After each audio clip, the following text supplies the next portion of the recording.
Hello, this is a guy who likes fanfiction and is too lazy to read, so here is Code Prime, R1, Rebellion in audio form. Check the description for the links to the author. Chapter 11, Scrap Heap. Bumblebee and Bulkhead both trudged through the frigid blizzard winds and snowy grounds within the Arctic.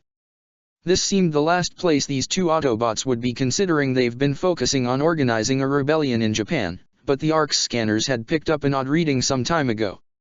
It was definitely Cybertronian, yet they couldn't tell whether it was Autobot or Decepticon, so two of them were sent via ground bridge to find out. "Are we there yet?" Bumblebee asked, not liking the tundra conditions one bit. "No, not yet," Bulkhead replied as they continued to trudge with the biggest Autobot holding a scanner. "But it should be just past this ridge, Bumblebee." Bulk and Bee both walked toward the ridge before they jumped and slid to the ground below. They looked around and the only thing they saw was more snow and ice. "I don't get it."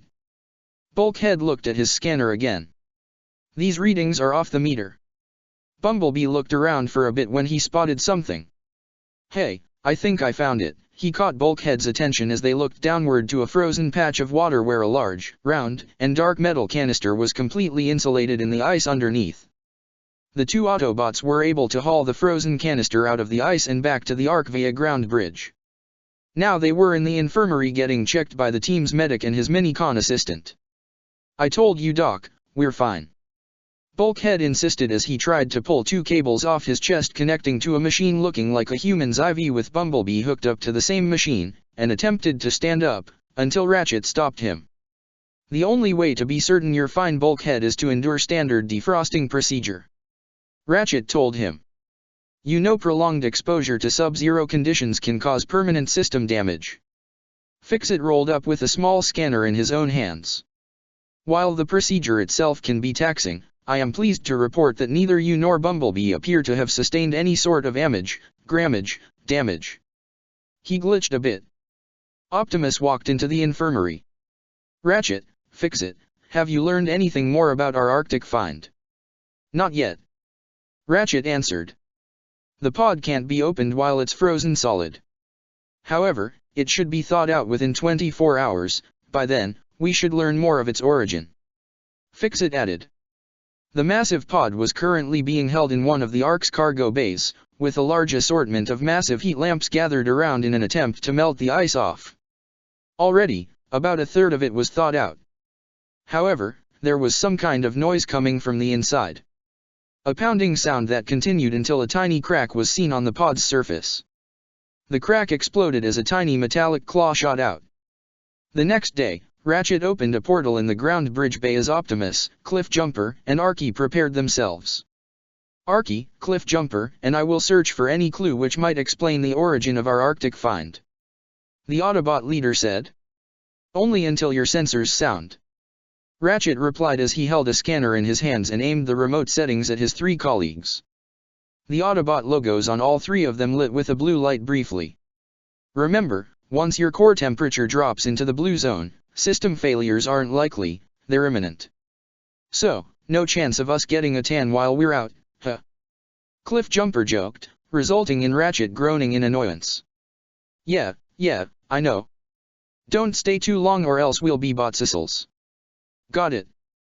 "Bumblebee, Bulkhead, and Ironhide are returning now," Fix-It informed. "Along with Zero and several other Black Knights." With a remote activation, a second ground bridge portal opened up in the bay as the three Autobots drove out.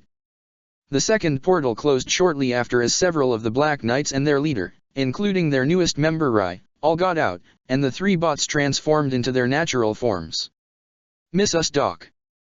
Tamaki joked. Ratchet looked a bit annoyed. "Don't you all have something to do? You mean talk with all those other rebel groups about joining up with us?" Inu questioned almost irritably with hands on her hips.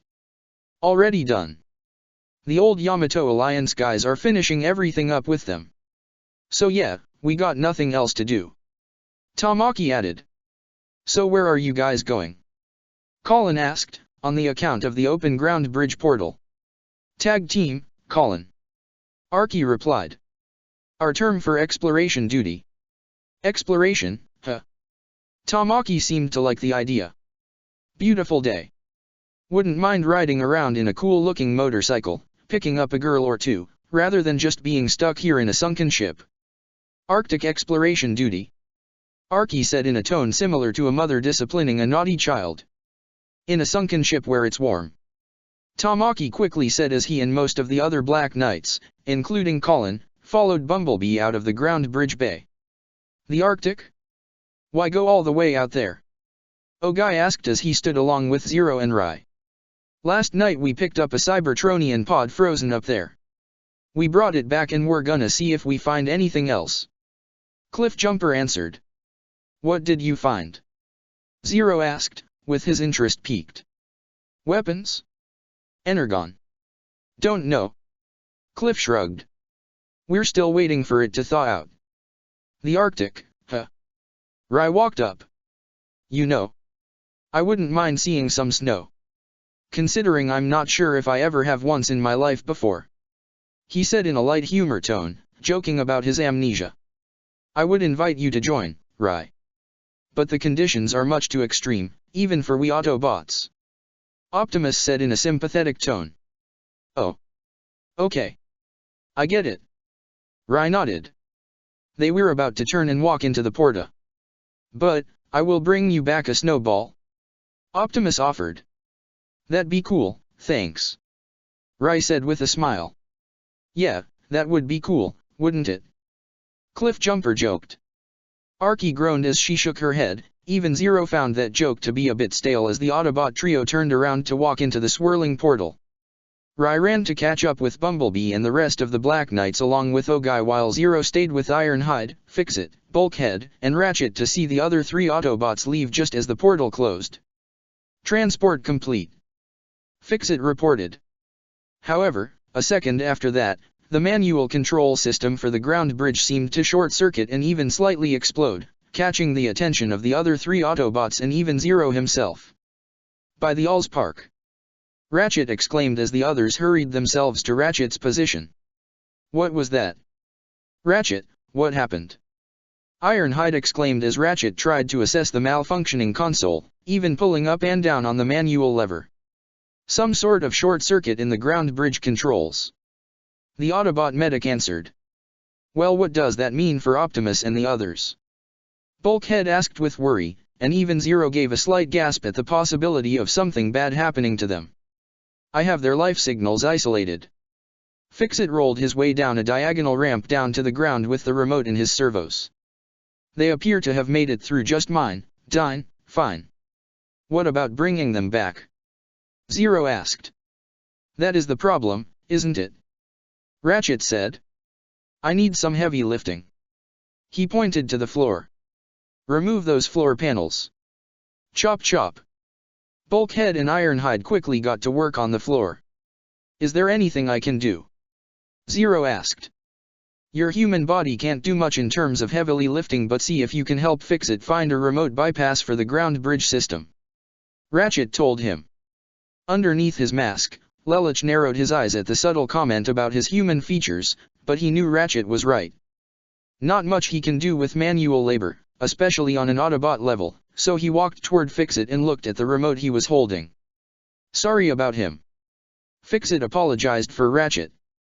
He means no offense, it's just. It's fine, not the worst way I've been insulted or disgraced. Just tell me what to do. Zero told Fixit. Bumblebee and the 8 Black Knights had entered the Ark's bridge, specifically the living area that was set up as several of the knights sat down and Tamaki turned on the TV. Rai was among the last to climb up the ladder as he could hardly believe it. It was only a couple of days since he found out Lelich was Zero, and it was by complete accident. Not only that, he also found out his so-called car was Bumblebee in disguise and watching over him. He also learned about CC and Lelich's own geese ability. Of course, Rai promised to keep all of that a secret as it was the least he could do for the former prince, considering he gave a place for Rai to live. He looked at the uniform he was wearing, a standard uniform of the Black Knights, with the Autobot Black Knight logo on the shoulder of the suit. He stood among not just rebels fighting for their nation's freedom, but even literal titans, and they seemed to treat him like a normal person. Even the Autobots seemed alright with it. He remembered when he first met them, the day after he found out about Lelich being Zero. He, Bumblebee, and CC both took Rai to the Ark where he met all the Autobots face to face. Being that close to all of them, especially Optimus Prime, no words could describe the amazing feels he had. After Lelich told the Autobots what he told Rai, they told him about the Decepticons and how they are Britannia's true masterminds, as well as a bit about the war for Cybertron.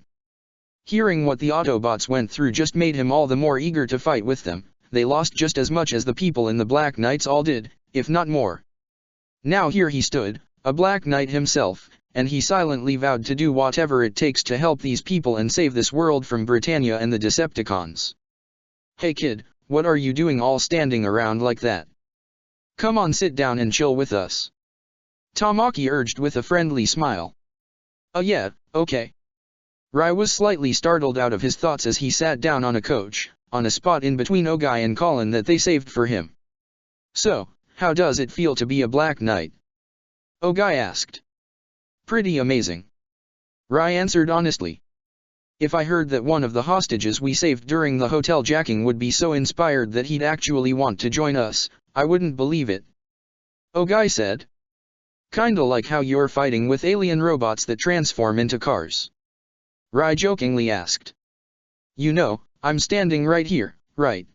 Bumblebee told them as he stood behind them. Sorry B. Rai waved. Hey, how come you can understand him? Tamaki asked. Zero gave me a translator. Rai pointed to a small device in his right ear. What? Tamaki exclaimed. Why do you get a translator while the rest of us don't? What are you talking about? I got one. Colin pointed to her own ear device as well. Yeah, I got one too. Ogai showed his. Same here. Inu pointed to hers. Yep. Minami also shown. The others showed off their translators as well, much to Tamaki's surprise. Well, how come I don't have one? How the hell did you guys get yours? We asked. Colin said with lowered eyebrows. Tamaki sat dumbfounded. That's it. Yep. You want one, all you gotta do is ask. Fix-It can fix one up for you in no time. Bumblebee said. He said Fix-It can make one easy. Yoshida translated for Bumblebee. Tamaki said nothing, slapped his hand against his face. As Inu took the remote and began to surf the channels on the television, Rai stood up and began to walk away. Hey, Rai, where are you going? Colin asked. He shrugged. Just gonna wander and explore. If this is our base, I'm gonna see what it's like. Just try not to wander off too far. This place is big, it's easy to get lost if you don't have a map. Bumblebee advised. Yeah, got it. Rai said as he climbed down the ladder and began to walk out of the bridge, all the while Colin looked toward him with concern. Flashback. Rai. Yeah. Hi Colin. Rai waved nervously as Zero stood next to him and Colin looked almost dumbfounded. I take it you know him? Zero asked. Yeah, he's my classmate. Colin stuttered out, still not over her surprise. That is what he told me as well. Zero said, although this surprise would be expected. As Lelich told Rai about his geese and him being Zero, he also told Rai about Colin and her true identity among the Black Knights, while that sickly and frail girl at Ashford was just a facade. Of course, Lelich also told Rai that Colin doesn't know about him being Zero, so Rai reluctantly agreed not to tell Colin that. Yeah, but why is he here? He stumbled onto me and Bumblebee in the ghetto. Zero explained. He came to me with the wish to join the Black Knights. He was so insistent I couldn't shoot him down. I don't, why? Rai, why would? Colin still couldn't get over her surprise. Because I can't stand the way the world is. Rai began. A world where people are constantly stepped on just because of what place they're from, a world where bad people can do whatever they want and get away with it, even if it means killing innocent people. I can't live in that sort of world. I wanna do everything I can to change it.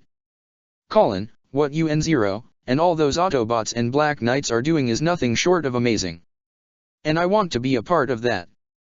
Colin felt almost moved by that speech.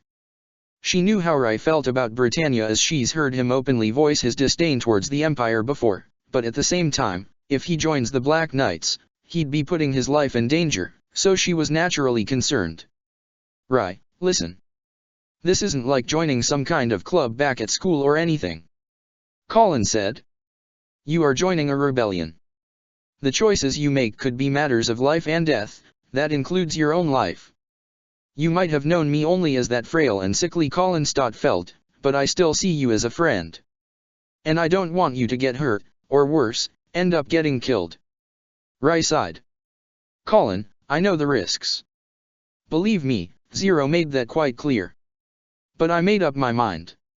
And for the record, I like the real rebellious you a lot more than the frail fake you. Colin was a bit surprised that he was so acceptant of her. Zero placed a hand on Rai's shoulder as he spoke.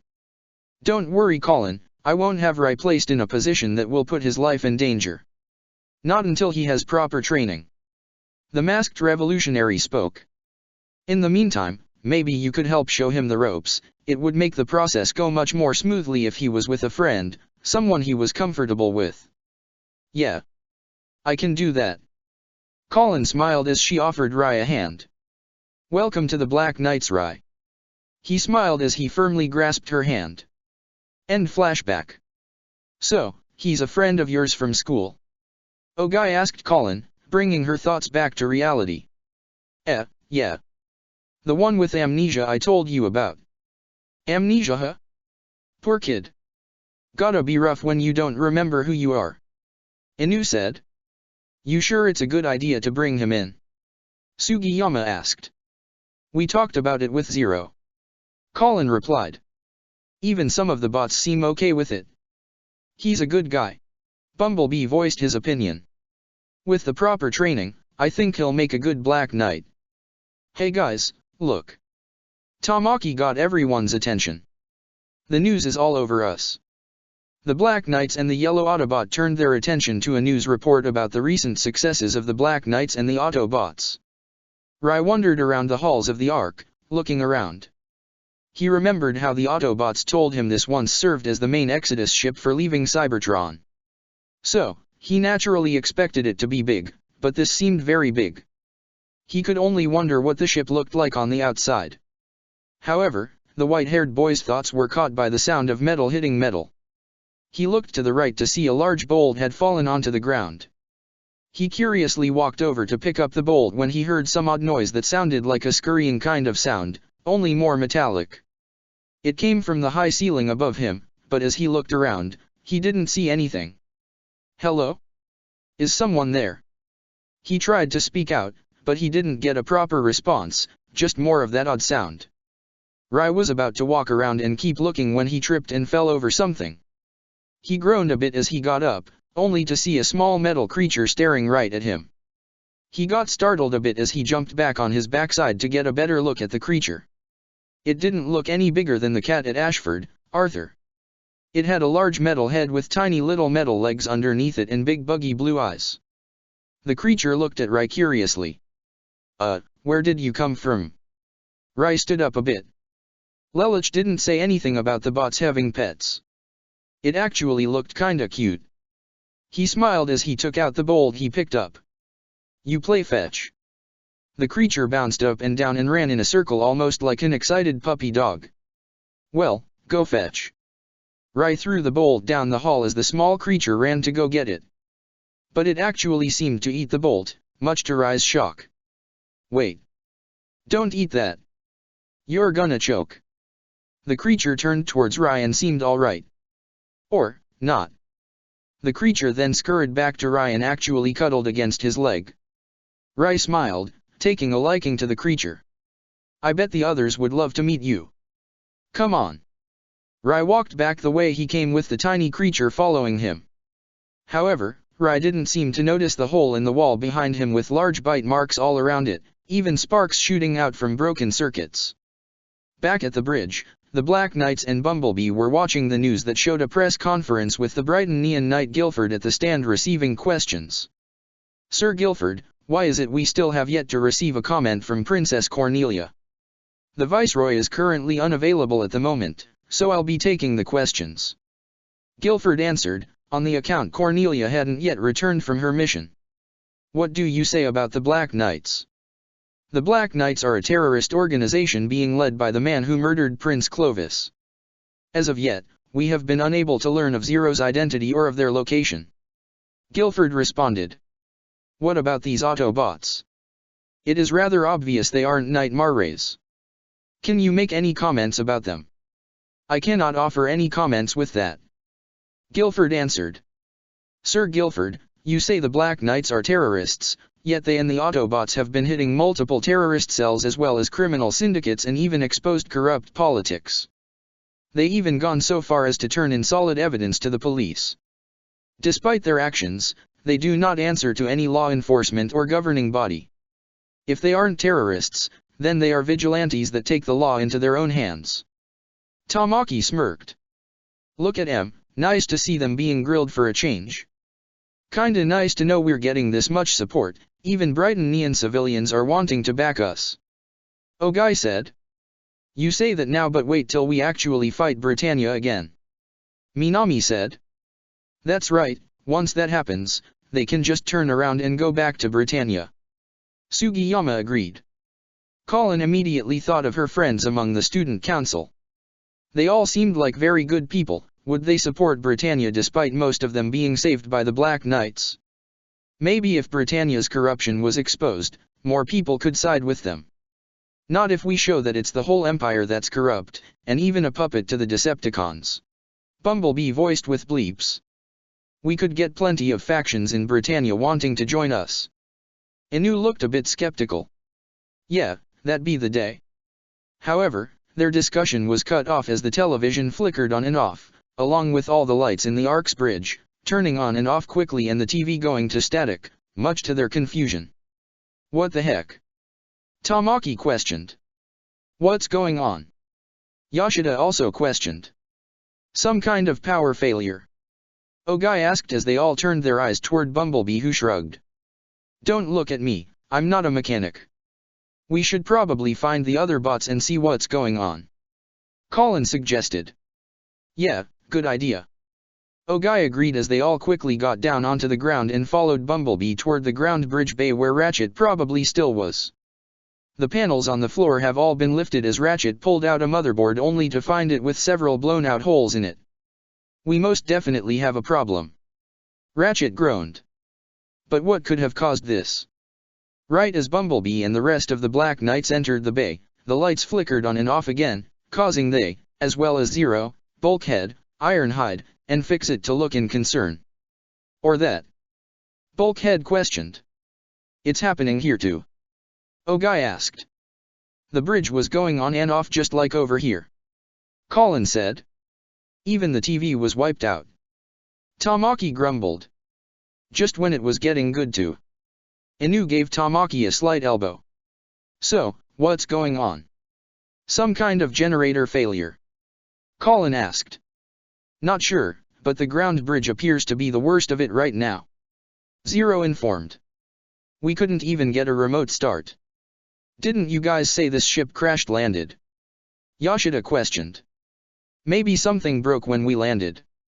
The Ark crashed years ago, and we haven't had this kind of problem since then. Ironhide said. Everything was fully functional for a long time and I even checked all the systems that received the most damage. Fix-It added. This hasn't happened before. Tamaki looked at the motherboard that Ratchet was still holding. Hey, call me crazy, but those kinda look like bite marks. Bite marks?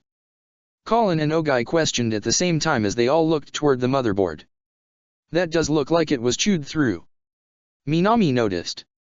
But what could have bitten into a large and functioning circuit board and not leave behind some kind of body? Zero guessed. Don't be absurd. Ratchet dismissed the idea. It could be the main grid, hopefully it isn't a substation malfunction. Hey guys. Look what I found. Rai entered the room. We're busy. Ratchet exclaimed only to scream and looked in horror at the small metal creature he was holding in his arms. Ironhide, Bulkhead, and Bumblebee were immediately on high alert as they frantically pointed their energon blasters in Rai's direction as Ratchet backed up. Code Red. Code Red. Code Red. Code Red. Fix-It shouted as a siren and alarm popped out of his head and he hid behind the shivering bulkhead. Whoa! Whoa! Whoa! Colin shouted as she and the other Black Knights, even Zero, quickly stood protectively in front of the shocked Rai. What the hell's gotten into you guys? All of them were shocked to see the bots like this, even Lelich's eyes widened at seeing the Autobots this frantic. Scraplet! Scraplet! Bulkhead and Fix-It both screamed. What the heck is a Scraplet? Rai questioned. The most dangerous parasite in Cybertonian history. Ironhide exclaimed. The Black Knights all looked to the small metal creature Rai was still holding and only looked skeptical. This? Tamaki questioned with a scoff. You're kidding, right? You guys are huge. Ogai said. This Scraplet thing here is well, tiny. The Autobots looked all the more scared. You have no idea the damage that tiny thing can do. Bulkhead backed away slowly, keeping his massive gun trained in that direction. What damage? It doesn't look any bigger than a chihuahua. Yoshida said as all the Black Knights looked at the Scraplet as it opened its eyes. Rai, where did you find this? Zero asked, though his tone indicated he was on the air of caution. Just in the halls. Rai answered. Tamaki chuckled. Get a load of their little monster. He laughed a bit. Monster. It looks completely harmless. Colin said with a small smile. You know, it's actually kinda cute. Anu smiled a bit herself. Yeah, little guy wouldn't hurt anything. Rai patted its round head. That is not a house pet, it's a fracking parasite. Ironhide exclaimed. Scraplets are even more dangerous than the Decepticons. You must get rid of it. Fix-It also exclaimed, still hiding behind Bulkhead's leg.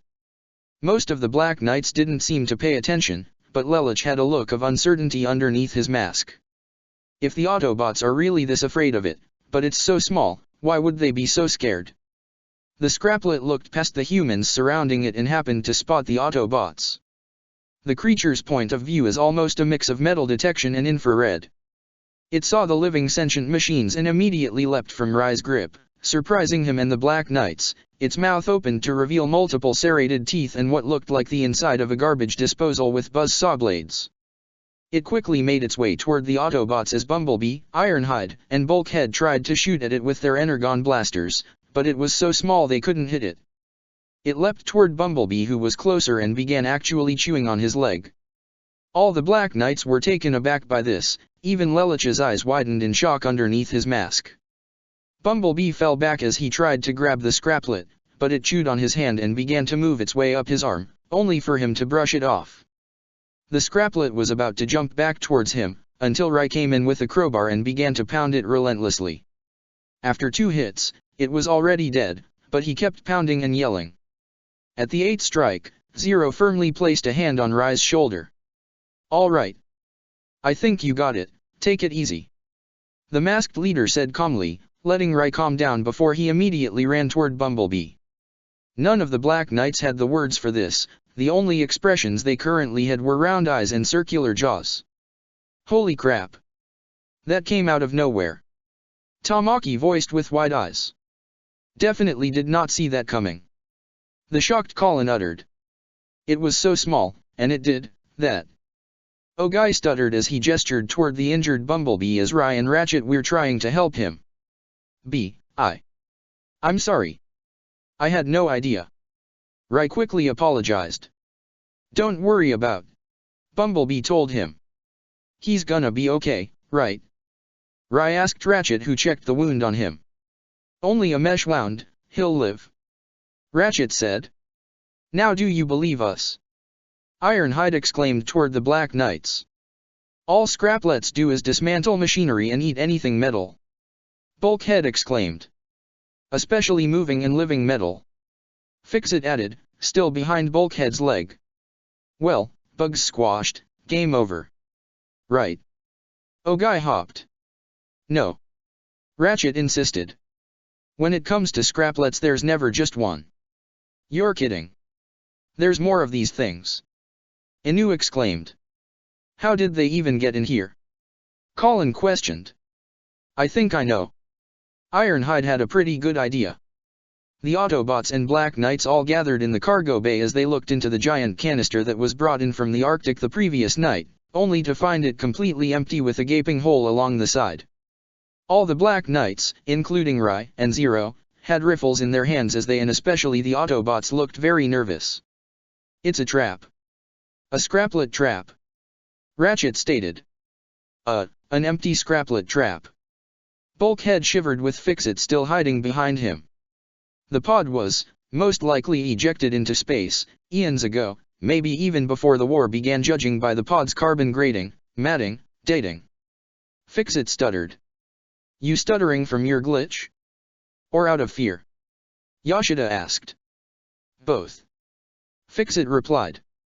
"Obviously, it landed in the Arctic, perhaps decades maybe even centuries ago, where the sub-zero temperatures kept the scraplets in stasis. Zero assumed. Until we brought it home to thaw out." Ironhide groaned. "Now they're wide awake and hungry for breakfast," Colin uttered. "So, how many are we talking about?" Rai asked. "Given the size of the first one, and the diameter of this pod, I'd assume probably thousands." Zero guessed. "Thousands." Tamaki, Ogai, and all the other Black Knights, even Bulkhead, shouted at the same time. "There'll be more," Ironhide said. "Scraplets are fast multipliers." Ratchet nodded in agreement. "The power malfunctions and ground bridge damage are sure signs that their infestation is well underway." The Arctic. Optimus was scaling down an icy cliff while Arky and Cliffjumper each searched different parts of the area as well. They'd spent the last few hours searching, but Optimus' attention was caught by his sensor going off, flashing a blue light on his logo. "Arky, Cliffjumper, what is your status?" Optimus contacted them via the comms. "My sensors are going off." Arky contacted back. "Mine too. Guess we should call for the chauffeur before we become ice sculptures," Cliffjumper said. Optimus tried to contact the Ark. "Optimus to base, core temperature readings have reached the blue zone. Prepare to activate ground bridge." However, the only response Optimus received was static and unresponsive radio signals, causing him to look in surprise and concern. "The Ark, bridge." Ironhide to Optimus, "Do you read me?" Ironhide tried to contact his leader from the main station on the bridge, but only received the same staticky signal. "I can't get through." "Hang on, let me try." Colin pulled out her personal cell phone and dialed a number. "Cliffjumper, it's Colin, are you there?" She didn't get a response, just the same static. "Cliff, it's Colin, can you hear me?" Still nothing. "That won't work," Zero said.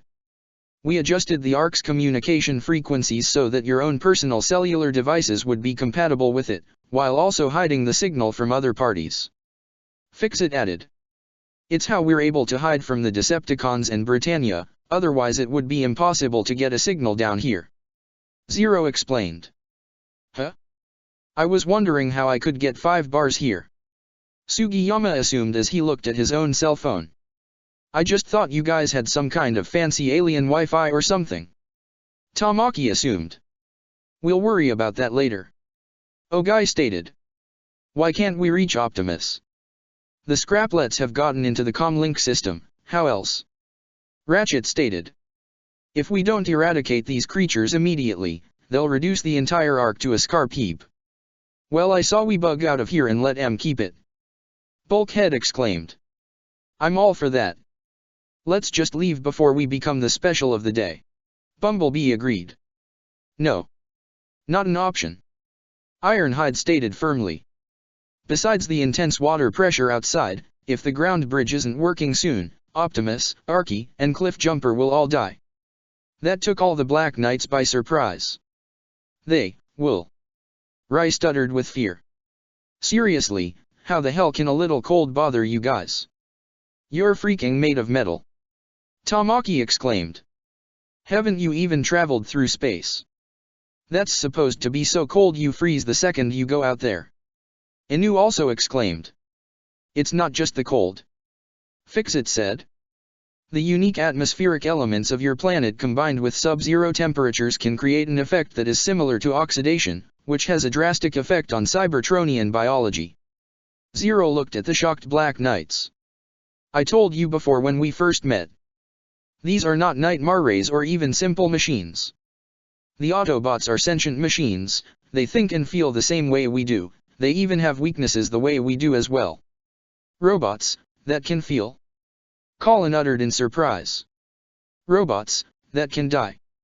Ogai's eyes widened, a feeling of dread seeping through him that all the other Black Knights felt as well. Tamaki looked towards the large green Autobot.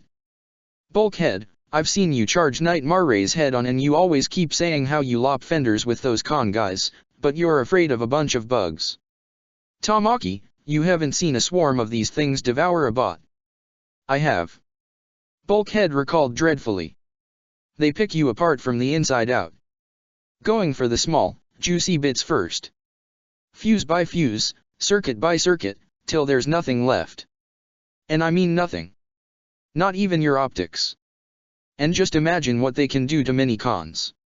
Fix-It shivered. They are devoured in seconds. All the Black Knights looked to each other with worry. They're like termites. Rai said. Termites. More like piranhas. Colin exclaimed. Ogai's fists clenched with determination as he stepped forward. You have to let us help you. We're not made of metal. Inu said. Yeah, those little pests can't eat us. Tamaki smirked. Before any of the Autobots could voice protests, Zero had spoken up. With the comlink systems down, we can't call for any reinforcements, and we can't leave either or we'll be crushed by the water pressure outside. We're just as trapped as all of you, you may as well use all the tools you have at your disposal. Ratchet sighed. Typically, I find your fleshiness to be your least engaging quality. But it would appear to provide an advantage underneath these extremes. Alright, so we'll divide and conquer. Zero got to work. First, tell me the most likely locations where the scraplets would all be concentrated. Ogai, you and I will watch Ratchet and Fix-It as they repair the ground bridge. Yoshida, Minami, and Sugiyama, you go with Ironhide and watch over our Knight Marrays, we can't risk them becoming the next entree. The rest of you will pair off, Colin and Tamaki with Bulkhead, Rai, and Inu with Bumblebee. Colin smirked eagerly as she cocked her rifle. Time to play exterminator. Bumblebee and Bulkhead both looked towards each other and shivered in horror, even Fix-It looked more than a little nervous. The Arctic. Optimus, Cliffjumper, and Arky continued to trudge through the blizzardy winds, the cold slowly eating away at them as their leader continued to try and contact their comrades. Optimus to Ark, can you read? Still no response. I can't even get through to Colin. Arky said as she struggled through the cold. Her attention was caught by her partner who fell on his knees a bit. Cliff. Despite the conditions, Cliffjumper bore his signature grin. You sure a nice long drive wouldn't help? I hear northern Britannia is nice this time of year. The nearest temperate climate is too distant, Cliffjumper. Optimus told him as he and Arky helped him to stand up. Attempting to reach it would expend too much energy and hasten the freezing process. Until Ratchet sends for us, and he will, our best option will be to seek shelter and insulate ourselves. The Ark. Colin and Tamaki each held a rifle as they led the shivering Bulkhead down a darkened hallway, while he held a large flashlight in one hand and the other converted into his energon blaster, while looking around frantically. Heh, we're guarding the Autobots for a change. Never thought I'd see the day. Colin said. I don't see why we don't just use our Knight Marrays to squash these things. Tamaki said. What part of, they eat metal, did you not understand? Colin glared at him. Besides, we still can't make Knight Marrays off an assembly line like Britannia, we'd just basically be throwing them away. Bulkhead shivered. Right, said he found the first one here, right. The lights suddenly went out, causing Bulkhead to emit a high-pitched scream, which startled Colin and Tamaki. The lights came on as they both shot Bulkhead a skeptical look. Did you just scream like a little girl? Tamaki questioned. No. Bulkhead immediately said. Maybe, can we talk about this later? They both shrugged as they continued their search. As they turned down one corner and proceeded further down the large hallway, neither the two Black Knights nor the one Autobot noticed the scurrying sounds in the ventilation and walls around and above them. The frantic bulkhead continued to aim his blaster in any direction he thought he heard a scraplet. "Take it easy, big guy." Colin tried to console him. "Just stay focused, and above all, try not to panic." She didn't get a chance to finish as Bulkhead panicked and blasted a hole in the right wall, followed by the left, before shooting straight up, causing multiple cables and pieces of rubble to fall in him, resulting in him giving a high-pitched scream again. Tamaki and Colin turned around immediately, ready to open fire, only to both look in complete fluster and confusion, even a bit embarrassment, at the sight of Bulkhead panicking and screaming as he tried to shove off all the large cables draped over him. "Okay, that's one image I'm not gonna get out of my head." Tamaki rubbed his hand down his face. Colin shook her head. "Bulkhead. You're fine. It's just a bunch of cables," she told him, pulling Bulkhead out of his panic mode. "Oh right." He laughed nervously. "Cables. Heh, heh." He held one cable, only for it to fall out of the ceiling and for several real scraplets to begin falling down onto the group, resulting in Bulkhead screaming again as Colin and Tamaki immediately opened fire at the falling robotic vermin. In a separate hallway, Ryan and Inu, each armed with a flamethrower and a rifle respectively, took point as they turned a corner, followed by Bumblebee as he had both energon blasters out. They looked in shock at the hallway that had bite marks and trails all over it, and machinery completely stripped off. "Jesus Christ, don't these things ever stop eating?" Inu questioned. "They're like living garbage disposals," Rai stated.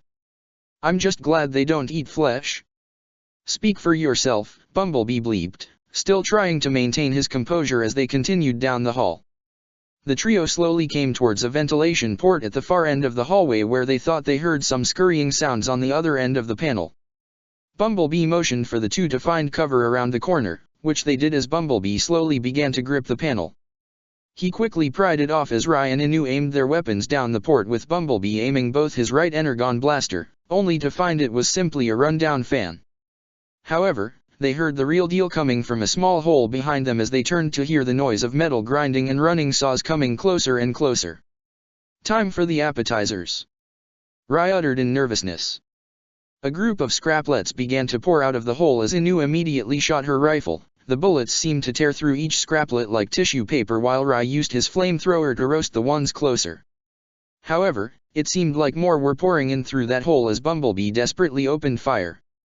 Sugiyama looked into a screen that showed night vision footage of all the nightmare rays they stored inside the large vault door. "Doesn't look like the scraplets got inside. The door is locked, we should be good." Minami pressed a few buttons on a small man-made console on the other side of the massive vault door to keep it sealed. "It'll take a lot more than that to stop these things," Ironhide commented as he and Yoshida kept their eyes open on the open hallway that was the only way away from the Nightmare docking bay. "You've taken on those Decepticons for years, now just started wiping the floor with Britannia. Why is it so odd that it feels like we're taking a last stand against some alien bugs?" Yoshida questioned. "Believe me, these bugs can do a whole lot more damage. But as annoying as they are, they're still nothing compared to the Rust Plague," Ironhide said. "I'm afraid to ask," Minami said. "SSHH, listen. You guys hear that?" Sugiyama shushed them as the group listened closely, and they began to hear all sorts of scurrying sounds coming from the hallway they were in front of. Ironhide readied his energon cannons. "Lock and load, soldiers. We got company." All three Black Knights aimed their rifles in the same direction. The second the small horde of scraplets came into view along the walls and floors, they all opened fire with explosive results. Ground Bridge Bay. Ratchet worked with the open floor panels as Fixit worked with a built-in mini-con-sized station along the side of one of the ground bridge portals, as Zero and Ogai both kept watch, with Zero wielding his own flamethrower while Ogai held a rifle in his hands. "How's it going over there?" Ogai asked the two bots. Ratchet groaned in frustration. "I've repaired the damaged conductors, and rerouted the central conduits, but the ground bridge still won't receive power. We can't even remote start it." Zero questioned. "Negative." Fixit shook his head. Even if we did get the remote link reconnected, the ground bridge itself still needs power to activate. Damn it. Lelich thought. Come on, think. If all the systems are fixed, why isn't still not receiving power? Could it be something wrong with the power source itself? When this is over, I need to get a better handle on Cybertronian technology. He spared a glance toward Ogai, whose face had turned completely pale. Ogai. Up, there. Ogai shakily pointed his hand toward the northern wall toward a ventilation shaft near the ceiling. Zero looked in that direction and gave an audible gasp. There were at least 100 scraplets already crawling along the walls. Ratchet. Fix it. Find cover. Now. Zero shouted, getting both their attention as they, themselves turned and looked in shock at all the scraplets. The scraplets themselves spotted the two Cybertronians with their own vision before they opened their jaws and actually leapt off the wall and flew towards their next entree. They actually flew. All via small rocket propulsions at the bottom of their tiny bodies. They can fly. Ogai yelled. You never said they could fly. It didn't matter at that point as a large majority of the scraplets were already on their way towards Ratchet, him being the biggest piece of meat in the area. Despite Ogai already shooting a few of them down, they had already swarmed Ratchet and forced him to the ground as they began to devour his outer metal skin first. Ratchet.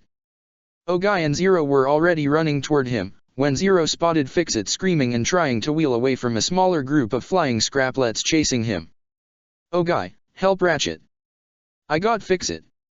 Zero ordered as he immediately ran towards the minicon while Ogai ran and shot with his gun to try and get the scraplets off the medic bot. Fixit appeared to be cornered and held his servos in front of his face to shield himself, but Zero was already there as he shot his flamethrower to destroy the scraplets that were close to Fixit before Zero himself used his body as a shield while he used his flamethrower to keep the scraplets back. Find cover, Fixit, now! Zero exclaimed. Will do. Fixit said quickly and fearfully as he moved along the wall with Zero keeping him covered. If Fixit was swarmed by the scraplets, he'd be devoured in seconds. No way was Lelich going to let that happen. Ogai was around Ratchet, he didn't want to risk damaging him further by shooting, so he tried to use his rifle as a blunt weapon to smash the scraplets one by one. Though he did smash everyone with 1 or 2 hits, there were still many already eating through Ratchet's metal skin. Ogai, the fire extinguisher. Ogai pointed to said red tool along the wall, which the Black Knight immediately ran toward, picked up, and used as he sprayed all over Ratchet's body. Direct exposure to the condensed and cooled chemicals inside the extinguisher, the scraplets immediately froze and stiffened up. Within a single minute, all the scraplets were off the injured Ratchet, and Zero had already barbecued the rest while helping Fixit find cover underneath a stairwell. Ratchet rested for a bit as Ogai took a few deep breaths while Fixit appeared somewhat relieved. Zero looked towards the bodies of the scraplets they just killed. A single scraplet isn't that hard to kill. Lelich thought. It takes 1 or 2 hits with a blunt weapon, and a single burst of extreme heat or cold. The problem is they always seem to overwhelm their prey with numbers, much like certain insects like scarab beetles, or even piranhas. There has to be a way to neutralize all of them at once. However, their attention was caught by the noises of more incoming scraplets as all 4 of them looked up to see something that made each of their own eyes or optics go circular, right as Bulkhead, Colin, Tamaki, Bumblebee, Rai, Inu, Ironhide, Minami, Yoshida, and Sugiyama all came walking into the bay, with the bots looking a bit worse for wear, and even bleeding Energon a bit as well. Ratchet, get the patch kit. Ironhide stated. We're all leaking Energon like. Whoa. He exclaimed as everyone looked up in shock and horror at the swarm of hundreds of scraplets all flying and gathering around near the ceiling. Holy shit. Tamaki yelled as all the Black Knights, even Colin and Rai instinctively backed away. Everyone readied themselves and their respective weapons as all of the flying scraplets set their sights on the newly arrived Autobots and flew toward them with open jaws. Bumblebee and Ironhide were the first to open fire, with Ironhide's cannons taking out the most, but it didn't seem to even slow down the incoming swarm. Eat this! Bulkhead shouted as he used his right-hand mace to smash a large group of scraplets, only to see some devouring his left hand, resulting in him screaming like a little girl again as more scraplets began to swarm him.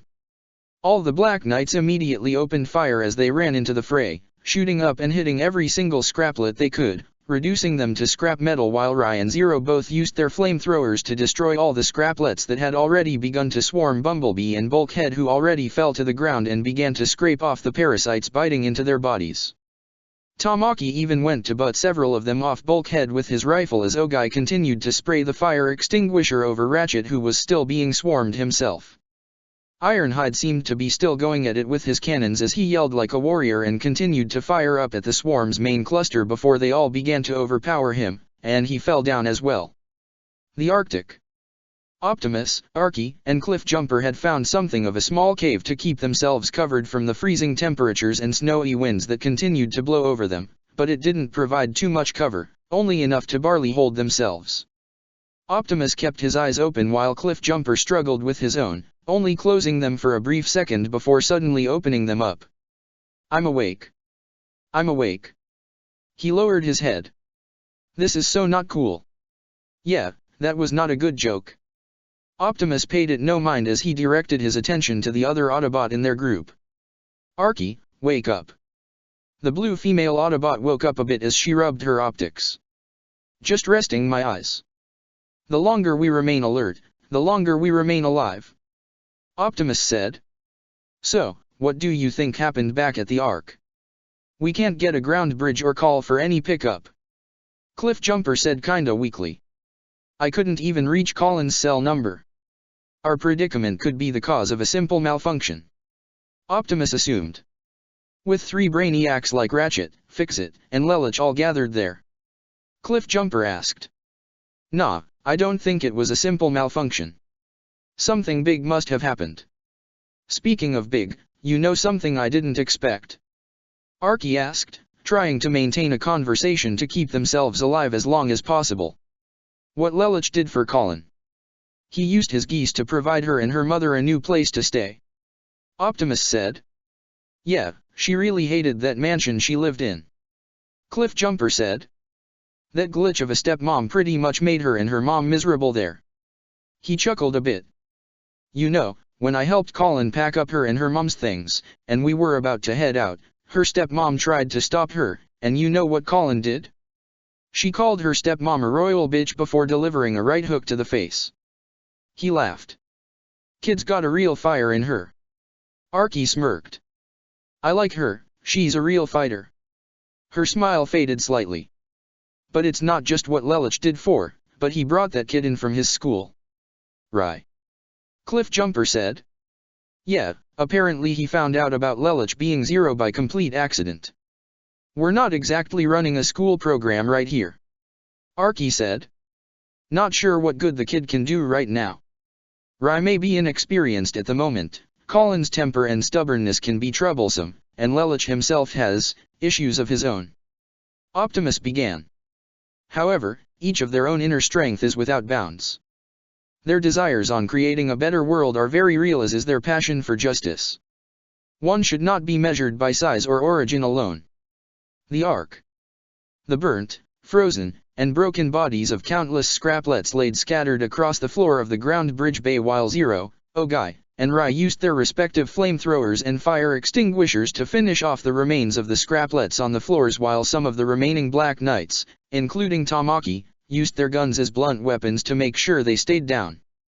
The Autobots each looked worse for wear as Bumblebee, Bulkhead, Ratchet, and even Ironhide were all covered in bite marks and trails, bleeding energon all over as they sat against the wall in fatigue. Fix-It was pretty much the only Cybertronian who was extremely lucky to not have a scratch on him yet.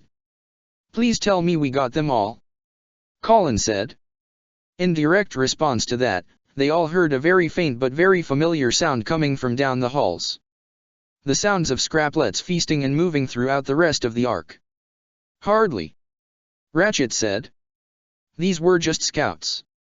"Oh, come on," Tamaki exclaimed in frustration. "Are you kidding me?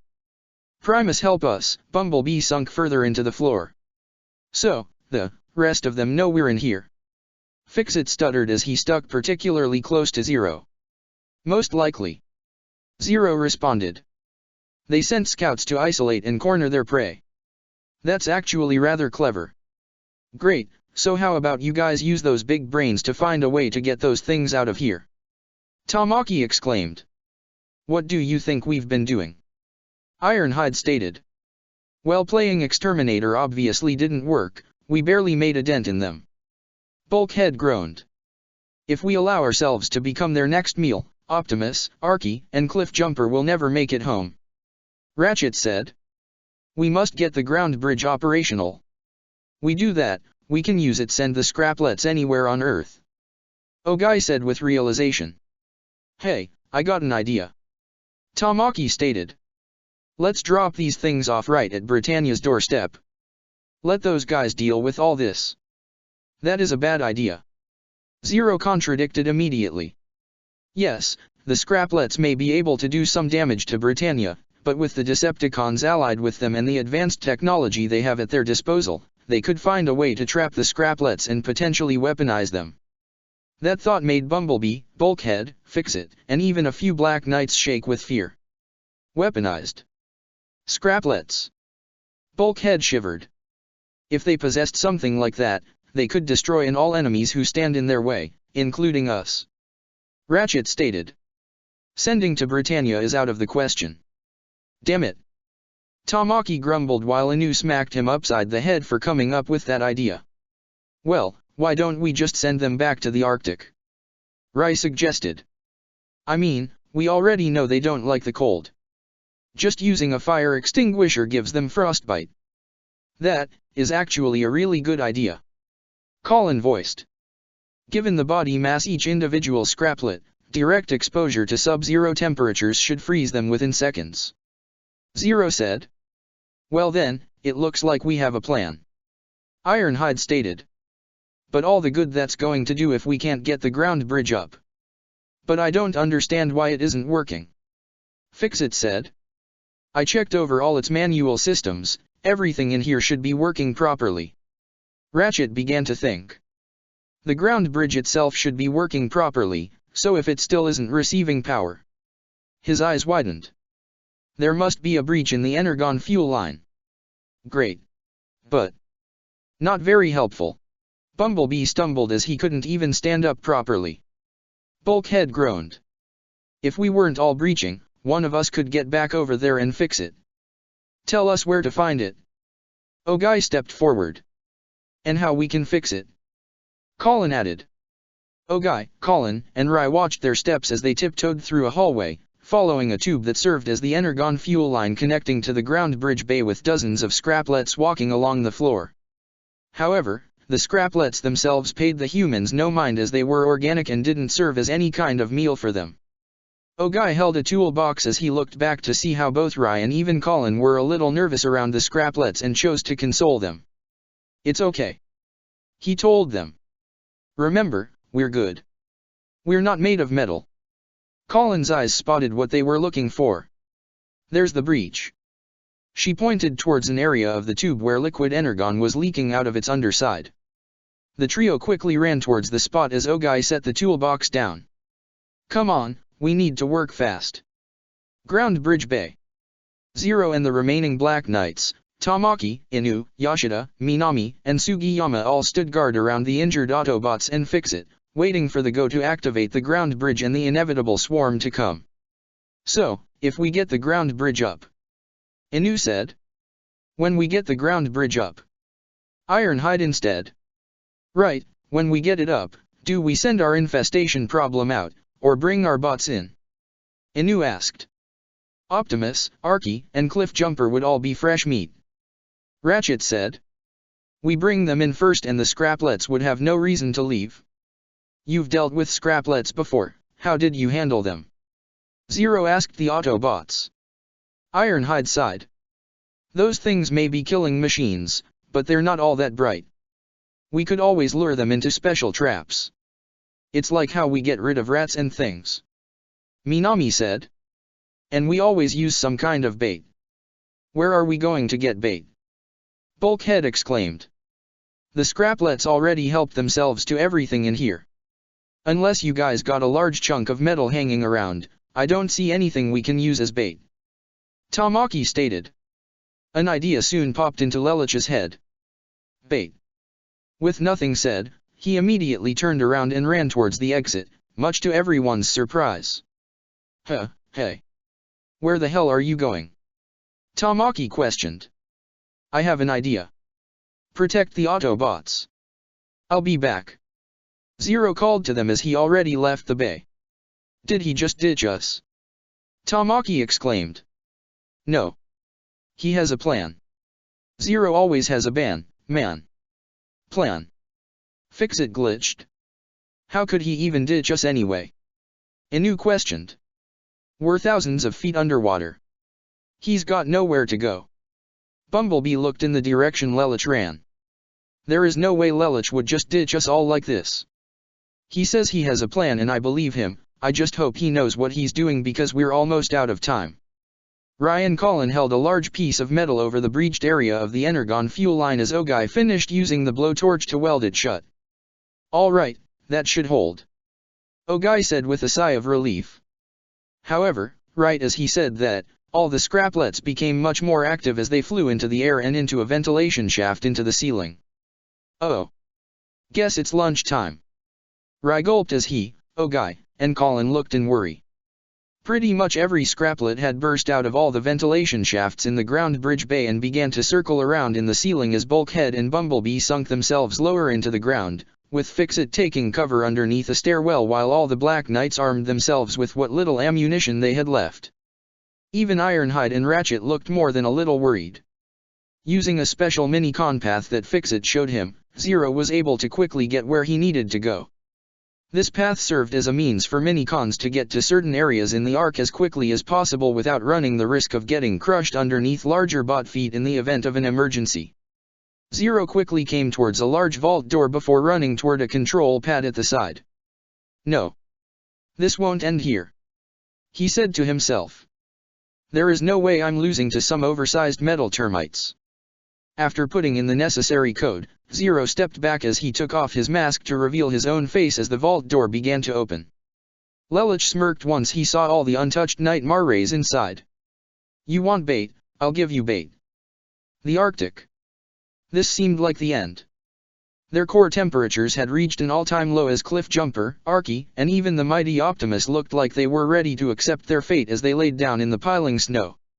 You know the worst part? Arky asked weakly. After battling cons all these years and just now starting to fight Britannia, getting smacked down, shot at, blown up, this is how our lights go out. Well, least we ain't going alone. Cliffjumper said. If I'm gonna go, I'm at least glad, it's with bots I know. Arky. Cliffjumper, this may not be the finish we had planned. Optimus seemed acceptant of his fate. But if this is indeed the end, if we are to become one with the Allspark. He opened his palm as Arky and Cliffjumper both reached out and grabbed onto it. I couldn't have asked for a better partner, thanks for everything Arky. Cliffjumper smiled weakly at her as she smiled back. It's been an honor serving with you, Optimus Prime. The Red Autobot told his leader. Though Optimus was ready to accept this as his fate, there was a small hint of regret in his eyes. Ever since he had met Lelich, he had hoped he'd be able to mentor and guide the vengeful youth into becoming the hero that this world needs. But he did see that there was goodness in him, all he could do now was hope that he would find happiness one day. Ogai, Colin, and Rai ran as fast as they could into the ground bridge bay as the scraplets all began to gather together. Guys! All systems go! Ogai exclaimed. Fire it up! Colin shouted. Fix-It quickly took out his remote and saw that everything was indeed ready. Activating ground bridge now. He pressed the remote activation as the centermost port opened with a titular green swirling portal. Optimus looked up once he saw a ground bridge portal open up a few yards away. There may still be hope for them yet. Whoa, that's a lot of bugs. Rai shivered as he saw all the scraplets gathering together near the ceiling. Colin looked around and saw someone was missing. Where's Zero? Gone. Tamaki shouted. He just ran off. What? Ogai exclaimed as he, Colin, and especially Rai looked in shock. He just left us. Colin questioned in disbelief. No. He wouldn't. Rai stuttered. He wouldn't leave us like this. His eyes were one of worry. Lelich, you wouldn't, would you? Before anyone else could say anything, they heard a rolling noise coming from down the hall as a pair of lights shined into the bay. Something was coming. Get out of the way. Now. Despite the huge surprise, every Black Knight present ran or dashed out of the way just in time as a Black Sutherland rolled onto the scene and came to a stop with the ground bridge portal right behind him. Hey! Over here! Lelich called to the Scraplets, his face being one of determination, as he waved his nightmare's arms and even flashed a pair of lights to get their attention. They saw the waving machine. Who's hungry for the main course? All of them opened their jaws as they flew towards their next meal. Come and get it. Lelich put his nightmare in reverse and slammed it back to send it rolling backwards into the ground bridge portal with the entire Scraplet swarm following him. The Black Knights and all the Autobots couldn't believe their eyes. Hold on, did he just? Bulkhead stuttered. What in the hell does he think he's doing? Tamaki questioned. He's saving our lives. That's what. Colin stated with a wide grin. Ogai smiled along with Rai, the amnesiac youth turning towards Bumblebee, both having knowing looks in their eyes as the yellow Autobot nodded. Even Ironhide gave an impressive smirk. Not bad, kid. Not bad. Optimus, Arky, and Cliffjumper groaned as they weakly trudged towards the open ground bridge portal in front of them. However, they did not expect a Black Sutherland to come rolling out backwards. The nightmare began to lose its traction once it hit the ice. Get down. Now. Lelich called to the three Autobots as he lost control and the nightmare slammed down onto the ground just as the Scraplet swarm came pouring out of the portal. The Scraplets all looked confused for a moment before they set their sights on the trio of Autobots in front of them before they opened their jaws and shot towards them. Optimus immediately held his hands back to protect Cliffjumper and Arky. Lelich saw this from the monitor in his cockpit and grunted in frustration, gripping the controls, as his face contorted a slight sign of fear. Come on. Come on. Freeze. However, right as the Scraplets began to close in, their bodies completely froze from the sudden exposure to the Arctic's temperature. Their frozen bodies all flew and bounced over Optimus' body, and even a bit on Arky and Cliffjumper behind them as they all fell and piled along the ground. Within a single minute, every single Scraplet had been frozen solid. The swarm had been exterminated. The clouds began to clear and reveal a bright sunlight as Arky and Cliffjumper looked in surprise. Even Optimus was stunned a bit. The cockpit of the Black Sutherland opened as Lelich came out, the cold breeze brushing against his face with his cape and hair flowing back in the wind slightly. He smiled as he shook his head. I'd invite you all in, but the place is a mess. He said to them as they all seemed confused slightly. Even Cliffjumper had been rendered speechless. Autobot Infirmary. Every single Autobot laid on large pads as they were all hooked up to monitors and I.V-like devices, all with the exceptions of the undamaged Fix-It looking at his own handheld monitor, along with Optimus and Ratchet as they sat on some of the pads themselves. The Black Knights were the ones monitoring the Autobots' status via laptops that hooked up to the machines. Even Zero was helping as well, while he still wore his mask. Fortunately no one saw his face. Report biocircuitry status. Ratchet instructed. Levels are rising. Ogai gave a thumbs up. Excellent. Ratchet nodded as he looked toward some of the other Black Knights. Rai, keep a close watch on Bumblebee's electropulse monitor. Colin, check Bulkhead's interface patch. Inu, maintain proper energon flow for Ironhide. Minami, keep watch over Arky and Cliffjumper's defrosting process. It's steady. Rai said. Looking good. Colin told him. Flowing very nicely. Inu said. They're both doing very well. Minami reported. And I have done a thorough scanning of the entire arc. Fix-It reported. There is not one Scraplet remaining. Excellent news. Zero said. The Autobots should all make a full and swift recovery. Suddenly, Tamaki threw his arm around Zero's neck as he had a wide grin.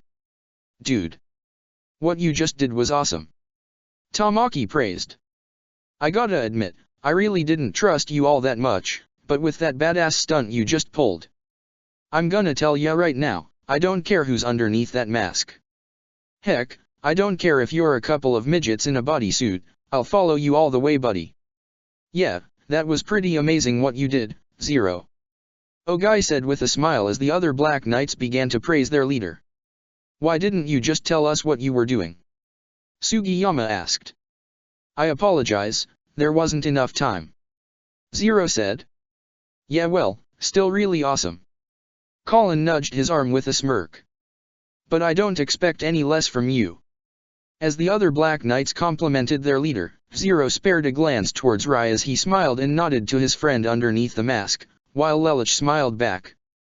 Optimus had a small smile as well as he saw this. He was not only impressed with what Lelouch did, but how he was able to earn the trust out of his fellow rebels. Perhaps one day, they could see him for who he was, for who laid behind that mask. Perhaps you should get some rest yourself, old friend. Optimus directed his attention toward Ratchet. You've saved quite a few lives today. Ratchet smiled a bit. It wasn't all my doing.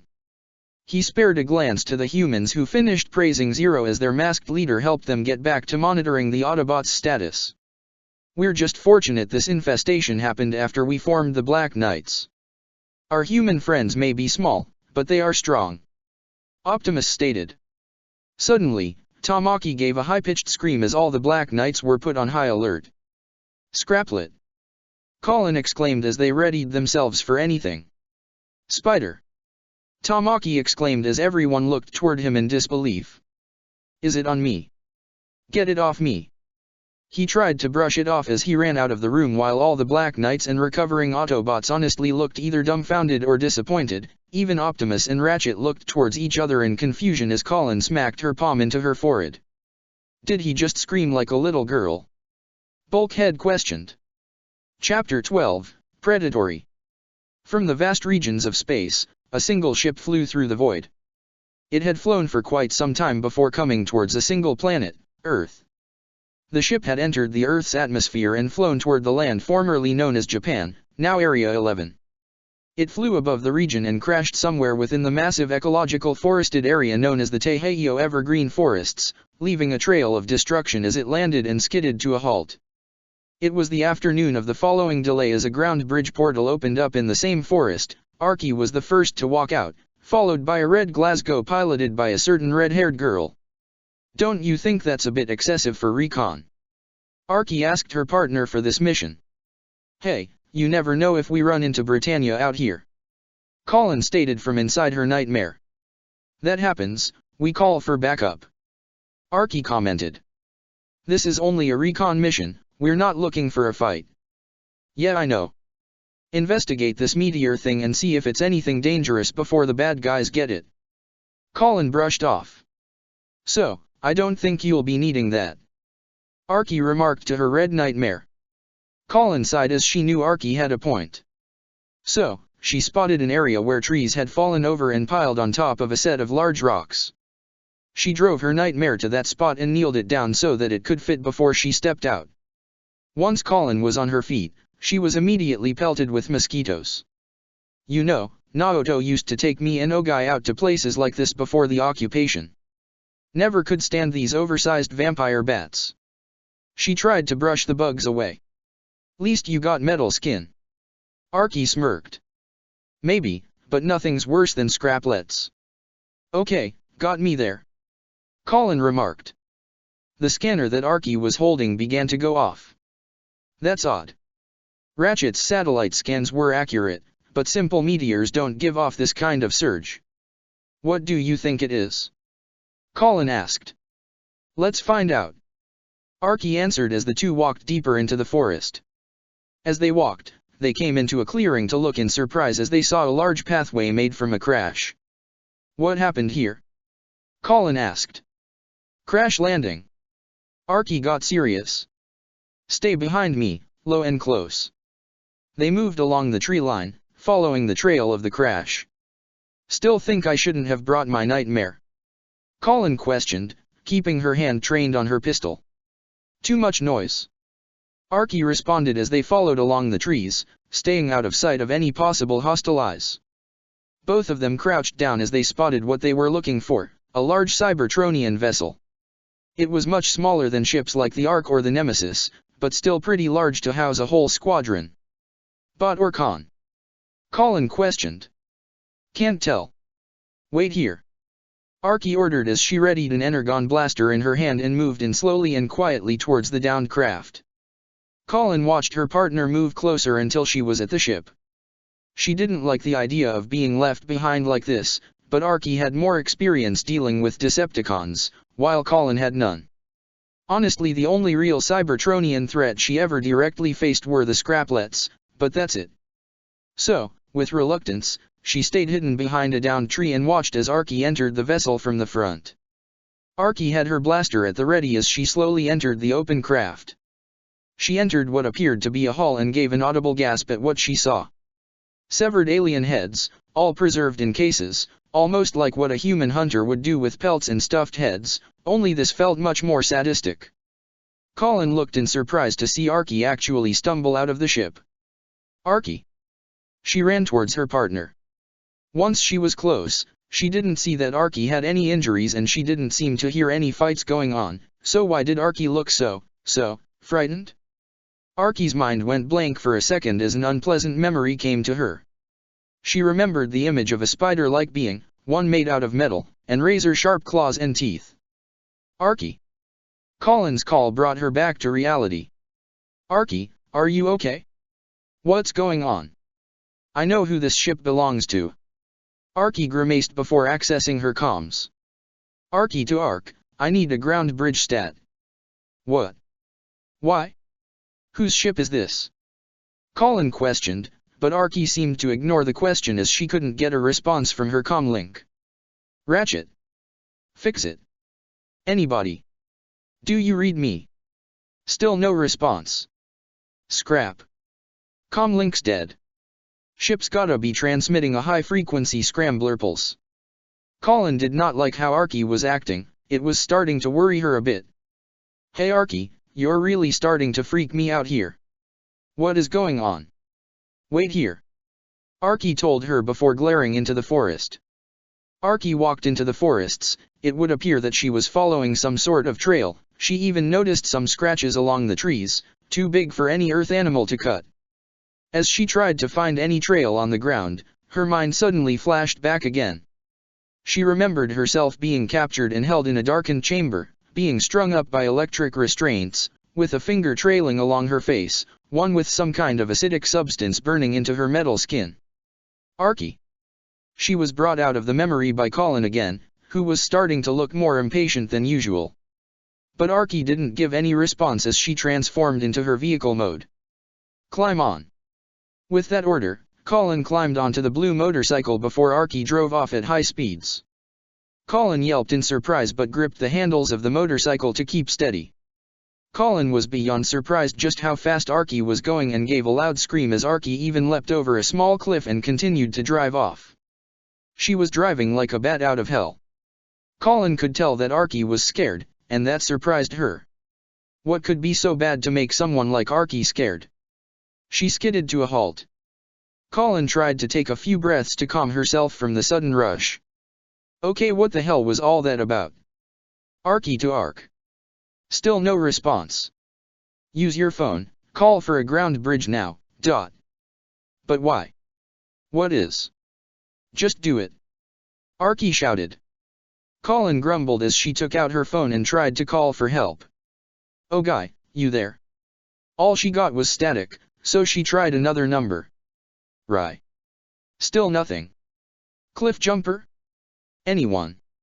She sighed. Nothing. Wait here. I mean it this time. Archie insisted. No. Colin exclaimed. I'm not going anywhere until you tell me what the hell is going on. Whose ship was that? Why are you so freaked out? Archie transformed before answering. All you need to know, the con who has that ship is dangerous. That's not enough, Archie. Colin stated. I'm not a kid that you have to babysit. I'm a Black Knight, and I can handle myself. No, you can't. Not against her. Archie then ran away before transforming back into her motorcycle form and drove off again, leaving Colin behind. Her? Colin questioned mentally. Archie more than likely knew the Decepticon that ship belonged to, and from the sound of things, Archie had a history with this her. Well, whatever the case, Colin wasn't going to just stand around and do nothing. She was no child. With a hard glare, Colin ran in the direction Archie went. Archie drove off as fast and as far as she could. She probably wouldn't be able to contact the Ark and get reinforcements as long as that ship was emitting the pulse. Her only option was to hunt down the Khan herself. A part of her did feel bad leaving Colin behind like that, and she knew that Colin wasn't helpless, but the last thing she wanted was for the girl to be anywhere near her. She already suffered enough with the loss of her brother, and what her mother went through. The blue motorcycle came to a halt before Archie transformed again and brought out her energon blaster before going on the hunt. Her target was definitely somewhere within these woods, no question. But she probably didn't know that Archie was here too. Maybe it would be her chance to get the drop on her for once. The hunter would become the hunted. However, as Archie walked, she heard a strange sound and turned to look in shock, almost horror, at the sight of a tree being melted away by some form of acidic substance. Flashback. It was the eve of the war for Cybertron. It was a war zone virtually everywhere you looked, yet despite that, Archie kept a calm and confident stance as she ran past a battlefield as she contacted her squad. Archie to Delta Team, requesting rendezvous points. Do you copy? Archie, you lost again. Your sense of direction could use some improvement. Her friend and partner teased her over the comms. So does your aim, Tailgate. Archie teased back. If you tagged that snipper back at the artillery depot, I wouldn't have to break rank and engage the enemy hand to hand. From the sound of things, I'm guessing you came out ahead. Try waiting up this time and I'll give you the blow-by-blow. Archie responded as she appeared to have made it out of the worst of it. What's your position? About half a click from the depot, due north. Tailgate responded. Think you can find it, partner? Trust me, Tailgate. My navigation abilities are. Archie didn't get a chance to finish as she was suddenly pinned to a nearby wall by some form of web-like substance. She struggled but couldn't stop another patch of the same stuff from being shot to cover her face. The next thing Archie knew, she was strung up by her arms via some form of electric bonds with her ankles webbed together. She struggled in her bonds, but they couldn't budge. She was effectively captured and secured. But she wasn't alone, someone else was with her. There was a female Decepticon as well. She had a black color scheme with glowing purple eyes and sharp claws on her hands. But what stuck out the most was a pair of spider leg-like appendages from her back. She walked around her captive, almost as if she was toying with her. Piece of advice, make yourself comfortable. The Decepticon told her as she showed off her extra appendages purely for intimidation. You're going to be here a while. She slowly traced her finger, which had an acidic substance at the tip, along Archie's face, causing a burn mark to be etched into her cheek. Reality. The very same black Decepticon, the one that captured and tortured Archie for a long time, was indeed on Earth, in these very same woods. She spotted what appeared to be a campsite at least 20 clicks away with her Cybertronian optics. My first local. She commented with a sinister smile. Time for humankind to feel my sting. She sprouted her spider legs and began to crawl with them along the ground, closer towards her prey. These appendages served as more than just intimidation for her foes. They were a way for her to quietly sneak up on her victim without being noticed, and they were deadly weapons as they were sharp enough to cut through even the strongest of metals. She was inching ever closer, and the closer she got, the more her urge intensified.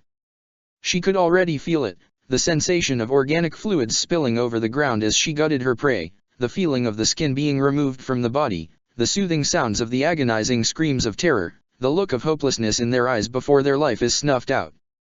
No more waiting. She was about to jump towards her first victim when suddenly, crash. Archie leapt at her enemy from the ground and they both tumbled down a rocky hillside, far away from the unsuspecting victim that didn't appear to hear any commotion whatsoever. They tumbled further on till they came to a stop on flat ground, Archie's back smacking against a cliffside and the Decepticon smacking off her and onto the hard ground. She got up with her spider legs to see the Autobot warrior who attacked her. Archie, small universe. Too small, Arachnid. You're still holding a grudge. The Decepticon named Arachnid teased. The war's been over for megacycles. Tell that to the Decepticons. Archie stated as she took a combative stance. These days I travel solo, in pursuit of my new hobby. Arachnid said as she crawled around Archie in a bit on the cliffside with her spider legs. Archie's glare intensified. I gotta look at your souvenir case. She referred to the severed and preserved alien heads in Arachnid's ship.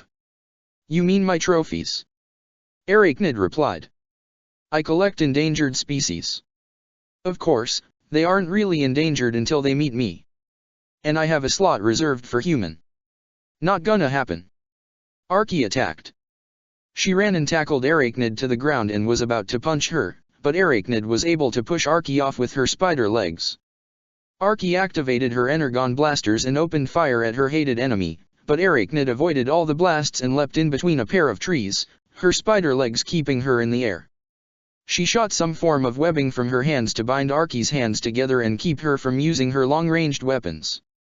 But Archie was able to pull on the strung webbing hard enough to pull Arachnid down to the ground. Archie then used the sharp ends on her knees to sever the webbing as Arachnid stood back up and opened fire again. Arachnid swiftly dodged the attack and opened fire with red Energon blasts from her palms, which Archie ran to avoid. She ran closer to Arachnid and jumped up, grabbing onto a tree branch and spun herself to avoid more Energon blasts before leaping higher onto another tree, which she jumped off of to fall and land a solid kick on Arachnid's face to knock her down and pin her to the ground. She aimed her Energon blasters at the rogue Decepticon, ready to finish her once and for all. However, before any move was made, they both heard the sound of rocks sliding as they looked back at the hillside to see Colin sliding down toward the fight. Archie gasped at the sight of her companion being here. Why was Colin here? Why now? Arachnid used this direction to lash one of her sharpened spider legs at Archie to knock her back before getting up to shoot some more web and pin Archie to the wall. Archie! Colin was about to run and help. Arachnid turned to see the human girl and gave a joyous yet sadistic hiss. Colin was startled at the appearance of this particular Decepticon. Whoa! Archie used this brief distraction as she brought out an arm blade to cut some of the webbing off, freeing her right arm, which she converted into an Energon blaster to land a charged and direct hit on Arachnid to blast her back. Colin looked to see Arachnid fall before running to help Archie. I told you to wait for me, she exclaimed to Colin. Yeah, well, partners don't ditch partners, Colin exclaimed as she tried to use her hands to pry the webbing off Archie.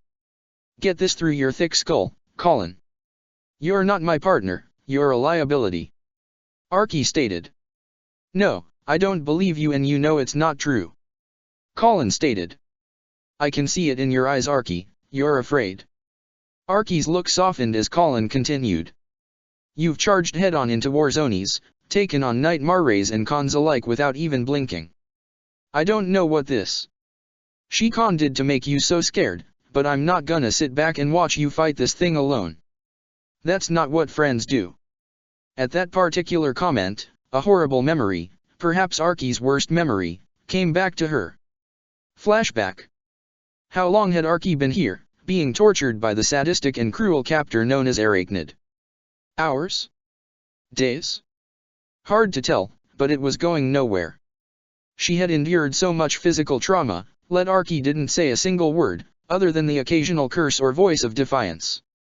Arachnid actually seemed impressed by her prisoner's tenacity. You know, for an Autobot, your reliance is quite impressive. Archie offered no response. In fact, I'm guessing that no matter what I do to you, you'll never crack. Am I right? Archie glared at her captor. That's what I thought. Arachnid actually smiled at that. But what came next, no one could expect. A pair of Viacan troopers entered the room, dragging in a certain Autobot that looked like he suffered quite the beating. Archie's look of defiance gave way to shock and worry as she recognized this Autobot. Tailgate. Tailgate groaned as the Viacans dragged him next to Archie and strung him up by his arms with the same electrical restraints that she was bound with. What have you done to him? Archie exclaimed. Not much, yet. Arachnid warned.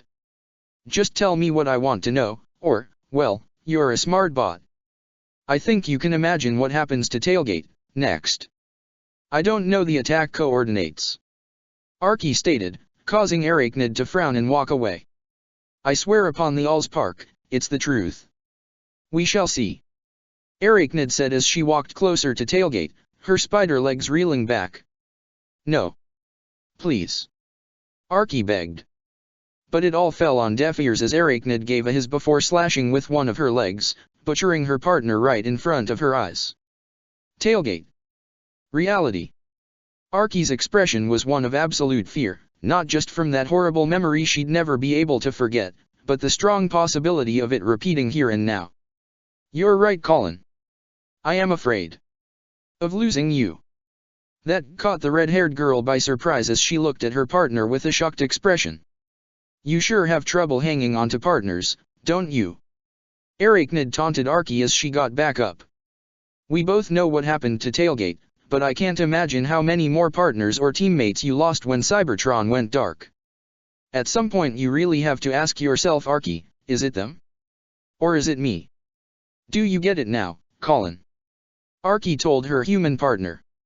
She's not interested in me, she hunts indigenous species, and she's on Earth. That means humans. You.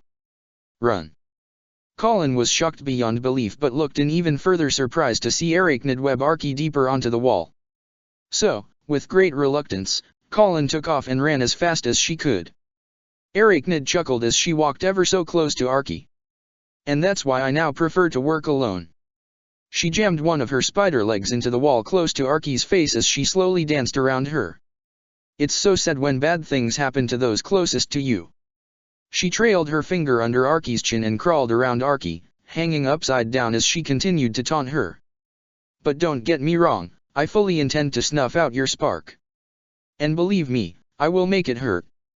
But that won't compare to the pain you'll feel knowing I'm adding your little Colin to my collection.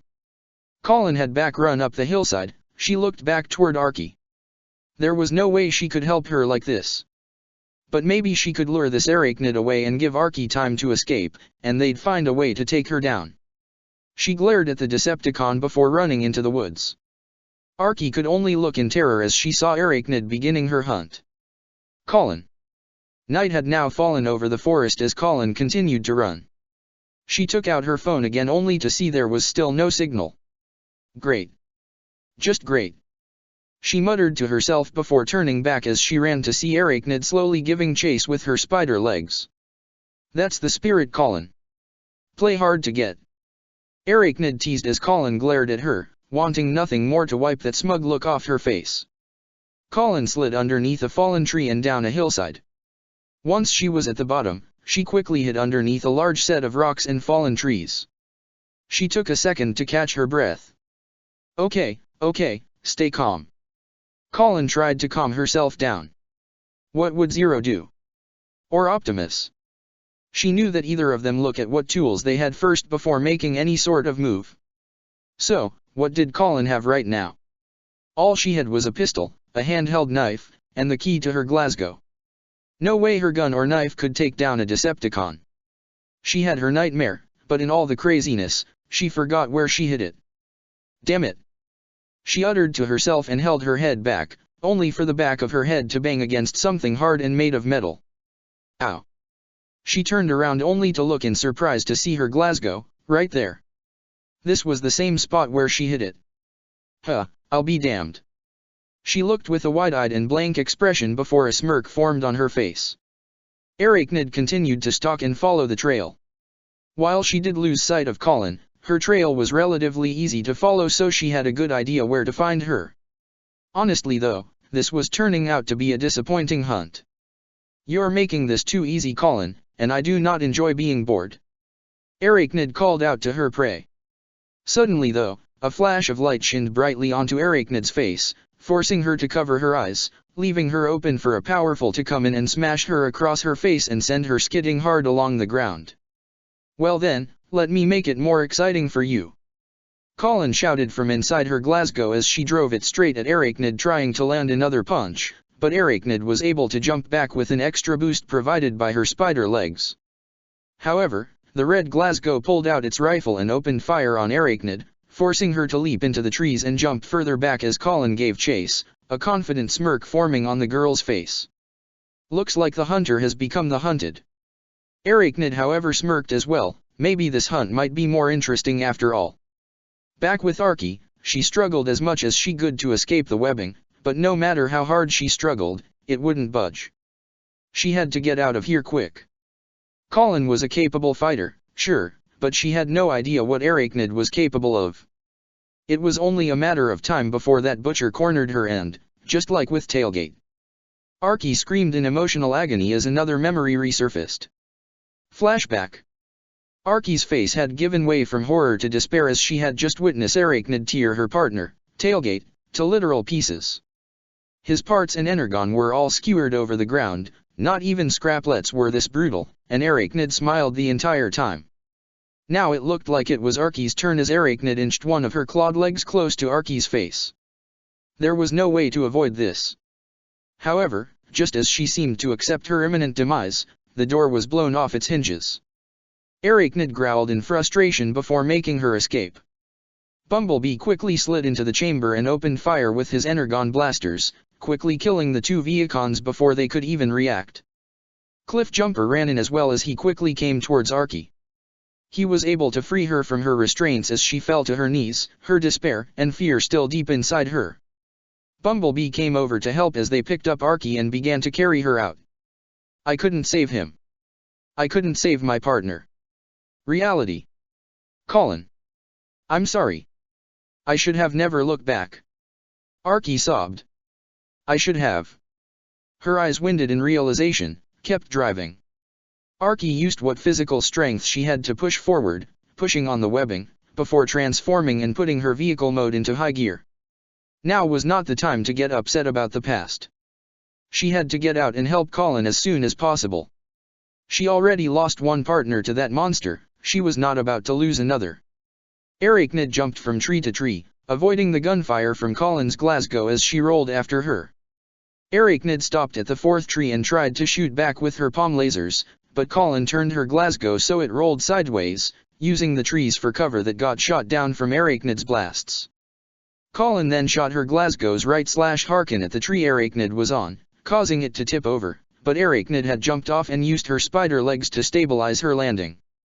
The spider-like Decepticon shot some webbing at the Glasgow's feet to halt its advance, but Colin wasn't about to give Arachnid any openings as she threw out a Chaos Mine, previously used on a Sutherland stolen by the Black Knights.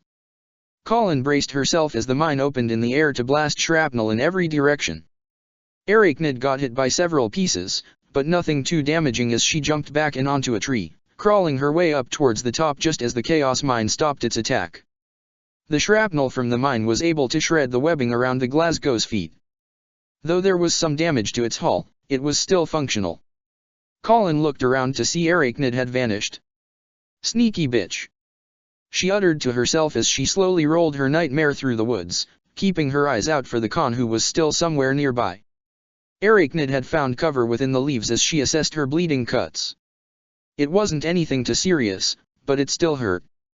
This seemed to anger her a bit, but also, she felt herself somewhat intrigued. That's quite the interesting toy you got there. Arachnid called to Colin. It's a rare feat to catch me off guard. You'll find I'm full of surprises. Colin's voice shot through the Glasgow's speakers. I'm not going to be easy prey for you. As Colin looked around, she couldn't find the voice of Arachnid as she continued to speak. I can see why Arky likes you, you remind me so much of how she used to be.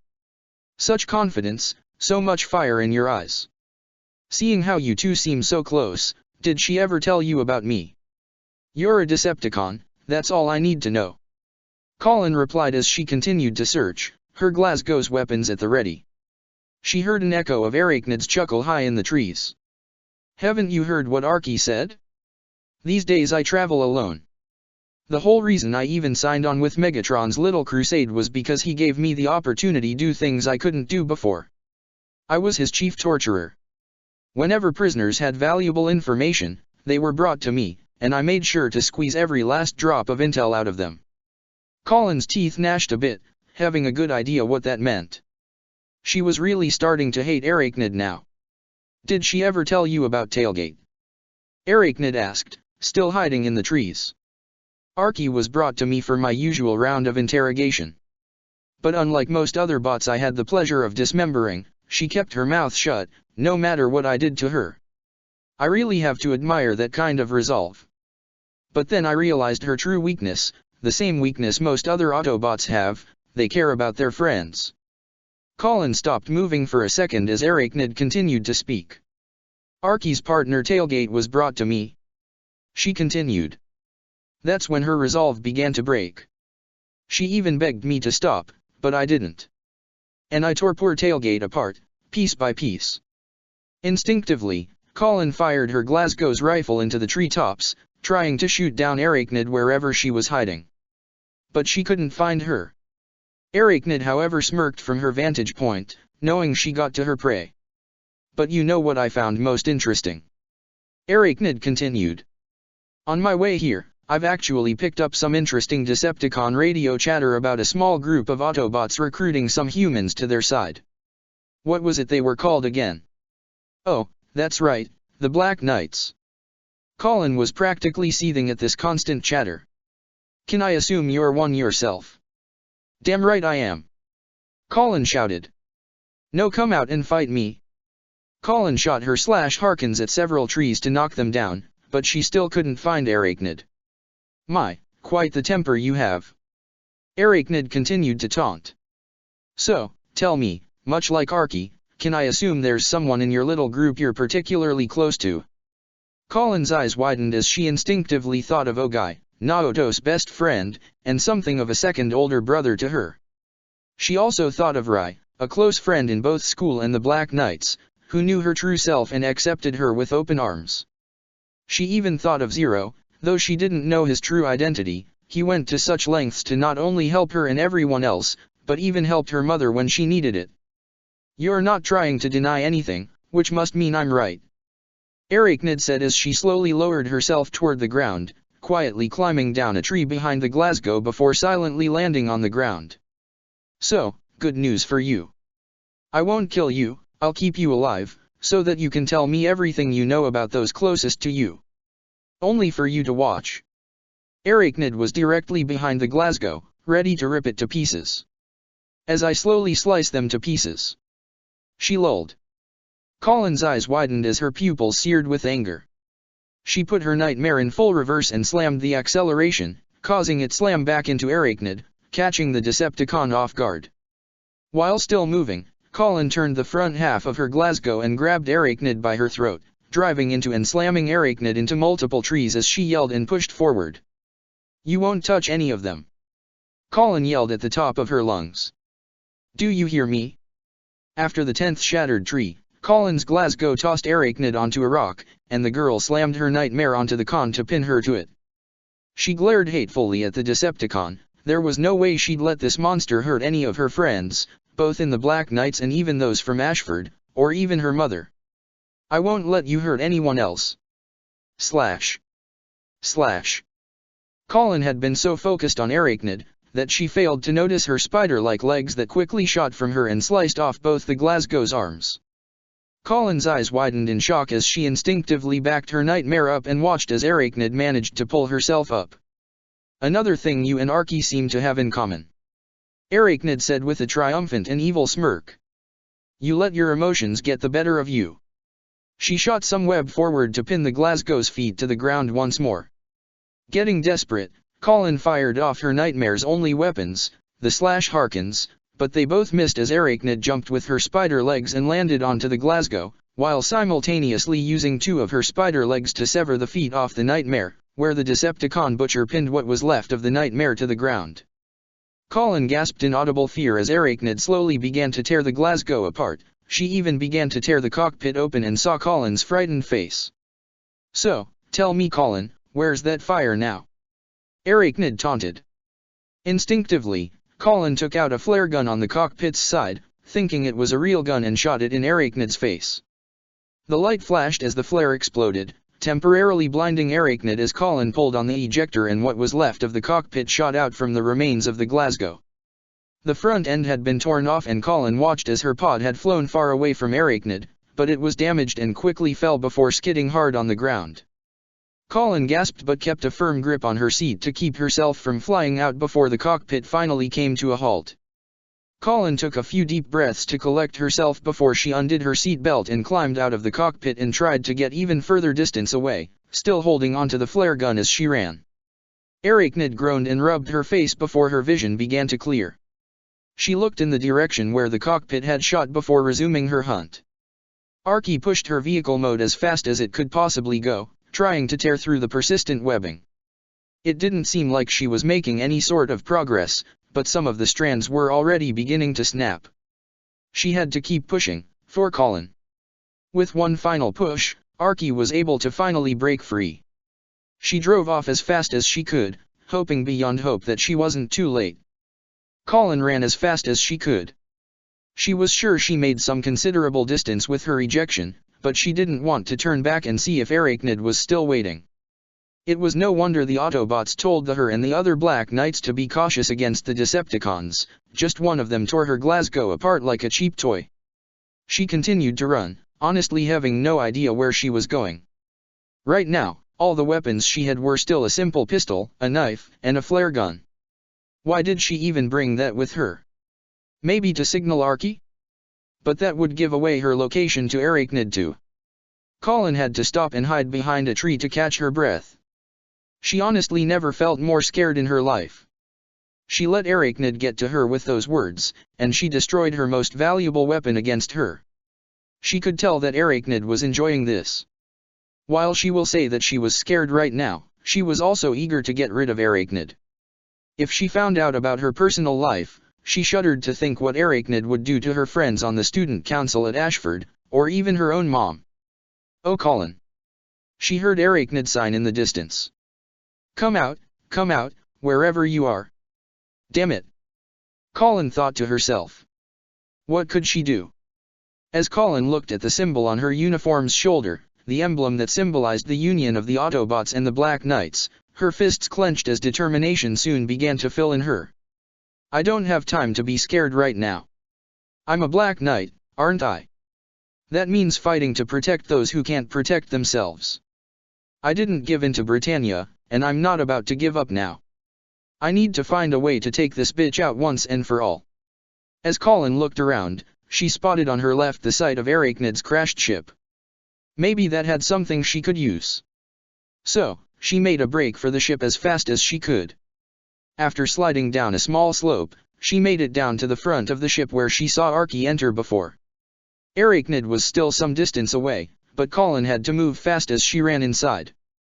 The minute she ran and entered the halls, she gasped at the sight of all the severed and preserved alien heads decorating the wall. She covered her mouth as she honestly felt like she was about to throw up but swallowed the bile back down. This con was all kinds of sick. She shook her head to push those thoughts out of her head. Okay, what can I use here? She tried to think. I still don't know a whole lot about Cybertronian tech, but, wait, this ship crashed, didn't it? Maybe something was damaged outside. I could probably use that. Colin was about to run out and back down the ramp, but as she looked to her right, she saw the figure of Arachnid in the distance. Colin quickly hopped over on the other side of the ramp and underneath a mound of dirt. It didn't look like Arachnid spotted her. She saw some rocks by her feet and got an idea. Now, where did you scamper off to? Colin heard Arachnid muttering to herself. She was almost directly over her. Colin quickly picked up a rock and threw it into the open doorway inside the ship. Arachnid turned at the sound of something inside her ship and smirked. If you wanted a tour, Colin, all you had to do was ask. Arachnid shifted her lower body to show her natural legs as she walked inside. Did you spot the empty space? I hope you'll like it. It's where you'll soon hang your head. Colin ran alongside the side of the ship. She smirked as Arachnid fell for it, but it won't take her long to realize she'd been tricked. Colin had to find something fast. As Colin ran toward the back, she jumped and slid down a mound of dirt and felt her foot stick into something wet. She looked down to spot a blue puddle at her feet. Sakuradite? No. Energon. Colin remembered how they were the same thing as she turned toward the ship's engines to see some liquid energon leaking. Guess the engines were damaged. Hey, wait a minute. Energon was highly explosive, wasn't it? She looked towards her flare gun and smirked. Arachnid looked around the inside of her vessel but couldn't find Colin. "Where are you? Colin?" Arachnid didn't see her anywhere. But if she wasn't in the ship, where was she? Her optics slightly widened, realizing she'd probably been tricked, and ran back outside. Colin aimed the flare gun and pulled the trigger. She made a run for it as she turned her head to see the red flare hitting the spot where she needed it, right in a puddle of energon inside a damaged engine. Arachnid had made it outside and climbed to the top of her ship to see Colin running away. "Hope you're packed for the heat, spider bitch," Colin called to Arachnid. The spider-like Decepticon looked down in confusion to that statement, only for her optics to widen in horror as she saw the flames spreading through the liquid energon and into her ship's engines. "Colin!" Boom! Colin was blown away by the shockwave from the explosion that completely obliterated Arachnid's ship. She was blown at least 20 feet and had a rough landing but made it out in one piece. She got up on her hands and feet and turned around at the sight of the ship's remains burning. She breathed a huge sigh of relief, before a smile formed on her face and she even laughed slightly. "Who's the prey now, huh?" Colin chuckled before she stood triumphantly. "Don't mess with the Black Knight." Colin then got up and began to walk away. She just killed her first Decepticon. She couldn't wait to tell Zero, Ogai, Rai, and everyone else back at the Ark. But first, she had to find Arky and... Colin suddenly felt something on her foot, sticking her to the ground. She looked in horror to see it was webbing. "No way." "Yes way." Colin was then webbed to a tree, her arms stuck to her sides and the trunk of the tree as she looked upward, her pupils shrinking at the sight of Arachnid. Half of her body was on fire, and her metal skin did appear damaged, but she was still very much alive, and very angry. Arachnid climbed down onto the ground and marched her way to Colin as she tried desperately to free herself from the web, but the sadistic alien was already on top of her. Arachnid smiled evilly as she felt her fingers along Colin's face. She was going to enjoy every single second of this. The girl was ready to scream in terror, but a pair of lights shined on them and Colin's salvation came in the form of Arky as her vehicle mode came in at high speeds before she transformed, and used the momentum from the speed she built up, to deliver a palm strike right to Arachnid's face to knock her back several yards. Arky wasn't about to give Arachnid even a second to recover as she quickly ran in to deliver a kick to her enemy's chest. Arky went on the offensive with a punch. Arachnid tried to punch back, but Arky blocked it and delivered another punch to her chest and a slug across her face before spinning around to deliver a fierce kick to knock Arachnid back more. Arky then converted both her hands into energon blasters and charged up a powerful shot before blasting it, hitting Arachnid and sending her flying through dozens of trees, leaving a trail of destruction behind her. Arachnid fell down in defeat. Her previous battle with Colin's Glasgow and getting caught up in the explosion of her own ship had already weakened her significantly, but that last attack from Arky was all that was needed to finish the fight. With Arachnid disposed of, Arky quickly ran towards her friend. "Colin. Are you okay?" She pried the webbing off to free Colin from the binds. Yeah, I'm fine," Colin said in between breaths. All fear was gone now as she looked up to her savior. "Arky, thank you," she said with an honest smile and gratitude filled in her eyes. Arky smiled back, but both their smiles faded as they heard a loud drilling sound from behind. They both quickly ran to see Arachnid's spider-like legs pointed downward as her body spun rapidly like a drill. She was quickly burrowing underground to escape. Arky tried to shoot her, but by the time she and Colin got close enough, Arachnid was already too far deep. "Arachnid!" Arky growled and called to her hated enemy, but she was long gone. The blue Autobot gave a deep and regretful sigh. So much for closure. Now she's stuck here on Earth, and in Japan of all places. Colin said, considering she just blew up Arachnid's ship. "Yeah, that's probably gonna come back and bite us in the ass someday." Colin, I'm sorry you had to face my demons today," Arky said honestly. "Well, you helped me face mine with my mom and refrain and all that, so I'd say we're even." Colin tried to smirk, but it quickly vanished. "She also told me what she did to Tailgate." Arky's face contorted one of grief once that name was spoken. To have someone you care about taken from you by someone that cruel, that evil. You can't help but think about what happened to Naoto. Archie assumed. Yeah. Colin lowered her head. I even saw it myself. And there isn't a day that goes by that I don't think how I could have saved him. Archie knew exactly what that felt like. She kneeled down and patted her companion on the back. I feel the same way. But as much as we like, we can't change the past. But you know what I do when I miss my friends who are gone. What? Colin slowly glanced towards Archie as the Autobot smiled. I remember all the friends that I still have with me today. She answered. And that's why I keep fighting, to protect them and make sure nobody else goes through the same thing. Colin smiled as she rubbed some mist in her eyes. She felt exactly the same way. She did have many good friends, and family, people she was fighting for. Fighting to make the world a better place for them. Yeah, I got a lot of friends. And you're one of them. Archie stood up with her smile still on her face as she was finally able to contact the Ark again. Ratchet, requesting ground bridge. Colin smirked, she was more than ready to go home after this. But an irritated look formed on her face as she spotted a mosquito near her arm, which she promptly squashed with her hand. Need to get my partner far away from any oversized insects. Archie joked. Colin looked up to Archie with a smirk and a raised eyebrow. Partner, huh? Junior partner. I can still pull rank. Archie teased just as the sun began to rise and shine upon the two freedom fighters and sisters in arms. Chapter 13, Deus Ex Machina. Rai had just finished packing his school books as the last class for the day ended. He was about to walk out the door when he heard a few of his friends call him. Hey Rai, where you going? Rivals asked as he was with Shirley and Millie. Oh, just wandering around the settlement. Nowhere in particular. Rai answered. You sure it's okay to go off by yourself? Shirley asked with concern. I mean with all that's happening with the Black Knights and those Autobots. They're not exactly terrorists, I mean they did save all our lives and everything. Rai pointed out. That's true. Millie said. But still it's not exactly safe to just wander around aimlessly. I'll be fine, don't worry. Rai assured.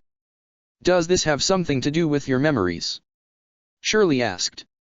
Rai stopped for a second before answering. No, it really doesn't. Shirley suddenly felt a bit guilty. I'm sorry if I caused you some trouble. I know it's a touchy subject for you. It's fine, don't worry about it. Rai assured. I got you guys on speed dial if anything comes up though. Trust me, I'll be fine. Alright if you say so buddy. Rivals seemed to get it. Just let us know if there's any trouble and we'll be over there in a heartbeat. Millie said. Thanks guys, that really does mean a lot. Rai said before walking out of the classroom. Rai walked out toward the Ashford parking lot. He felt a little bad lying to his friends like that, but he was a Black Knight and he had to keep that a secret or else risk putting them in danger. Aside from the Autobots and several other Black Knights, the student council, Nunnally included, were the only people he truly considered his family and the last thing he wanted was to endanger their lives. His attention was soon caught by a familiar green SUV pulling into the parking lot with some rock music playing on the radio. He looked a bit surprised to see it was this particular Autobot picking him up but went ahead anyway. Yeah. Bulkhead mouthed the heavy guitar sounds on the radio as Rai got into the passenger seat. Heh, didn't know you were into heavy metal. Rai commented as he buckled his seat belt. Tamaki got me hooked onto it. Bulkhead answered. What can I say? I like it. Rai smirked a bit as the disguised Autobot drove away from the campus. I'm a bit surprised that you're picking me up, Bulkhead. I was kinda expecting Bumblebee since he's always at Ashford with Lelich. Both of them are already at the Ark so I decided to swing by and get you. So, what's everyone been up to? Rai asked. Right now, we're focusing more on recruitment. Bulkhead answered. We've got lots of resistance groups wanting to sign on with us. Heck, we'll be about as big as the JLF in no time. When's the next big mission? Rai asked. Wow, slow down there, kid. You haven't even piloted a nightmare yet, gotta take baby steps first. Bulkhead said as his vehicle mode turned down one alleyway and made its way down toward a nearby ghetto. I read the manual and actually got the feel for the controls on one of our Sutherlands. Rai said. Not the same as getting into fight. The green Autobot remarked as a ground bridge portal opened in front of them. Bulkhead drove inside and the portal closed almost immediately. Bulkhead had driven from the ground bridge bay all the way to the Ark's bridge where Ratchet was still working at a console as he came to a halt. Rai, I get you wanna help us, you got a good heart, but you can't rush headlong into a fight. Bulkhead said as Rai stepped out and Bulkhead transformed. I get that. Lelich already made that perfectly clear. Rai said with a bit of irritation.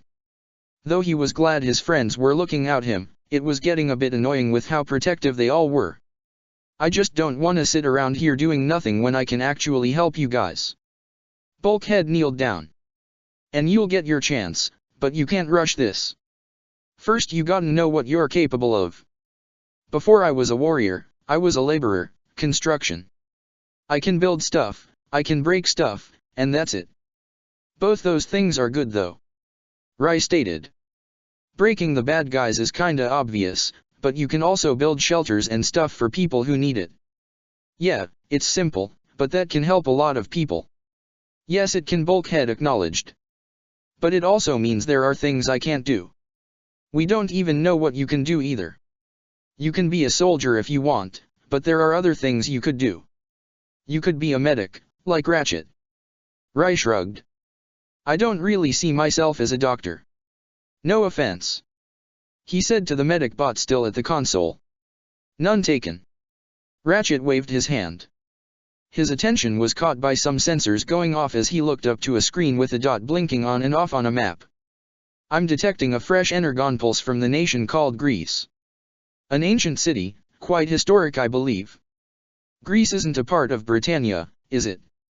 Bulkhead asked, standing up. No, it's part of the EU. Ratchet answered.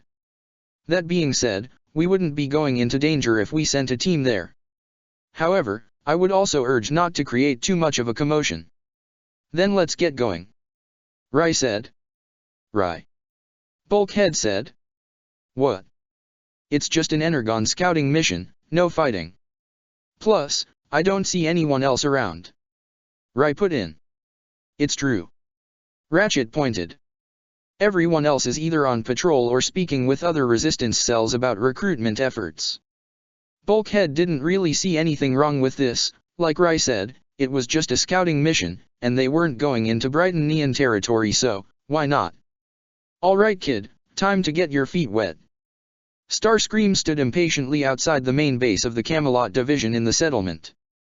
Though he was on military grounds away from civilians, all the nearby soldiers couldn't help but stare at him, much to his irritation.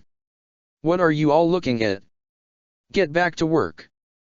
Starscream ordered many of the soldiers, causing them to stiffen up and quickly get back to their posts. He soon saw something enter the facility. Driving through the main gates was a bright red sports car resembling an Aston Martin that drove up to Starscream. It's about time, Knockout. The second in command of the Decepticons stated. I do not enjoy being kept waiting. The red car transformed to reveal the red Decepticon that was named Knockout. It was a long drive, Starscream. I'm still picking bugs out of my grill. Yes, right. You're one of those. Starscream commented. Knockout didn't seem to like that tone. Come again. Never understood why any self-respecting Decepticon would choose an automobile as his vehicle mode, when he could have flight. Starscream stated. I like the way I look in steel-belted radials. Knockout answered with a smug grin. Inside the Special Corps base, while all the personnel were working on the equipment present, including the Lancelot, Suzaku sat on a chair on a catwalk as he read his textbook for school. Though it appeared he was simply reading, his mind was elsewhere. A lot went through his head, specifically Zero, the Black Knights and the Autobots. They claimed to fight for justice and many of the criminals they caught or ousted really were corrupt and deserved justice. Why didn't they help the police? Why are they fighting Britannia when they could try to help change it? But also, he couldn't deny that Britannia was far from perfect, and there was something about the Decepticons that just made him feel a bit uneasy. Suzaku. He was startled out of his thoughts by Cecile as she looked at him with concern. "Miss Cecile. I'm sorry, I didn't mean to startle you." "Don't worry, I was just lost in thought, that's all," Suzaku assured as Cecile sat down next to him. "Hey Miss Cecile. What exactly do you think about all this? The Autobots and the Black Knights?" "Well, truth be told, I don't really know what to think," Cecile answered honestly. "But I don't want to outright say they're terrorists. I mean, they did rescue Princess Euphemia and many of your friends back at the hotel jacking, and they have exposed some dangerous criminals.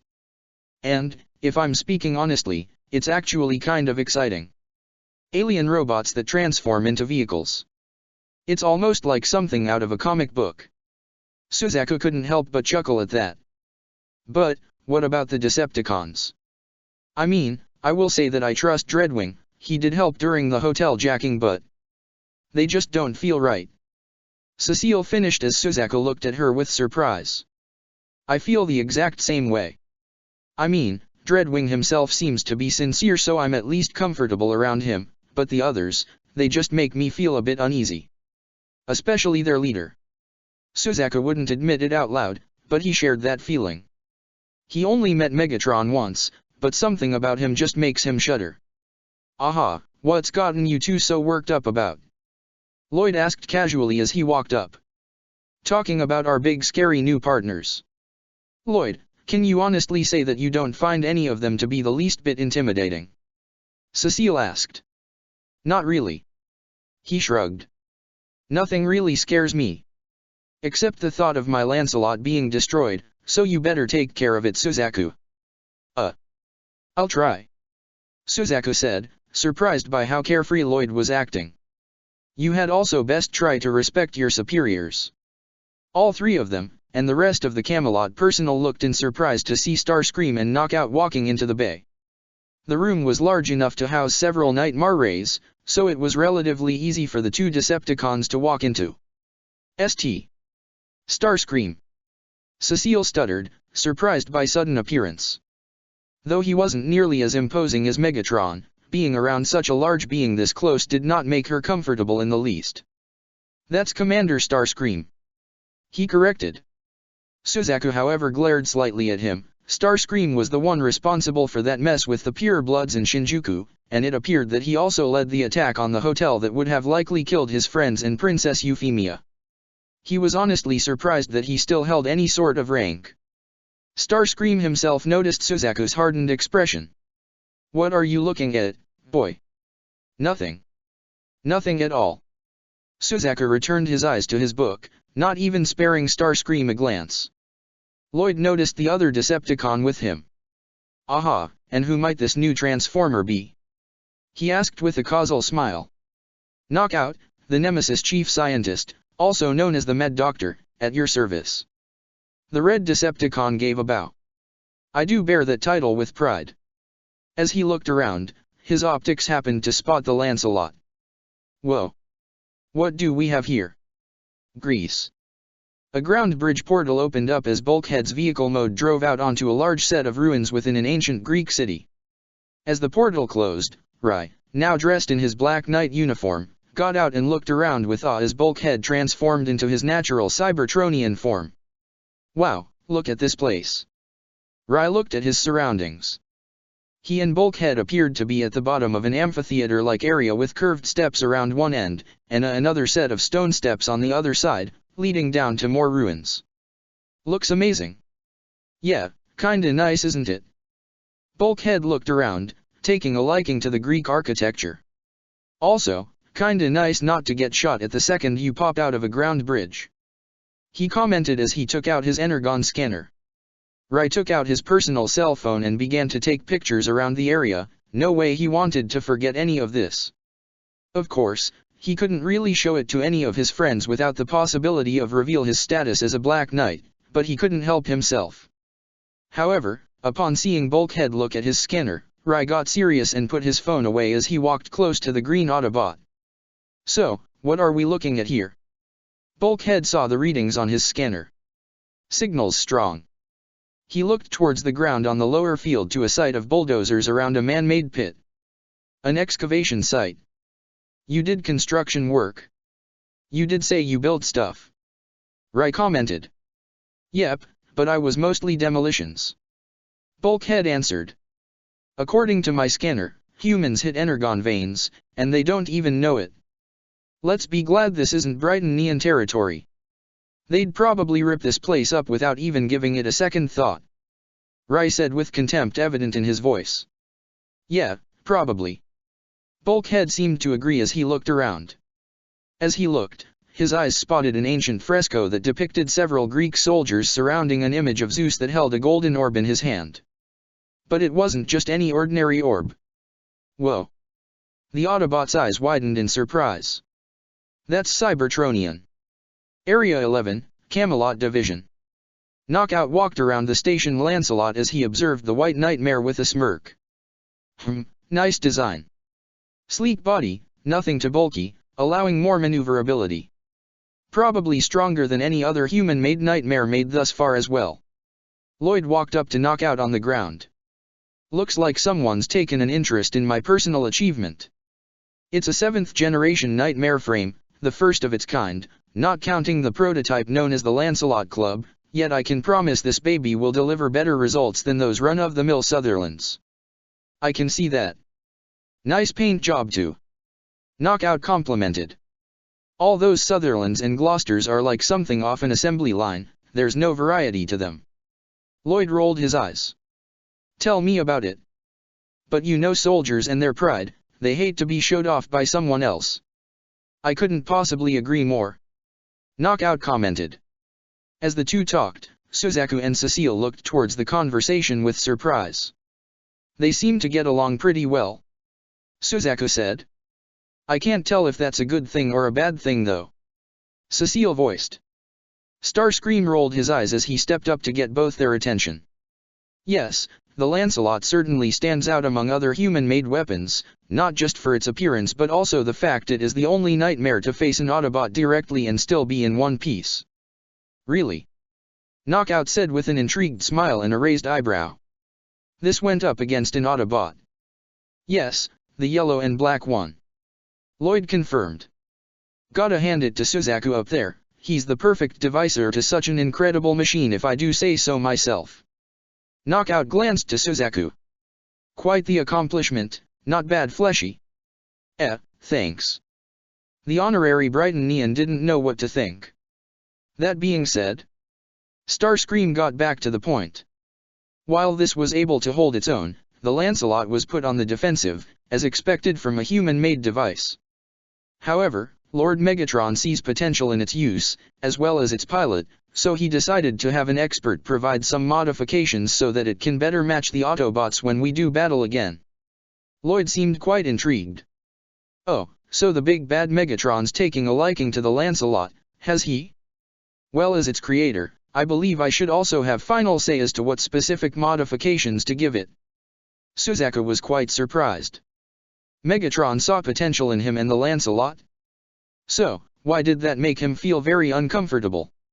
Cecile felt the same sort of way, she certainly hoped it wouldn't mean they'd have Decepticons around here more frequently. I've done plenty of bodywork, Starscream, but I'm better at breaking them than fixing them. Knockout said as he transformed his right hand into a drill before it transformed back. Would help if I had my assistant, be a good sparring partner, and I might see how the Lancelot works in combat myself. I summoned both of you, where is he? Starscream questioned. We were hot on a fresh energon trail when you called. Knockout answered. Breakdown will show when he's through scouting it. Breakdown? Cecile questioned. I do not like the sound of that. Suzaku thought to himself. Greece. Why would ancient Greeks paint an energon harvester? Bulkhead wondered out loud as he looked at the fresco. You know what that thing is? Rai asked as he took a picture of it with his cell phone. I thought you said you only knew construction. You're smarter than you let on. But even dumber than he looks. Both Rai and Bulkhead turned around in surprise to see someone else had arrived. At the top of the stairs behind them stood a Decepticon that was about as big as Bulkhead, if only slightly bigger by a few feet. His body was very large, almost like a metal bodybuilder, with a blue and silver paint job. He had a red face and glowing yellow eyes. Breakdown. Bulkhead recognized him. The aforementioned Decepticon chuckled. Miss me. Like rust in my undercarriage. Bulkhead glared. Whoa, you know this guy? Rai voiced in surprise. We have a history. Bulkhead said as he kept his eyes firmly squared on his rival. And you have a pet. Breakdown noticed Rai's presence. Does it play catch? He was able to pry a large stone pillar from the ground with ease before throwing it toward Rai. Catch. Rai was taken by surprise as he fell backwards and looked in shock to see the pillar racing toward him, but Bulkhead blocked it by shielding Rai with his body, his back taking the hit. Rai, stay down. Bulkhead ordered as Rai tried to find cover in the dust cloud that formed. Right before the dust cleared, however, Breakdown suddenly appeared as he jumped and tackled Bulkhead, sending them both falling toward the ground. They bounced off the impact as Breakdown, while airborne, threw Bulkhead with enough force to send him flying and crashing through the fresco with the image of the Energon Harvester on it. Whoa! Rai breathed in shock. Bulkhead was one of the biggest beings he's ever seen, easily dwarfing any nightmare ever built, but this Breakdown guy just threw him like a ragdoll. Guess he underestimated the Decepticons. Oops. Hope the pretty picture wasn't too important. Breakdown commented as he ran and transformed into a large dark blue military truck before driving off. Once he was gone, Rai quickly ran down the large steps toward the recovering Autobot. Bulkhead, you okay? The green Autobot groaned a bit. I'll be fine. He looked at the remains of the fresco. Told you I'm good at breaking things. Hey, don't worry, I got your back. Look. Rai took out his cell phone to reveal the picture he took of the fresco, including the Energon Harvester.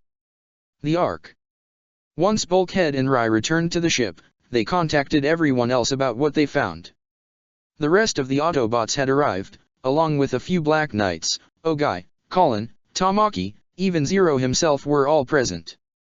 The image that Rai took was now uploaded and displayed on the main screen on the Ark's bridge. It is indeed an Energon Harvester. Optimus confirmed. A powerful tool created by the Ancients, to remove raw Energon from any source. What Zeus got the Autobots on speed dial or something? Tamaki questioned skeptically.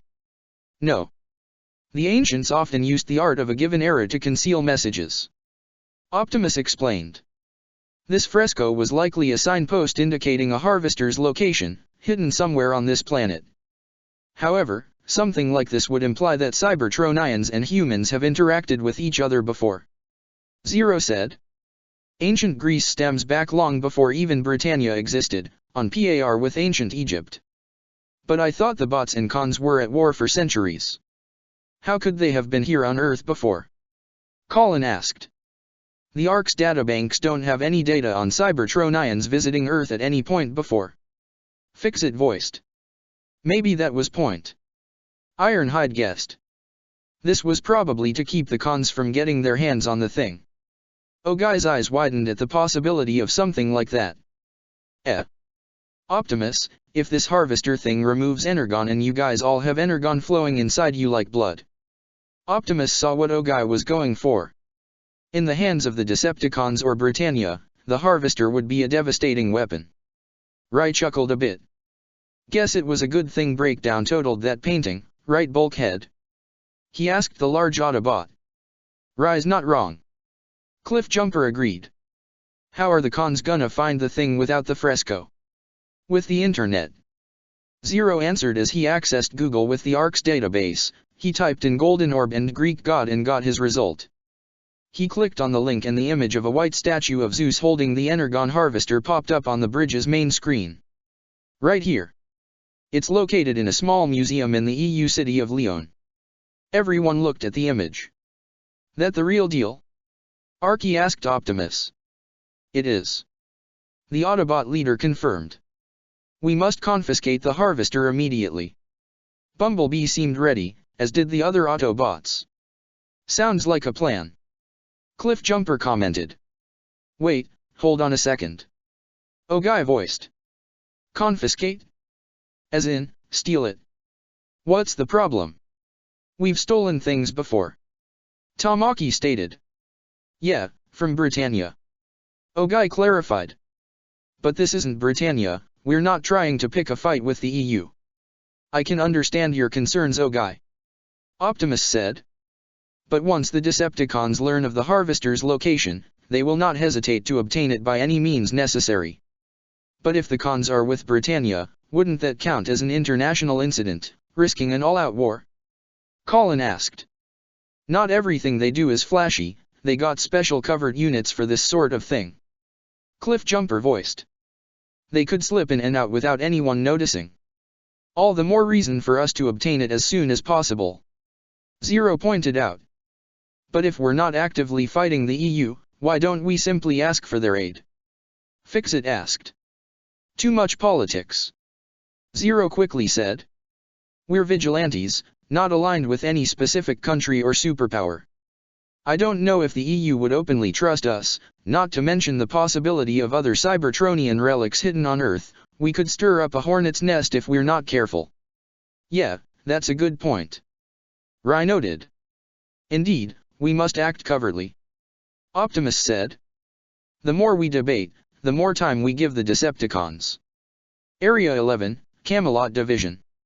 Speaking of the Decepticons, their chief intelligence officer, Soundwave, was in the building along with Starscream, Knockout, and Breakdown, as well as the rest of the Camelot Division, including Lloyd, Cecile, and Suzaku. Soundwave had the image of the Harvester and the statue that held it on his visor. MMM. Breakdown nodded in confirmation. That's definitely it. An Energon Harvester, Lloyd stroked his chin with an intrigued smile. Ancient alien technology. You certainly got my attention. Starscream smirked. Knockout, you might have your demonstration after all. He turned to Lloyd. Asplund, prepare Kurugi and the Lancelot for launch. It's harvest time. He sneered evilly, which only seemed to make Suzaku even more uneasy. Night had fallen over the French city of Lyon. The museum was closed, no cars in the parking lot, and no visitors. Now was the time. Optimus Vehicle Mode drove up to the main parking lot of the museum and in front of the main entrance, followed by Arky, Bulkhead, Cliff Jumper, Ironhide, and Bumblebee. Cliff Jumper and Ironhide split off as they each drove to the far corners of the parking lot. All right, we're in position. Ironhide spoke through the communications line and not aloud. Any cons show up and we'll get the jump on them. Cliff Jumper added as they turned off their headlights and remained out of sight. As Optimus pulled to a stop at the north side of the building, Arky and Bulkhead drove to the right as Bumblebee drove left. Autobots, confirm position. He said to his team. Westward ho.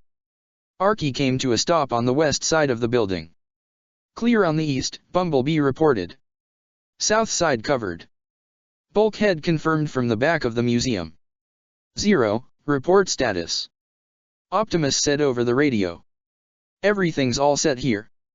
Lelich had already been transported into the building via ground bridge and made his to the security office.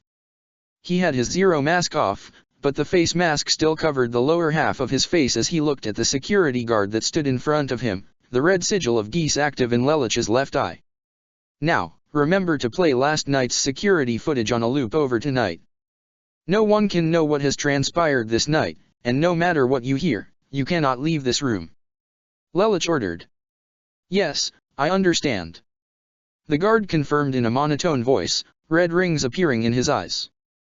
He sat down on his chair and did nothing as Lelich put on his mask and left the room. The Ark. Ogai, Colin, Rai, Tamaki, everything's all set. Zero contacted the 4 Black Knights, each of them had their visors on, who stood on a scissor lift in the ground bridge bay.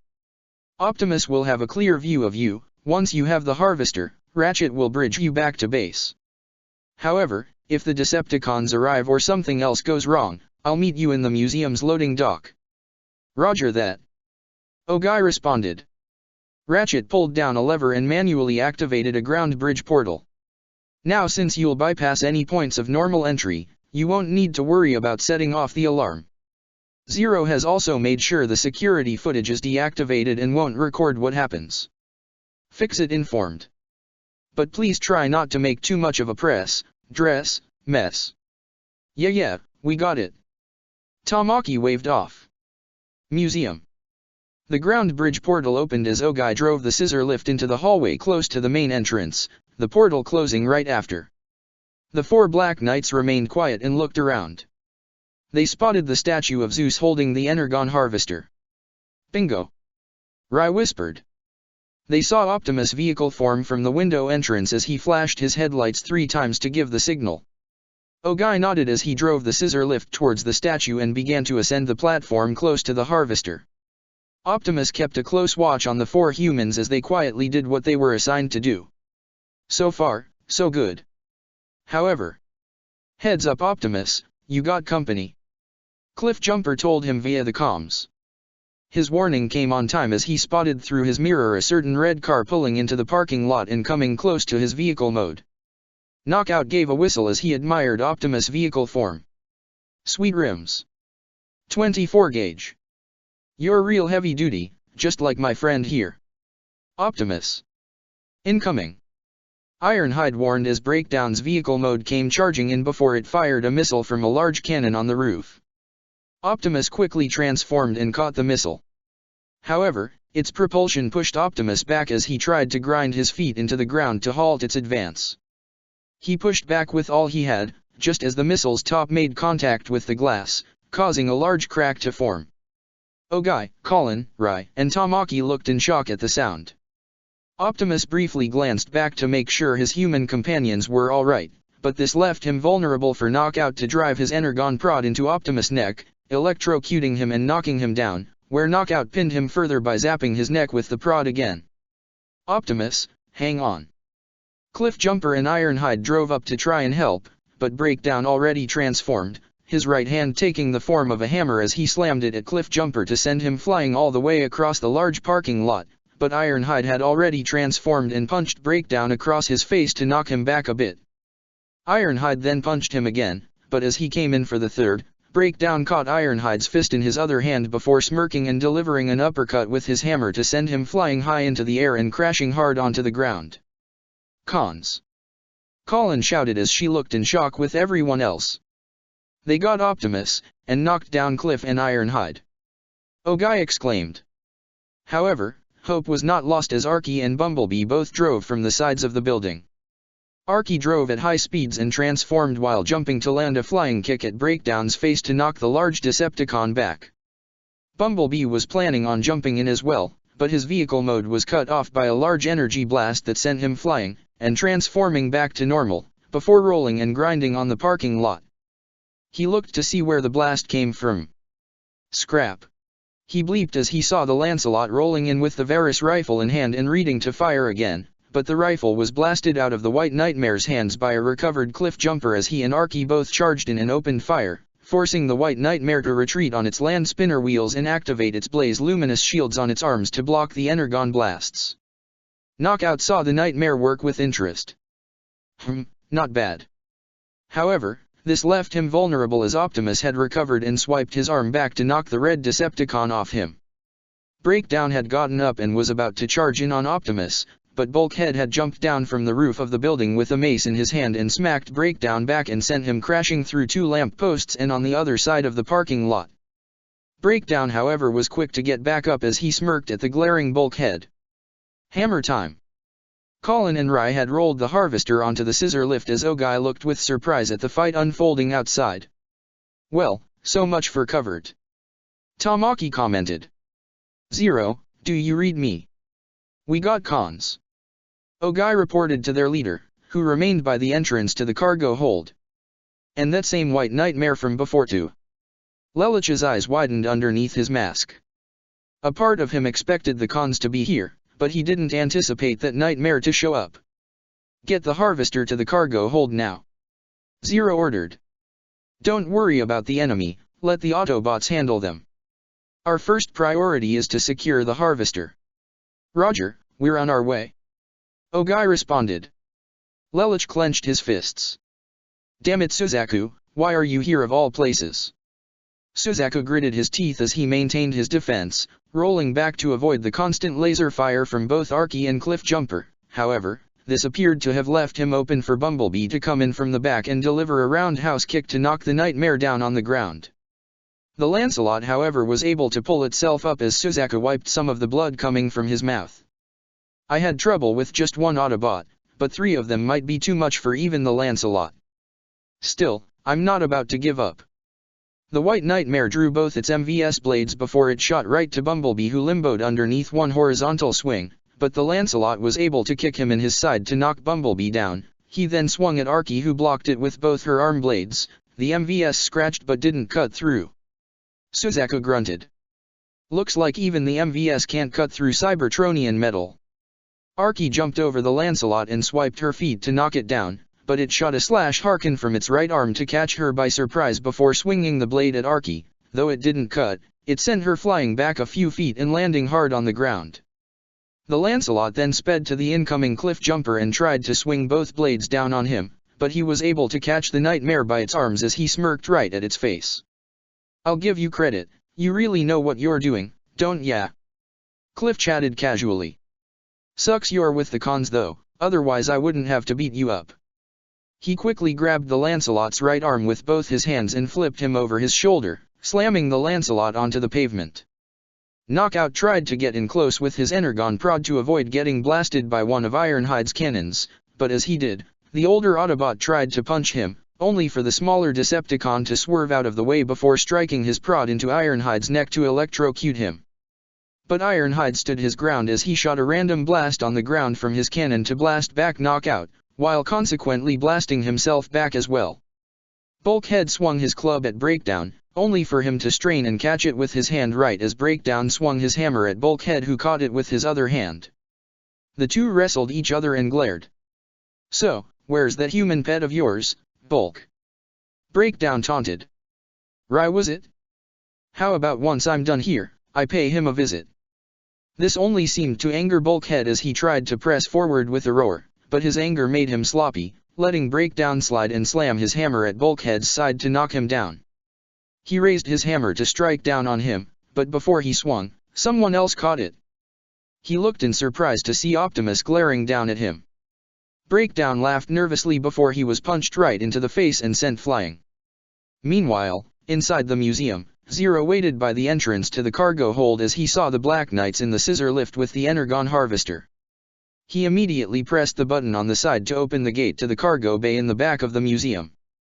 With all the commotion, they were lucky nothing in the museum was damaged. "Ratchet, we have the harvester.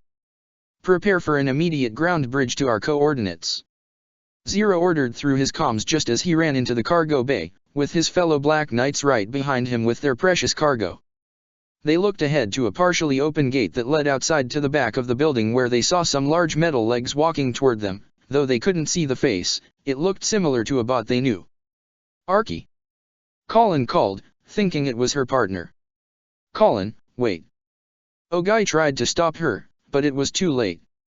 The mysterious Cybertronian used his hand to pull open the gate and reveal his presence. His face, or lack of thereof, made the Black Knights, even Zero, backpedal in fear. "Soundwave!" Zero exclaimed. Tamaki instinctively pulled out his rifle and opened fire on the silent Decepticon. The bullets didn't affect him as his scanners looked onto all 5 of them, and he detached something from his back which morphed and transformed when it landed behind him, taking the shape of a large metal jungle cat. It roared as it jumped under Soundwave and opened fire with purple energon blasts from its mouth, forcing the 5 Black Knights to run and hide either behind the corner near the harvester where Zero, Colin, and Rai hid, or behind a forklift where Tamaki and Ogai hid. Ravage kept shooting in their direction as Colin or Tamaki tried to shoot back behind cover, forcing Ravage to bounce on his feet and avoid the bullets as he shot back at them in response. While Ravage kept the Black Knights occupied, Soundwave extended one of his tentacles from his side that moved along the left wall and turned the corner, aiming towards the harvester. "Look out!" Rai exclaimed, causing Zero and Colin to look in shock as the tentacle lashed out toward them. Ogai and Tamaki tried to help, but Ravage's laser fire kept them pinned behind the forklift. As Colin and Zero tried to find some kind of cover, Rai spotted an emergency axe along the wall and quickly ran to grab it. He gave a yell as he tried to chop the tentacle, only for it to move and knock Rai back and into Zero and Colin, knocking them all done. They could only watch in shock as Soundwave's tentacle grabbed the harvester and pulled it back towards Soundwave himself. With the Energon harvester in hand, Ravage ceased fire and returned to its master just as Soundwave transformed and flew off. Back in the front parking lot, the Autobots' battle against Knockout, Breakdown, and the Lancelot came to a halt as they all spotted Soundwave's vehicle mode fly off. Knockout smirked knowing they had what they needed. That would be game. He transformed and drove off, along with Breakdown. Suzaku glanced towards the Autobots before he turned the Lancelot around and followed the two Decepticons towards an open ground bridge portal Soundwave provided that closed shortly after. So, did we win? Cliffjumper asked. What do you think? Arky remarked. Optimus, Soundwave has the harvester. We've lost this fight. Zero contacted Optimus, causing him to look with a serious expression. In record time, the Autobots and their Black Knight companions had returned to the Ark where Zero and Optimus had called an alert for several of their more experienced soldiers to return to the Ark immediately. Optimus informed them of their mission as several teams of Black Knights, each with one of Autobot, were being dispersed via ground bridge to find and locate the Energon harvester as soon as possible. In all likelihood, the Decepticons will use the harvester to gather as much Energon as quickly as they can, from the planet's otherwise unminable Energon deposits. Optimus instructed. Be warned, many of you are traveling to areas that are under Brightonian control. Zero informed. While the locations of these deposits may not have any military or civilian occupation near them, keep in mind to avoid any possible detection. We cannot risk bringing in other parties into our battles yet. Approach with extreme caution. Optimus gave the final warning. If you spot the harvester, contact the Ark immediately and we'll all rendezvous and battle the enemy together. The Decepticons won't hesitate to turn the harvester on any one of us, even Nightmare rays will be rendered useless. All the teams were then dispersed. Bumblebee had Ogai, Inu and two other Black Knights, Colin rode with Arky, Cliffjumper went with Tamaki, Sugiyama, and two others, and Ironhide rode with Minami, Yoshida, and two female Black Knights. Optimus was the last and would be deployed with Zero and three others. Fixit prepared the ground bridge remotely as Optimus turned to the only remaining Autobot. Bulkhead, it is best you remain here to assist Fixit and Ratchet. Right, you'll be here for the same reason. Zero told his white-haired friend. Wait, what? No way. I helped lose that thing, I wanna help find it. Rai protested. You didn't lose it, we were unprepared for Soundwave. Zero replied. You have no real battle experience, and the incident with the scraplets doesn't count. I'm not putting your life in danger when the enemy has a dangerous weapon. Zero is correct. Optimus agreed. Bulkhead, we will contact you for battle if we find the harvester. Yeah, I'm just too big a target, right? Bulkhead commented. Optimus had a small sympathetic expression before transforming as Zero got in with his team and they drove off into the ground bridge, leaving Ryan Bulkhead alone with Fixit and Ratchet, the later working at a small station with some handheld Cybertronian tools. Transportation complete. Fixit reported. All teams are at their respective destinations. Well, at least I'm not the only one stuck here. Rai commented to Bulkhead. The large green Autobot wasn't exactly pleased, though he knew he was right. He wasn't the stealthiest bot, even Ironhide was more cautious than him. He'd be a perfect target for the harvester, and he hated feeling useless. With an angry growl, Bulkhead frustratingly slammed his fist onto Ratchet's table, smashing a tool he was using. Bulkhead, I needed that. Ratchet exclaimed. I'm certain you two aren't useless, Optimus and Zero are just trying to find the best way your skills can be best applied. Fixit tried to calm them down. Speaking of which, I know Zero said he took care of the security footage back at the museum, but the harvester actually gone. How are we gonna risk not starting an international mess with the EU? Rai questioned. By returning this replica to the museum. Ratchet answered, showing a partially completed replica of the Energon harvester. The construction of which would be going a whole lot faster if Bulkhead hadn't just mangled my frame welder. He angrily referred to the tool the aforementioned Autobot smashed. We're already rebels and thieves, why not add forgery to the list? Rai groaned, also not liking the idea of being useless. Bulkhead groaned. First I wrecked the fresco, now I. His eyes widened in realization. The painting of the harvester wasn't the only thing we found at those ruins. Rai caught on. You're right. I'm sorry, but what are you talking about? Fix-It asked. There's this whole thing of Energon back at Greece. Rai exclaimed. At those exact same ruins. Why would the cons go for all the hard-to-find stuff when you got a supply of Energon ready to order right there? Which would be a perfect testing ground for the harvester. Ratchet realized. I will alert the others.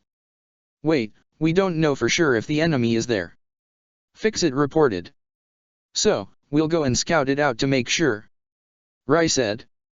All three Autobots turned to Rai with surprise. We? Bulkhead questioned. Yeah, I'm going to. Rai stated. No way. Bulkhead exclaimed. I agree. Ratchet added. Did you not hear Zero advising against your involvement, Rai? It's for your own safety. I'm not talking about charging head-on in a fight. Rai explained. Every other bot left here with a partner or a team, why shouldn't Bulkhead? I'll watch his back. We'll contact you guys the second we spot the harvester. I'll even take a nightmare if things go south. Like I said, I'm not charging head-on into a fight, it's just to be prepared, that's all. Look, you guys were able to accept me into the Black Knights, right? Well, let me prove myself. Let me show you that I can help you guys, that I'm not just dead weight. Please. Ratchet and Fix-It were both lost for words as they looked at one another while Bulkhead couldn't help but be impressed. He knew how that felt. For most of his life, Bulkhead was only known for muscle and power, building stuff, and breaking stuff, but that was all. He wanted to prove that there was more to him than just that, so he knew where Rai was coming from. He smirked at his friend. All right, partner, get yourself a nightmare. Bulkhead said to Rai, causing him to smile. Greece. Night had fallen over the same set of ruins that Bulkhead and Breakdown scared off before. Starscream was present along with Knockout and Breakdown, and 3 other Viacan soldiers. It wasn't just him, of course. Suzaku was there inside the Lancelot, with both Lloyd and Cecile on the side, observing, though the young woman was more nervous if anything else. Why move mountains now, when we have a motherlode of Energon right here for the taking? Starscream stated as he looked down into an Energon vein, one that wasn't too difficult to dig up and expose. Courtesy of this gift from ancient Autobots. Starscream held the Energon harvester and was more than ready to put it to use. Well then, let us see what those ancient Autobots were capable of. Lloyd rubbed his hands together eagerly. It normally takes months or even years to fully extract a deposit of Sakuradite, or Energon as you call it, but if this thing can do it quicker, I can only wait to see what you Cybertronians have in store. Lloyd exclaimed with stars in his eyes, causing Starscream to roll his eyes in annoyance while Cecile looked with concern. Commander Starscream. Cecile approached with caution. I feel it's safe to point out that we're not in Brightonian territory. Greece is a country that is under the control of the EU. Without the proper clearance, we're essentially trespassing into foreign territory. Starscream scoffed. Tell me how this is any different from when your empire invades and conquers any other nation. Cecile didn't know how to respond to that, but Suzaku rolled up in the Lancelot to face Starscream. But she's right. If we're not careful, this could accumulate into a conflict with another superpower that rivals even Britannia. Suzaku warned, his voice projecting from the Lancelot's speakers. Viceroy Cornelia wouldn't. She has no authority here. Starscream stated, facing the Lancelot directly. The ASIC is an irregular unit that operates outside the Brightonian chain of command. You are only called upon when you are needed, and as I have chosen this unit for this mission, you now report directly to me. Are we clear? He glanced that last question to not just Suzaku, but to Lloyd and Cecile as well. Crystal clear. Cecile stuttered in a frightened tone. Keep giving me a front row seat to all your little toys and I'm good. Lloyd smiled causally. Starscream turned his attention toward Suzaku, who had yet to respond. Though no one could see inside the Lancelot cockpit, Suzaku glared at Starscream before he sighed. I understand, Commander Starscream. The Decepticon smirked arrogantly as he mockingly patted the Lancelot's head. That's better. Speaking of the higher UPS, Starscream. Knockout got his attention as he stood with Breakdown. Have you informed Lord Megatron about this? You know how he is when you don't communicate with him. That is why we are here, to properly test the harvester and see to it works efficiently. Starscream answered. I wouldn't want to raise our master's hopes on a defective tool, would I? He pointed the harvester directly at the Decepticon pair, causing them to wince and back away. Wait, what are you? Suzaku questioned, but Starscream activated the harvester already. The handheld device shot a beam of energy that shot past Knockout and Breakdown and directly hit a Viakin on guard. The second it hit the Viakin, trails of energon flew out of his body and traveled along the beam directly into the harvester. Both Breakdown and Knockout looked in shock at the process as Starscream literally sucked the energon out of his own soldier's body. Even the remaining two Viacons were caught off guard.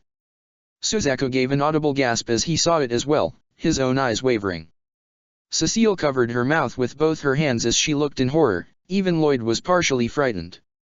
Though he would normally be ecstatic at seeing something like this, there was something about what Starscream did that put him slightly on edge. Starscream himself merely smirked evilly as he sucked out the last drop of energon from the Viakin, who fell to the ground in a lifeless husk just as the beam retracted and the harvester deactivated. All that energon, in such a tiny vessel. Starscream looked in awe at his little toy. Knockout laughed nervously. Those ancient Autobots never missed a trick, Commander Starscream.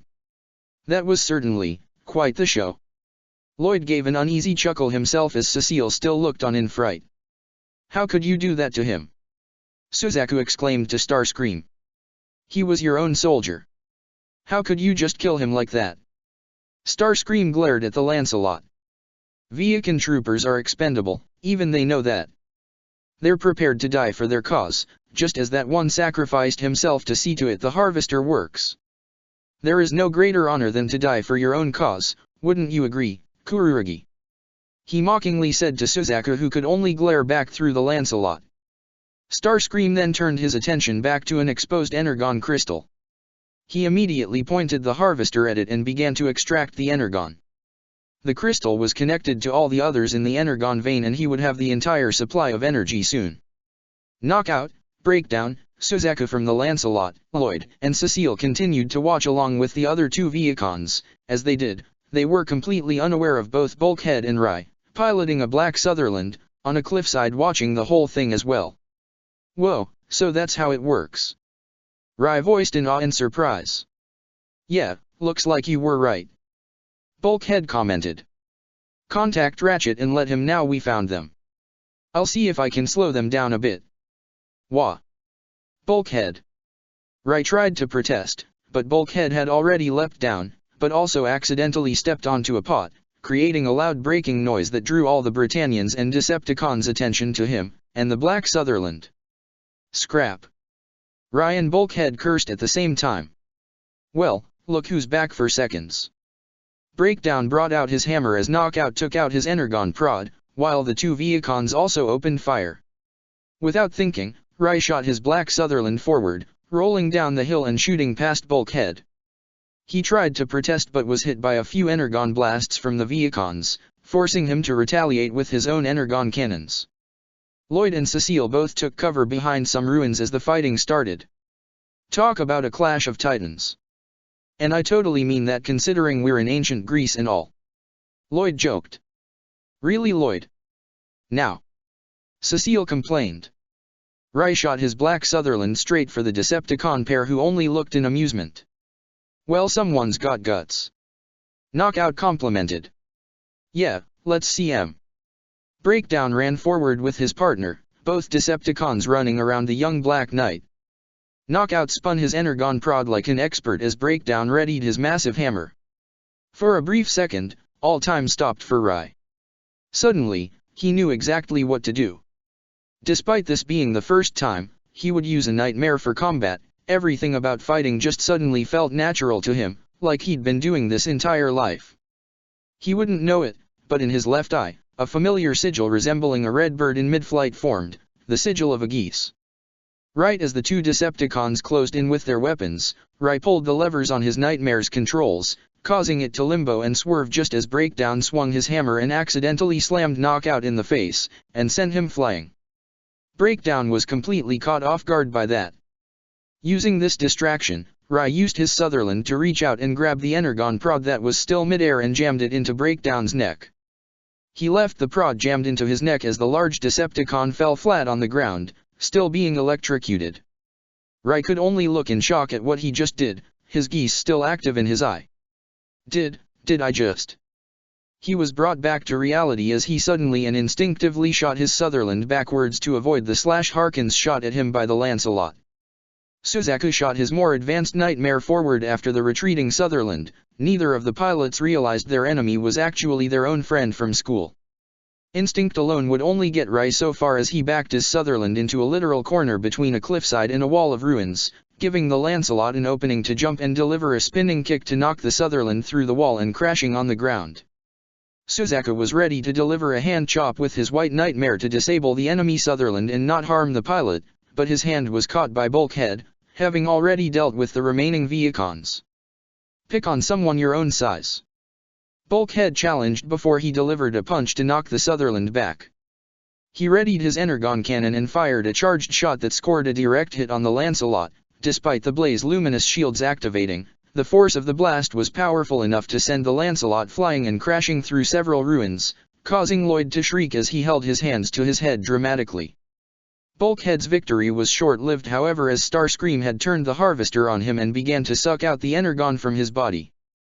Bulkhead struggled and tried to push himself forward, but he was already being weakened and fell to the ground. "You're a big one, this could take a while," Starscream observed with an evil smirk. "Heads up, Con." That warning came from Rai in his black Sutherland as he had already recovered and grabbed Knockout's Energon prod.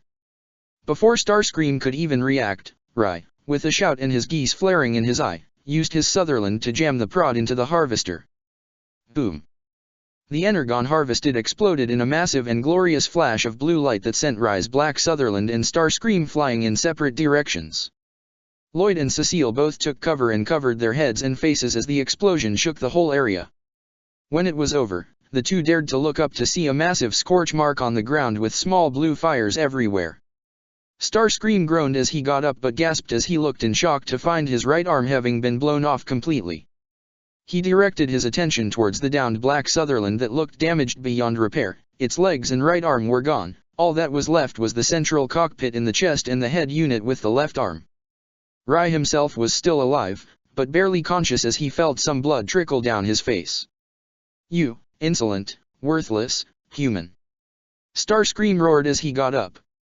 "You dare make a mockery of the great and mighty Starscream? A lot of people are known to do that." Knockout cracked as he walked forward with the recovering Breakdown, resulting in him scowling at both of them. Lloyd and Cecile both still looked at the destruction from the explosion in shock and awe but were slightly surprised to see the Lancelot roll up toward them. "Lloyd, Miss Cecile, are you two okay? Still in one piece?" Lloyd commented. "What about you, Suzaku, are you alright?" Cecile asked with concern. "Yeah, I'm fine," the honorary Brighton assured. Lloyd looked towards the nearly destroyed Black Sutherland. "Gotta hand it to the Black Knights, that pilot was good enough to neutralize two Decepticons at once and even destroyed the Energon harvester." Suzaku rolled up closer, more towards the Decepticons that looked toward the heavily damaged Nightmare. The Lancelot's systems still picked up a life reading from the mech. "I'm getting a reading. Looks like the pilot's still alive inside." "Not for long." Breakdown sneered as he readied his hammer. "I'll squash the little bug." "No." Starscream contradicted. "Suzaku will do it." That took Suzaku by surprise. Even Cecile was shocked at that proclamation, though Lloyd looked more intrigued than anything else. During his time in the Lancelot, Suzaku hasn't really killed anyone if he couldn't, only disabled their weapons and nothing more. This would be his first execution. "Me. But why would?" Suzaku stuttered. "This is the moment where you prove your worth, Kurugi," Starscream stated. "This is a Black Knight, an enemy to not only your Empire of Britannia, but to the Decepticons as well. He is the reason this mission is a failure, and as your commanding officer I am ordering you to execute this Black Knight now. Suzaku looked towards the downed nightmare, the one that still had a person inside. He was completely helpless, he could not defend himself whatsoever. But... Suzaku stuttered. But I... Do you plan on joining their ranks anytime soon? No.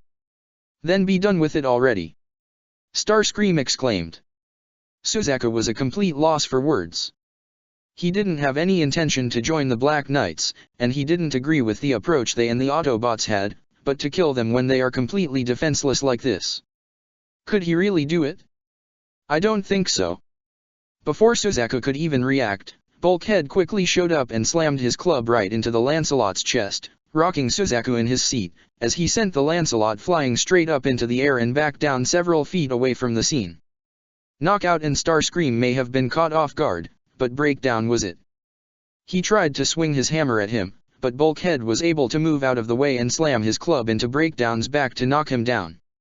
You ain't touching my partner. Bulkhead exclaimed. This caused Rai to stir slightly as his eyes peeked open. Bulkhead. The large green Autobot grabbed the downed Breakdown by his feet. Hammer time!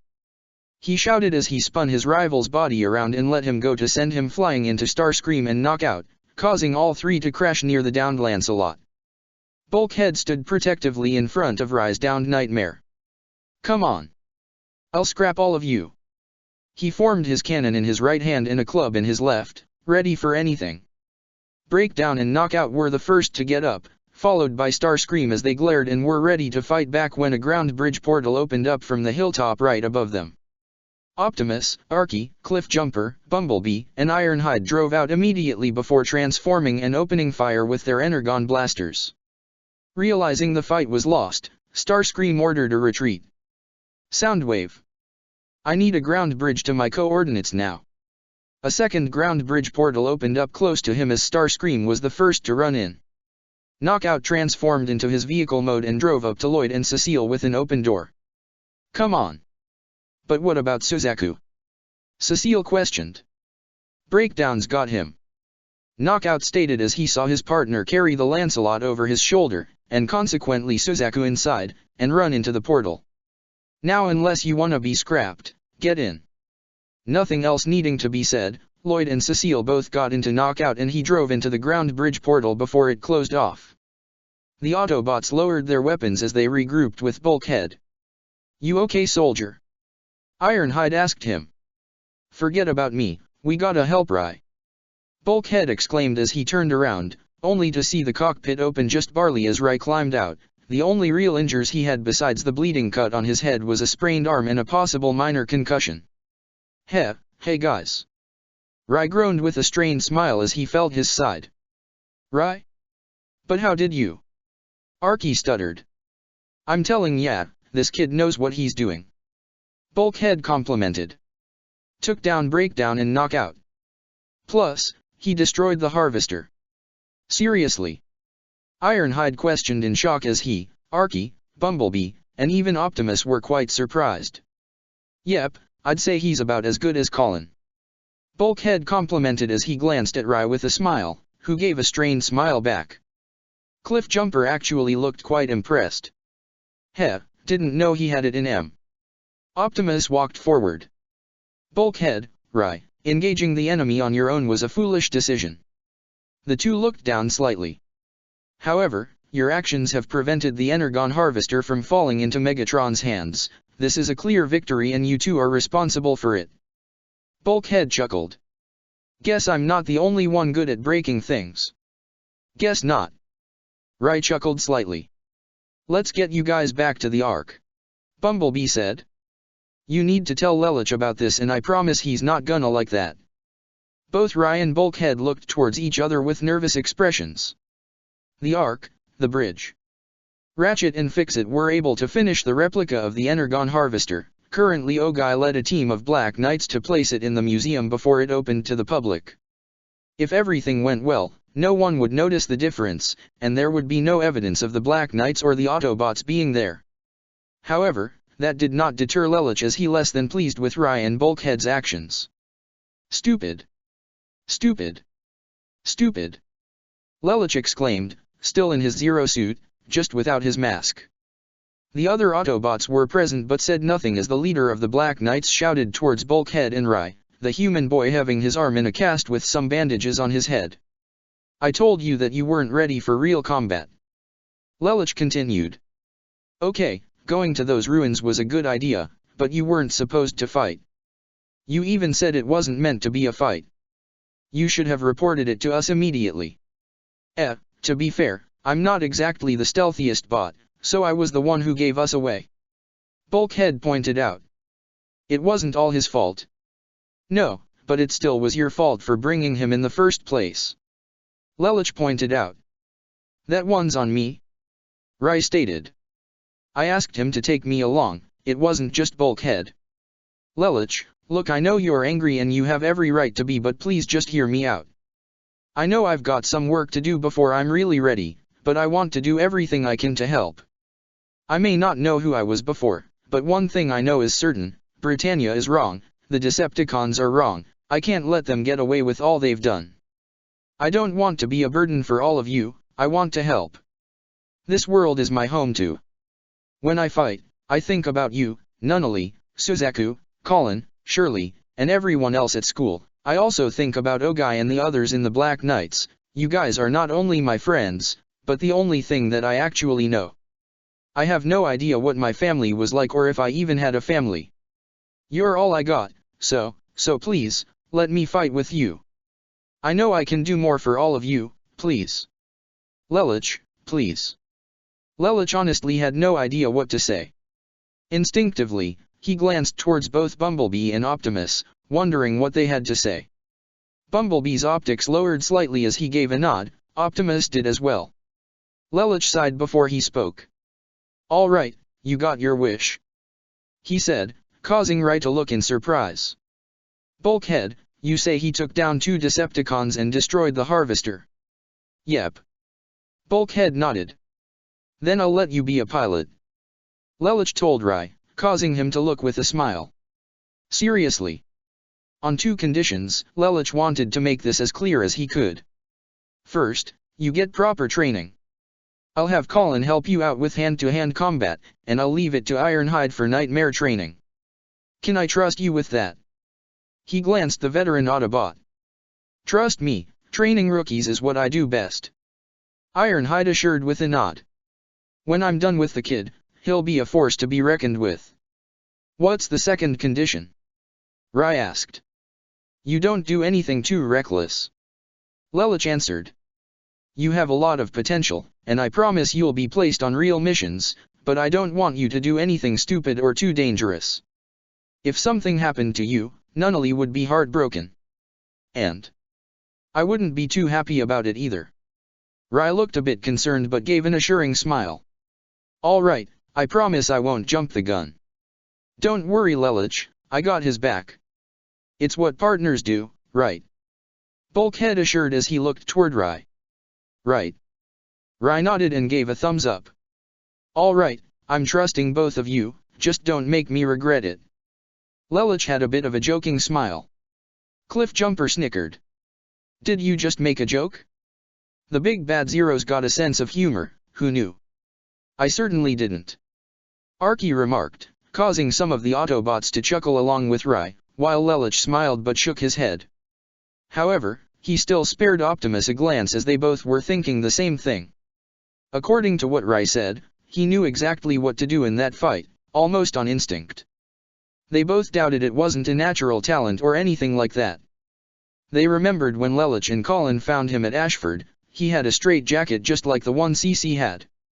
Did he come from the same place? Maybe physical enhancements or some other experiments. It certainly wasn't anything that Britannia had done publicly. Although Lelich did truly consider Rai a trustworthy friend, he would still be keeping a close eye on him. Camelot Base. Suzaku sat on a chair on a platform as he glanced up at the Lancelot. He still had quite a lot on his mind, although it seemed he had more going on than before. If anything, he seemed more confused than ever. His attention was caught by Cecile as she handed him a bottle of water while sitting down next to him. Thanks. He took the water and began to drink. Are you all right, Suzaku. I don't really know. He answered honestly as he looked at his hands. Was it really right? She looked at him with concern as he continued. I know the Black Knights are criminals, but that one pilot, he was completely helpless. There was no way he could have protected himself yet. Starscream was so dead set on executing him right then and there. So, was trying to kill him really the right thing to do? Cecile didn't respond for a few seconds before she finally spoke. I can't say. I'm not a soldier, so I wouldn't have an answer. If I were in your position, however, I would not have done it. Personally, I find the whole concept of killing to be wrong. But, it's not my call to make. Suzaku would have offered a response, but someone else beat him to it. I wouldn't overthink it. They both looked in surprise to see Knockout walking into the base. You wanna kill or not, you go with whatever you want, I don't really care. Oh, and don't worry about Starscream, the guy's bolts are tightened a little too tight, I'd just ignore him. KN. Knockout. Suzaku stuttered. That's my name, don't wear it out. Well, look who's back. Lloyd noticed the red Decepticon with a smile. So where is the mighty Starscream anyway? In a meeting with Lord Megatron, a disciplinary meeting. Knockout said with a smug grin. He's intruable. Should have kept the big guy in the loop. So, what are you doing back here? Cecile asked. Well, like I said when I first came here, I wanted to see the Lancelot in action for myself. Knockout answered. And I have to say, I am very impressed. For a human-made machine, it is quite the devastating weapon, not to mention it has quite the lustrous finish. Finally! Lloyd exclaimed joyously. Someone who appreciates art around here. That being said, I'm looking forward to giving the Lancelot some serious upgrades and modifications. Knockout said. Don't worry, I won't make any major changes, yet, wouldn't want to overwhelm that little organic brain, Suzaku, but you can expect to be a better match for the Autobots and their human partners soon enough. So, you better get used to seeing me, I plan to spend quite a bit of time here. Oh, I can hardly wait. Lloyd rubbed his hands in anticipation. Well, that makes one of us. Cecile laughed nervously. Great, now there's two of them. Suzaku wasn't exactly comfortable with this. It didn't seem like Knockout was really terrible, he didn't have that same intimidating presence like Megatron or even Starscream, but he didn't seem all that trusting either like Dreadwing. All he could really do now was hope for the best. Elsewhere, Emperor Charles Zi Britannia still stood in the same mysterious altar as before, gazing towards the cloudy sky. It seemed almost deathly silent in this unusual and mysterious place, yet that silence was broken by the sound of footsteps that Charles recognized immediately. Big Brother. Hello, Charles. Vivi greeted as he walked up and joined his brother to gaze at the unnatural sky. Was there a reason you wanted to speak with me? Charles asked, not taking his eyes off the clouds. Yes, something interesting has happened. It seems that K.I. Zarin is alive. Vivi reported. Charles looked toward his brother with a surprised expression, a very rare look on his face. Are you certain? I am. I felt his geese activate. Vivi responded. But, it seemed repressed. As if it wasn't fully activated. Very strange. Well, that is to be expected, after spending so much time in the thought elevator, who knows what's happened to his mind. Charles replied. Speaking of which, it seems as though he doesn't remember his past. Vivi informed, causing Charles to look at his brother with a raised eyebrow. And even more so, he's now allied with Lelich and the Autobots. Well now, that is interesting. Charles noted. Do you intend to go to Area 11 yourself? I don't see a need for it. Vivi answered. His memories are gone and his geese has somehow been repressed, so there's no cause for concern yet. I trust you know what you are doing, Big Brother. Charles noted. His ability is arguably the most dangerous one you or CC have ever granted. If he becomes a problem, he'll be dealt with. Vivi said. So, how is progress here? Slow but steady. Charles noted.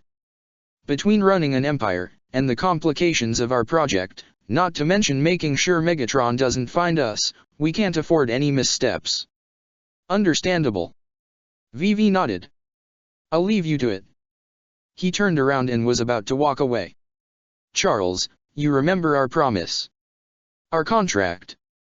Of course, big brother. Charles said. To kill God and smash this world of lies. Vivi smiled before leaving as his brother and the tyrannical emperor gazed up once more at the clouds. Soon, I promise, the world will be as it should be. Soon. Chapter 14, Con Job. Bulkhead walked onto the Ark's bridge with his partner, Rai, sitting on the large Autobot's shoulder. They had just finished with a round of nightmare training and Rai was already improving since their scuffle against Breakdown and knockout for the Energon Harvester. It was safe to assume the kid was a natural. Okay, training's done. What do you wanna do next? Rai asked. Been kinda boring without any major missions lately. Not like we can just out for a drive. Bulkhead commented. But, we could have a movie marathon. Their attention was caught however by Ratchet who worked at the bridge's main console. Optimus, I'm receiving a signal on a restricted ban. The medic bot informed Optimus, as well as Lelich, Ironhide, and Bumblebee, who were also on the Ark's bridge. It appears to be coming from a starship inside this solar system. Ratchet brought the readings up on a holographic screen to show an Autobot insignia on an image of the solar system. It's an Autobot identification beacon. There are other Autobots out there? Lelich asked, intrigued. I thought the Ark was the last vessel. The masses scattered across the galaxy when Cybertron went dark. Ironhide responded. Not to mention pretty much all the Autobot soldiers on the Ark were scattered when the ship passed through the portal during our fight with the Nemesis, Bumblebee added. Some didn't make it, others were scattered across the galaxy. But still, could be a trap. Ironhide wasn't getting his hopes up. Wouldn't be the first time the cons pulled a stunt with false beacons. Optimus wanted to be absolutely certain as well, so they hailed the incoming vessel. Uncount vessel, this is Autobot Outpost Omega-1. Best to use a code instead of revealing their hideout was the sacred and derelict Ark. Identify yourself. I've had warmer welcomes from Decepticon combat brigades. Bulkhead recognized the voice in that response. Wheeljack! He exclaimed, almost shaking Rai off his shoulder before a large smile formed on his face. You old con crusher, what are you doing all the way out here? Bulkhead? That's you? What's with all the security? The Autobot identified as Wheeljack asked, his tone filled with surprise with a hint of excitement. The rock we're on is crawling with CONS. Bulkhead answered. How soon can you get here and even the odds? Sometime tomorrow. If I put pedal to the metal. Another Autobot is coming? Sounds awesome. Rai voiced excitedly. Wheeljack. I know of him by reputation only. Optimus said before turning to Bulkhead. Can you verify his voice print? He is 1000% the real deal, Optimus. Bulkhead confirmed. We will send landing coordinates, Wheeljack. Safe journey. Optimus contacted the Autobot. See you soon buddy, I'll make sure you get a proper welcome. Bulkhead told his old friend before Ratchet cut off communications. Lelich smirked. I take this Autobot is a friend of yours? He asked the green Autobot. Bulkhead chuckled. Me and Jackie go way back. We were part of the same war unit, the Wreckers. He smashed his fists together for emphasis. Which means the cons are gonna wish he never found us. Wreckers, huh? I'm liking the guy already. Rai smirked, eager to meet a potential new friend and teammate. The Nemesis.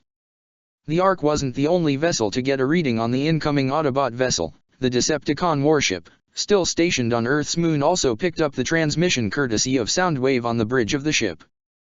Though he was unable to track the signal back to the Autobot's hideout, he could identify the Autobot on his way to Earth right now. Wheeljack. What are you doing all the way out here?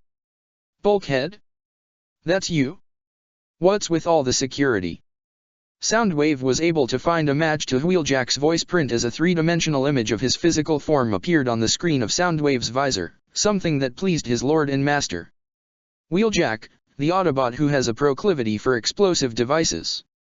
Megatron knew Wheeljack only by his flashy reputation and never met him face to face, but that was bound to change. But perhaps this could serve as an opportunity. He accessed the Nemesis communications.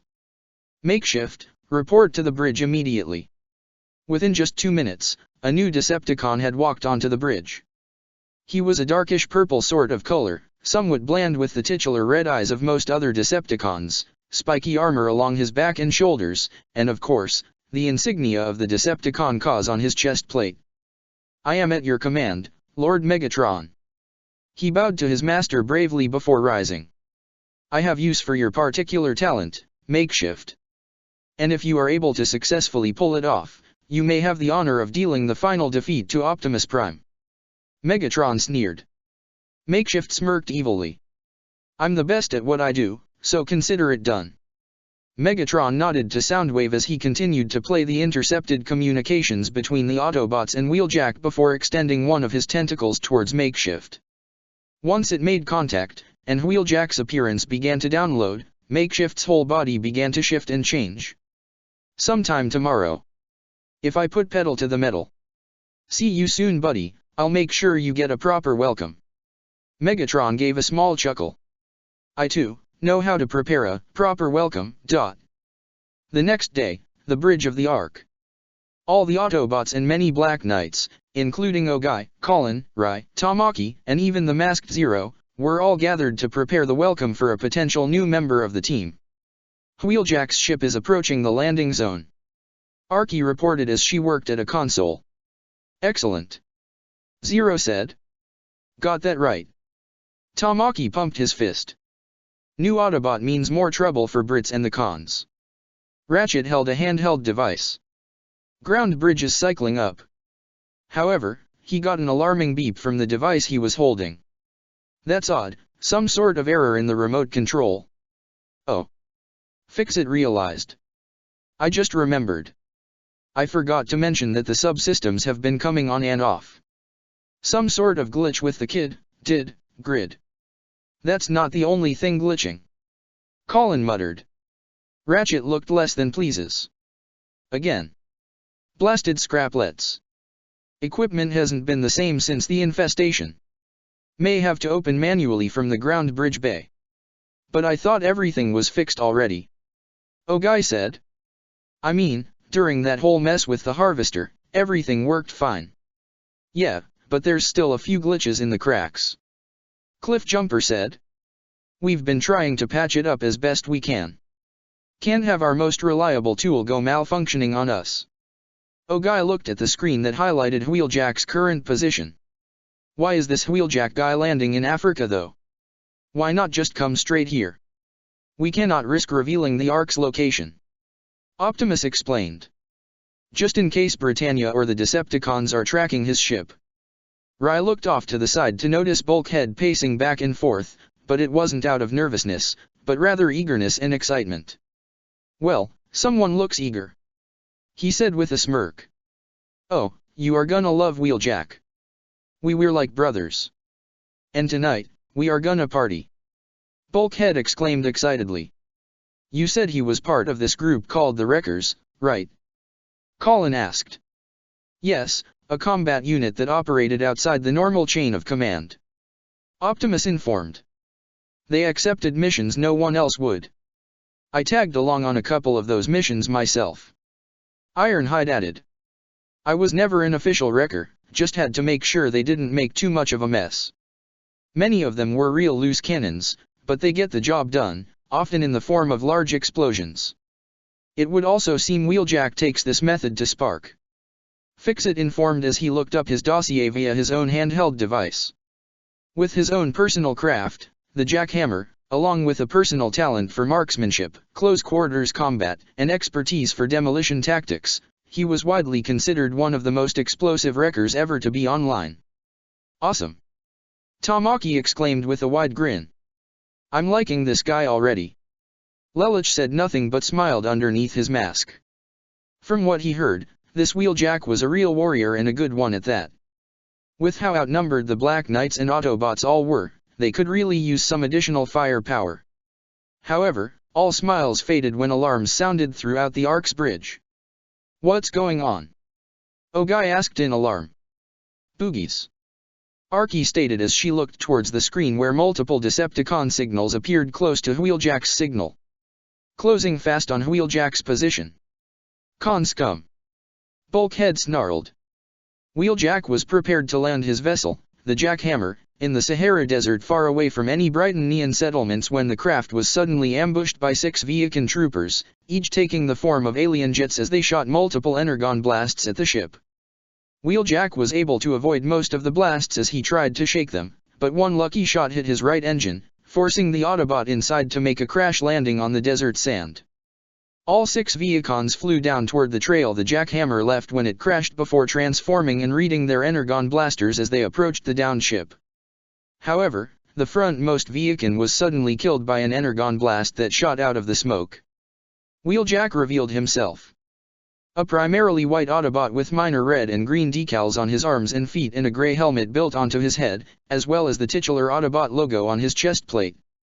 If you're trying to ruin my day, you're gonna have to try harder. His faceplate closed over his mouth as he engaged the Viacons.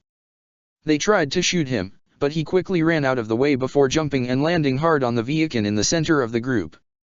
One tried to punch him, but he quickly caught his fist and flipped him over his back and toward the side. Wheeljack delivered a kick behind him to knock a second Viacan down before jumping back to avoid a punch from another Viacan, before jumping over and landing behind the same trooper. He grabbed his arm and severed it with a slice with his hand, before kicking the Viacan back and using the severed arm as a makeshift weapon to slam against another incoming Viacan before sending him flying high and far with an uppercut. You cons have gone soft on me. Wheeljack reached behind to pull a pair of dual swords from his back, resembling some form of katana before rushing forward. The Nemesis, the bridge. Megatron was witnessing the fight from a screen on his warship before turning to Soundwave. Do it, before the Autobots arrive. The leader of the Decepticons ordered. The Ark, Ground Bridge Bay. Open the bridge, Ratchet. We're missing all the action. Bulkhead exclaimed as he, Ironhide, Bumblebee, Cliffjumper, and Arky all gathered in front of a portal that Ratchet had to activate manually. I'll prepare sickbay. Ratchet opened the ground bridge portal. Bulkhead chuckled. Who for? The cons. This is Wheeljack we're talking about. He was the first to run in, followed by the rest of his team. Sahara Desert. The ground bridge portal opened as the 5 Autobots ran out with the energon blasters at the ready, but that proved to be unnecessary as Wheeljack impaled the last Viacan with one of his blades. Nice. Cliffjumper smirked. Heh, I taught him that. Bulkhead said. Wheeljack put his blades away as he approached the Autobots. Ever think I might need a hand here? What? And spoil the show? Bulkhead joked. You missed one. Arky pointed to one Viacan that was still barely alive, only for Wheeljack to shoot him dead without even looking in his direction. Once he approached the group, his faceplate withdrew as he smirked. If this is all you got, the planet's in bigger trouble than I thought. Bulkhead then quickly ran over and embraced his best friend, lifting him into the air. Jackie. He laughed as all the other bots, and even Ironhide, smiled. Nothing like 2 old friends reuniting. Wheeljack chuckled. Watch the finish, you old wrecking ball. The Ark. All 6 of the Autobots, including Wheeljack, ran through the open ground bridge portal and back into their base where everyone else was awaiting them.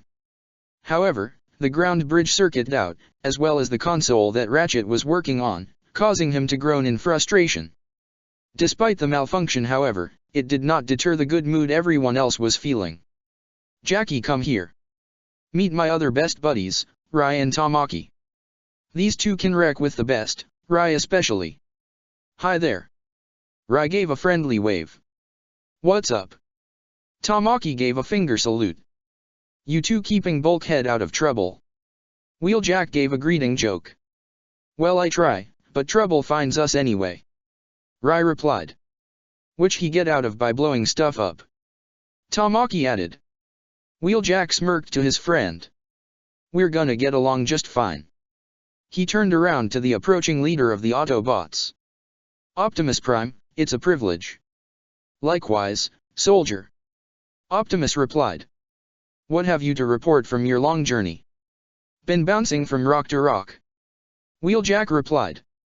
Searching for signs of friend or foe, now I find both. We are few, but strong. Optimus said. We have suffered losses, but we have grown. He glanced towards Zero and the Black Knights present. And we would relish welcoming a new member into our fold. I would be honored. Wheeljack accepted. Then let's get this party started. Bulkhead gave a friendly slam on Wheeljack's back before the two slammed their chest plates together. Hell yeah. Party time. Tamaki cheered. Oh joy. Ratchet muttered sarcastically. The Nemesis. Megatron walked through the halls with Soundwave by his side. Once Makeshift passed through their ground bridge, we lost his signal. No doubt Optimus has his base shielded, but it does not matter. Makeshift is our best infiltrator for a reason. The two of them reached a large door where two Viacan guards stood straight for their superiors as the door opened automatically. The real Wheeljack was held up by his arms with energy restraints. The Wrecker glared at the leader of the Decepticons but held a defiant smirk on his face. So, the big bad Megatron. Honestly, I thought you'd be taller. Megatron chuckled slightly. A pleasure to make the acquaintance of an Autobot war hero. You're fragged in the head if you think Bulkhead won't sniff out an imposter. Wheeljack stated. Makeshift has deceived many and all enemies in his day. Megatron stated. Yeah? Well, why you keeping me online? Wheeljack stated. Why not let me down so I can knock that arrogant smirk off your face? I'd love to tangle with the infamous Gladiator of Kaon. A tempting offer, but not quite yet. Megatron said. Let's wait till you have something to avenge. Even if your friend manages to see through Makeshift's disguise, he need only fool the Autobots long enough to open their ground bridge from within, so that I and my forces will stain the ground with the spilled energon of Optimus Prime. Meanwhile, on the uppermost deck of the Nemesis, which was still stationed on Earth's moon, Thundercracker and Skywarp had already assembled at least 3 dozen Viacan troopers, all of them armed and ready and awaiting the signal to kill every Autobot and Black Knight in their path. The Ark Bridge. Tamaki had rock music blaring out a large set of speakers in the living quarters near the TV on the bridge as everyone present took the time to either party or just relax. Come on Jackie, show me what ya got. Bulkhead cheered as Wheeljack threw a large ball made of clumped metal to Bulkhead, who caught it but slid back from the force. He laughed. Nice lob. Hey Bulk, I'm open. Cliffjumper called from the other end. Bulkhead threw the ball towards him and Cliffjumper was able to catch it, but he slid back almost the wall from the force. But he laughed all the same, clearly enjoying himself. Back to you Wheeljack. Cliffjumper lobbed the ball towards the unknowing imposter, who was able to catch it and keep up his act. So, you guys play catch or what? Colin asked as she sat on a stack of boxes next to Arky, referring to Bulkhead, Cliffjumper, and Wheeljack's game. It's called lobbing. Arky explained. The favorite pastime on Cybertron, especially among the warrior class. As the music and lobbing continued, Ogai and Rai both sat down with some sodas near Bumblebee. Tamaki previously offered beer, but Rai and Colin were still underage. Come on guys, this is a party. Tamaki exclaimed. Let's see some moves. I don't dance Tamaki, you know that. Ogai said, perfectly fine with sitting on the couch with some root beer. What about you kid? You wanna show some moves? Tamaki offered to Rai. The amnesiac youth shrugged. Oh, what the hell? He stood up and began to perform a popular dance move that seemed rather obvious for the current situation. Of course, the robot. Ogai chuckled slightly. Rai made all the typical moves with his arms as he continued to dance the robot. Tamaki even changed the station to blast out some technical music to go with the theme. Fixit himself rolled in and began to perform similar moves. I believe this is what you humans call. Bring it down. Fixit said as he did his own interpretation of the robot. Something like that. Ogai said. As both Rai and Fixit performed the robot, Bumblebee decided to join in, mimicking Rai's moves. Colin shook her head with an amused smile as she noticed a bots and one person were missing. Hey, where's Zero?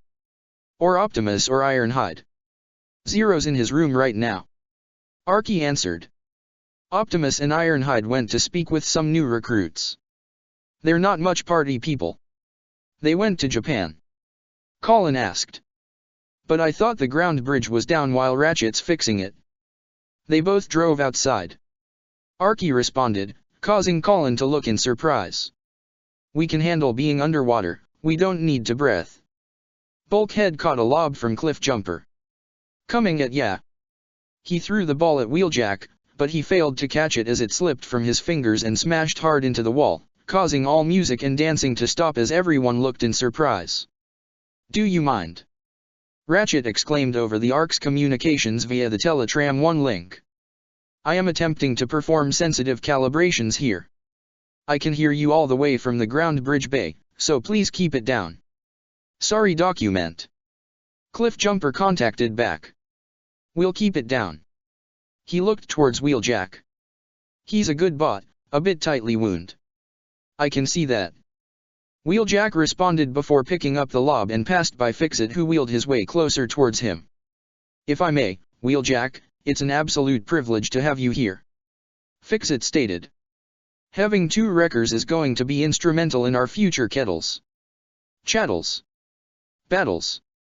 It's no problem. Wheeljack responded.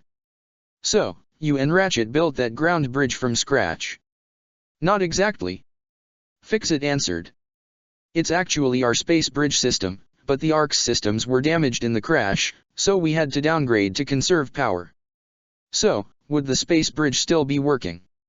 Wheeljack asked. Possibly. Fixit said. However, it would need an excessive amount of energon to reach the capacity of a space bridge, which we do not have. So, we cannot go back to Cybertron. Just out of curiosity, how far can you go? Like say, the Earth's moon? Wheeljack asked. Fixit placed his servos on his chin. Maybe. It is still pretty far and will need a large amount of energon, but I suppose it is possible, just not right now. Something wrong? Wheeljack asked. We had a pest issue a while back. Fixit answered. Ratchet is doing one final checkup to make sure there are no problems. What if you need to use it? Wheeljack wondered. We can't yet. It's going through the defrag process, and if we were to interrupt that process, it could cause irreparable system damage. Fixit explained. So, how long will the defrag take? Wheeljack asked, his tone being weary. Shouldn't be too long. A few hours, possibly. Fixit replied. Wheeljack walked away, doing his best not to look annoyed. Makeshift was one to usually work quickly and efficiently. He didn't like staying incognito too long, but it seemed he didn't have much choice. Looks like he may need to have a backup plan, just in case. However, Makeshift didn't notice Zero in the shadows just outside his own personal quarters. Lelich had been there to call Nunnally to tell her that he would be arriving late tonight and she should just have dinner without him. However, as he left he heard Wheeljack's conversation with Fixit and something felt off about it. Why was he so interested in the ground bridge? Naturally anyone would want to know about their means of transportation, but Lelich noticed something in his tone that contained a hint of urgency. Was he in a particular hurry? Why mention the moon? One thing was sure, something wasn't right. The Nemesis. We still didn't get any word from Makeshift. Skywarp questioned as he and Thundercracker stood with the many Viacons on the deck of the Nemesis. It's been hours since he went with the Autobots. Maybe there is an issue with the base. Thundercracker assumed. Perhaps their ground bridge malfunctioned. He should at least transmit the coordinates so we can bomb the place. Skywarp exclaimed. I'm so pumped I can't stand it. We wait for Lord Megatron's orders, Skywarp. Thundercracker told his fellow Seeker. We're already on thin ice with him given the stunts Starscream pulled with us. But that's Starscream's fault, not ours. Thundercracker complained. That may indeed be true.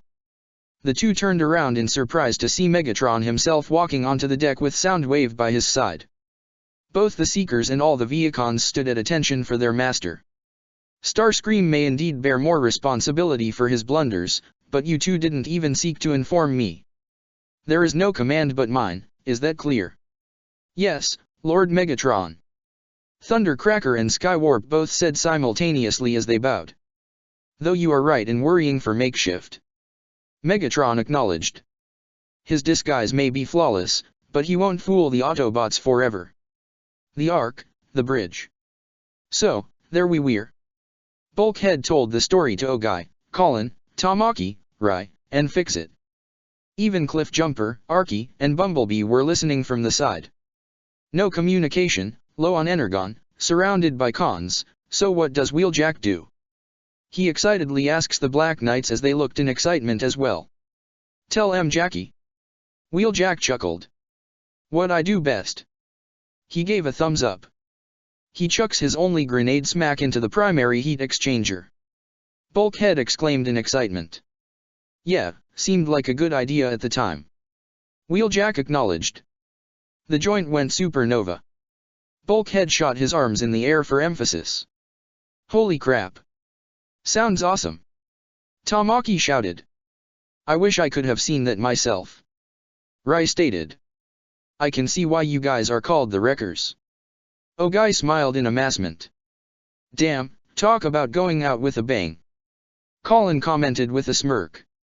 Yes. Fix-It said with his own tone of excitement. I have seen the records of that battle myself, but to hear the situation being described in such detail, it makes me wish I had seen it firsthand. Yeah, I'm still picking shrapnel out of my backside. Bulkhead commented. Not surprised, given the size of your backside. Arky commented, resulted in Cliffjumper and Bumblebee both laughing, the later through bleeps of course. Your backside also doubles as a pretty good shield there, Bulk. Cliffjumper joked. I sure as hell can't wait to sick this guy on Britannia. Tamaki gestured his thumb towards Wheeljack. He's gonna wipe the floor with them. The aforementioned, and disguised, Cybertronian glanced towards the entrance of the bridge as Ratchet walked in. Fix-It noticed him and rolled over to him quickly. Ratchet, how goes the ground bridge repairs? Fix-It asked. Manual systems all seem to check out. Ratchet informed. Now I just need to check the remote signals from the bridge just to see there is nothing overlooked this time. He glanced towards Fix-It, who gave a nervous chuckle. Makeshift was a patient Decepticon, but he was starting to get a bit uncomfortable given his current situation. He was in a derelict ship with only a few ways out that he knew offhand. There was also the fact that he hadn't seen Zero around, who was still lurking somewhere on the ship. Though he may be human, he was able to outmaneuver Starscream's plan back at the hotel jacking, so it would be best not to underestimate him. There it is, Jackie's signature. Bulkhead continued to tell his friends. One grenade, one shot. He glanced at his friend for a moment in concern. Hey, you alright? What? Wheeljack questioned. You don't seem like yourself. Bulkhead said. What do you mean? I don't know, you seem quiet. Bulkhead explained. I've been stuck in a can too long. Wheeljack replied. I should go topside before I get stir crazy. Sorry pal, but we're underwater. Bulkhead said. Not much to explore down here. Water doesn't bug me. I could probably use a swim. Wheeljack said. And break up the party? Come on, the gang's loving you. You gotta tell em about the Battle of Darkmount Pass. Bulkhead got excited again. You tell em, you're better at it. He turned towards the humans. How about Tamaki here shows me the rest of your base? Yeah sure Jackie.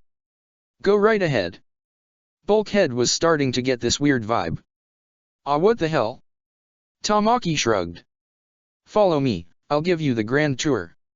So, how many cons you smashed huh? Tamaki asked as he led Wheeljack out of the bridge. Bulkhead had an odd expression on his face as he looked in the direction they left. Hey Bulk, you okay buddy? Rai asked upon noticing his expression. Yeah, just out of sorts I guess. Don't tell me you're jealous. Arky teased. That Wheeljack's getting his own partner. Come on. Bulkhead laughed off the idea. But something's just doesn't feel right about him. Well, it's been years since you've last seen him, he's been jumping from one galaxy to the next. Cliffjumper said. He could just be rocket lagged. And, some bots do change, you know. Not Jackie. Bulkhead replied. Very interesting. Zero suddenly appeared behind the three Black Knights, startling them slightly. Ah. Colin practically jumped in surprise. Geez, don't do that. You almost gave me a heart attack. The masked revolutionary appeared to ignore her and looked towards the large Autobot. Bulkhead, how exactly would you describe Wheeljack's personality? Well, he can be reckless, but he's also very dependable. Bulkhead began. He's also a generally friendly bot and he's quite talkative, not as much as Cliffjumper though. Ha ha. Cliff voiced sarcastically, but Bulkhead wasn't joking. Interesting. Zero noted. He also seemed particularly interested in the ground bridge. Well, it is the only way out of here, unless you want to swim all the way back to Japan. Ogai said. Zero wasn't convinced, however. Can you think of any reason why he'd want to go to the moon? The moon? Rai questioned. Why do you ask? Bulkhead also questioned. He asked Fixit if it was possible for the ground bridge to reach the moon, as if there was something there he wanted to reach, or to bring here. Zero theorized. That got the other bots and Black Knight's attention. I might not know Wheeljack, but I can't help but get this feeling about him. And in my experiences, I've learned to trust my instincts. Yeah, so have I. Bulkhead said with a serious expression. The Nemesis. The real Wheeljack struggled in his restraints as he was still being held in the cell. His vocal noises was starting to get on the nerves of the Viakin guarding him. He aimed his Energon blaster at his face to shut him up. You're not going anywhere, Autobot. He told him. However, Wheeljack smirked as he had him right where he wanted him. He suddenly wrapped his legs around the guard's head as the Viakin instinctively fired his Energon blaster randomly. Blah blah blah.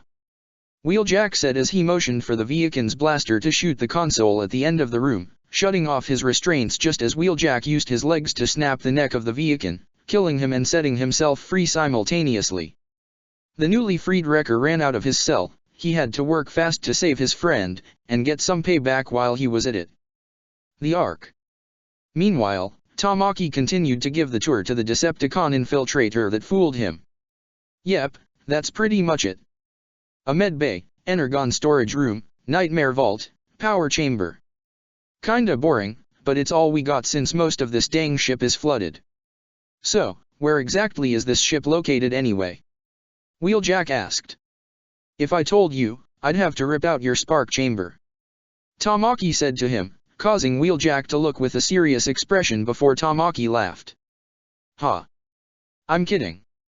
We're in the Pacific Ocean, several miles off the coast of Japan. And I mean Japan, not Area 11 like those damn Brightonians are calling it. You must really hate those guys.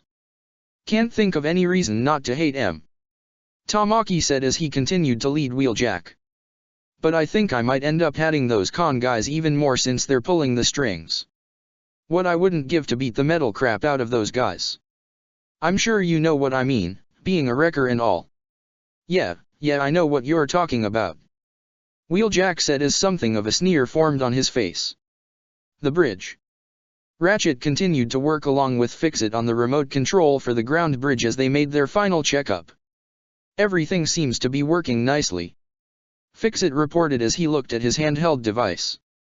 Yes, the ground bridge should be functioning normally from this point forward. Ratchet relayed. However, the two seemed oblivious to the seriousness that fell on the group consisting of Bulkhead, Zero, Rai, Arky, Colin, Cliffjumper, Bumblebee, and Ogai. Look, I know Wheeljack better than anyone. Bulkhead said. Bulk. Rai glanced behind him and pointed to the entrance on the bridge to where Tamaki and Wheeljack came back. Hey, what are you guys talking about? Wheeljack asked. About you. Zero said. You're quite the competent warrior, Wheeljack. You've faced off with more than your fair share of Decepticons, so it's safe to assume that you must have a fearful reputation amongst them. Well, of course, I'm a wrecker. So, It would seem a little odd that they only sent a handful to intercept you when you arrived here on Earth. Zero began, causing Wheeljack to look at him suspiciously. One would think they wouldn't have underestimated you. Yeah. Bulkhead said, kinda like you and me at the Battle of Dark Mount Pass, right Jackie? Bulkhead asked in the same sort of suspicious tone Zero had. That's a heck of a story. Wheeljack said. Yep, tell it. Bulkhead practically demanded as he glared suspiciously at the so-called Autobot. Who wants another story? Tamaki brushed off. I say we find the nearest Brightonian military base and blow it up. Colin put a hand on Tamaki's arm as she shot him a serious look. It wasn't a glare or anything that told him to shut up, but it was something that caught Tamaki by surprise. That sort of look on Colin's face told him that something was wrong. I'm not sure I. Tell it. Bulkhead exclaimed. Wheeljack glared slightly. Fine, you wanna live in the past, Bulkhead. He began to tell the story with everyone listening. The wreckers were trapped between a Decepticon patrol and a smelting pit. The cons were vicious, bearing down on us with everything they had. Me and Bulkhead engaged the enemy, left them for scrap. Then I made us a way out, using their backsides as stepping stones to cross the molten metal. Isn't that how it happened? Yeah, that's exactly how it happened. Bulkhead said. Except for one little thing. He glared at the imposter. I wasn't there. That got both Ratchet and Fixit's attention as they looked toward the situation in surprise. Even the Black Knights and other Autobots were shocked, completely caught off guard, except for Zero as he glared underneath his mask. I knew it. I had already left the wreckers to join up with Optimus. But you wouldn't know that if all you did was access Wheeljack's public service record. Bulkhead stated. So why are you so interested in our ground bridge? Zero questioned. Want to reunite with your master? Or maybe you're bringing him here. Decepticon. Wait, hold on. Tamaki exclaimed. This guy is a... Colin however pushed him out of the way just as Makeshift reached down and ended up grabbing Colin instead and quickly backed away just as Arky, Bumblebee, Cliffjumper, and Bulkhead pointed their Energon blasters at him. Colin. Ogai exclaimed in shock as Zero made a gesture with his arm for him, Rai, and Tamaki to stay back and not do anything stupid. Stay back. Makeshift ordered, now exposed. Or I'll squeeze her into pulp. He held Colin tightly in his hand as everyone glared heavily at him, even Lelich snarled underneath his mask. He can't say he didn't expect this, but it didn't make him any less angry. Seeing no further need for his disguise, Makeshift transformed into his natural form, revealing the Decepticon emblem still on his chest. Let her go. Now. Arky exclaimed. You tryin' anything with her con, and you're scrap. Cliffjumper warned. Don't fret, plenty of fighting to come. Makeshift sneered. It was as you suspected Zero, I am to bring Lord Megatron here, but he'll also be bringing with him an entire brigade of Viacan troopers. Your precious Ark will be in ruins by the time we're done. So, is there a real Wheeljack? Rai questioned, glaring at the con who took his friend hostage. Oh indeed. Makeshift confirmed. And I expect Lord Megatron to be making sport of him. Bulkhead glared even further at the con impersonating his friend. Now, let's take a little walk to the ground bridge bay. If you value this child's life, then don't try anything. He slowly walked backwards towards the exit of the bridge as the Autobots kept their weapons trained on him, with Ratchet and Fixit still following close behind as well as Zero, Rai, Ogai, and Tamaki. Nemesis. Megatron was starting to become impatient as he stood with Soundwave, Thundercracker, Skywarp, and the rest of his brigade on the deck of his ship. Soundwave, you are certain you supplied our coordinates to Makeshift? Megatron asked his silent subordinate who nodded in confirmation. Then what the scrap is taking him so long? Skywarp exclaimed in fury. Maybe they gave your boy such a hero's welcome. They all turned around to see Wheeljack having walked onto the deck facing all the Decepticons present. He got the warm and fuzzies and decided to switch sides. He glared as his faceplate came up. He escaped. Thundercracker exclaimed as he, Skywarp, and the frontmost Viacons pointed their Energon blasters at him, but Megatron looked more amused than anything. Well, it would seem your reputation for recklessness wasn't as far-fetched after all. Megatron mused. A single Autobot stands before not only the leader of the Decepticons, but 3 of his top soldiers and an entire brigade of enemy troopers. Do you honestly believe you can defeat us all? I thought you would have liked the chance to take out the best of the Wreckers with your own 2 hands. Wheeljack stated as he drew both his swords. Unless the infamous Gladiator of Kaon has gone all soft. Megatron glared slightly. Very well, if you wish to be extinguished by my blade, then I shall. He extended his own arm blade below his massive Energon cannon before charging at Wheeljack, who responded in kind. Wheeljack took advantage of the moon's low gravity and jumped high above Megatron and brought his blades down onto him, but Megatron blocked and parried with his own blade just as Wheeljack landed behind him, but Megatron was kicked to deliver a kick backwards to knock Wheeljack far to the wall. He rolled out of the way to avoid blasts from Megatron's fusion cannon and charged at Megatron again, moving faster than what the Decepticon leader anticipated. He was able to get a few successful slashes in with his swords to knock Megatron back a bit before delivering a cartwheel kick to his jaw to knock him into the air. However, Megatron quickly transformed to fly up higher than Wheeljack could reach before flying back down, and used the momentum he gained as he transformed to fall down at incredible speeds and slash at the ground, shaking the area slightly from the impact, but Wheeljack dodged it just in time. However, the shockwave knocked him back towards the wall before he landed on his hands and knees. Okay, guess he hasn't gone soft. Wheeljack said to himself before getting back up and re-engaging Megatron. The Ark. Makeshift kept a firm grip on Colin as he backed his way into the ground bridge bay and toward the manual controls, with the Autobots keeping their weapons still trained on him as the Black Knights followed closely. Damn it! Lelich thought to himself. If only I could use my geese, but since it doesn't work on Cybertronians. But even if it did, I'd still have to explain it to everyone else. He tried his best to remain calm and think of a plan, but he couldn't think of anything without putting Colin in danger. How could I have been so stupid? How could I have let an enemy infiltrate her into our base? You know, if I was in a nightmare, I'd definitely kick your metal ass right now. Colin snarled defiantly at Makeshift. Be quiet, he said as he put the coordinates Megatron gave him into the computers and saw the ground bridge was fully operational. He had to divert extra energon in so that the ground bridge had enough power to reach Earth's moon, but he was successful. About time. He pulled down on a lever and activated a portal. Nemesis. Wheeljack was on the defensive, using his blades to parry Megatron's blows, while rolling out of the way to avoid his fists. He was able to get behind Megatron and deliver a roundhouse kick to knock him back slightly. Wheeljack then jumped and spun his body, while pointing his blades forward, and managed to scratch Megatron a bit and knock him back further. However, before Wheeljack could press the advantage, he saw some incoming energon blasts from the reflection in his sword and rolled out of the way to avoid getting shot at by Thundercracker, Skywarp, and several Vehicons. Wheeljack was again put on defense as he used his blades to slice and block all the energon blasts shot at him just as Megatron recovered.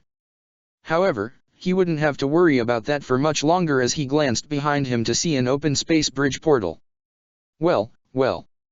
The Ark. Makeshift backed towards the open portal as Colin continued to struggle in his grip as he faced the glaring Autobots and Black Knights with a mocking sneer. Let's get this party started. Suddenly, the one true Wheeljack appeared out of the portal and delivered a flying kick to Makeshift's back, knocking him down and forcing him to let Colin go. Cliffjumper was quick to catch Colin with his hand as Makeshift was knocked all the way back to the other side of the bay.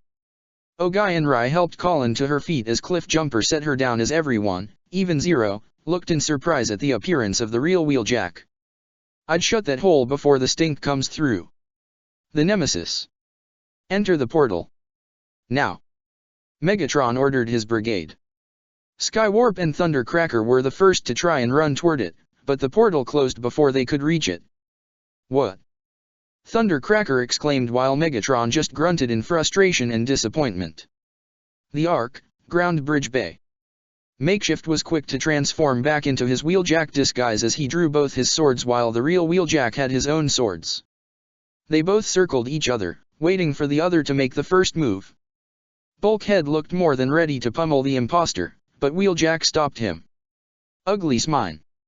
They both clashed their swords at each other, parrying and blocking each strike, at first appearing to be evenly matched. Everyone kept their eyes on the battle, while trying to make sure which one was the real deal. Well, which one is the real Wheeljack? Ogai asked. I can't tell. I lost track. Rai exclaimed. I haven't. Zero said. He hadn't lost track of which one was the real Wheeljack, and which one was the imposter. He knew Makeshift changed back into Wheeljack to try and confuse the Autobots and Black Knights, and if he won, he could make it look like the real Wheeljack was the imposter and distract them long enough to open the space bridge portal again and let the Decepticons inside.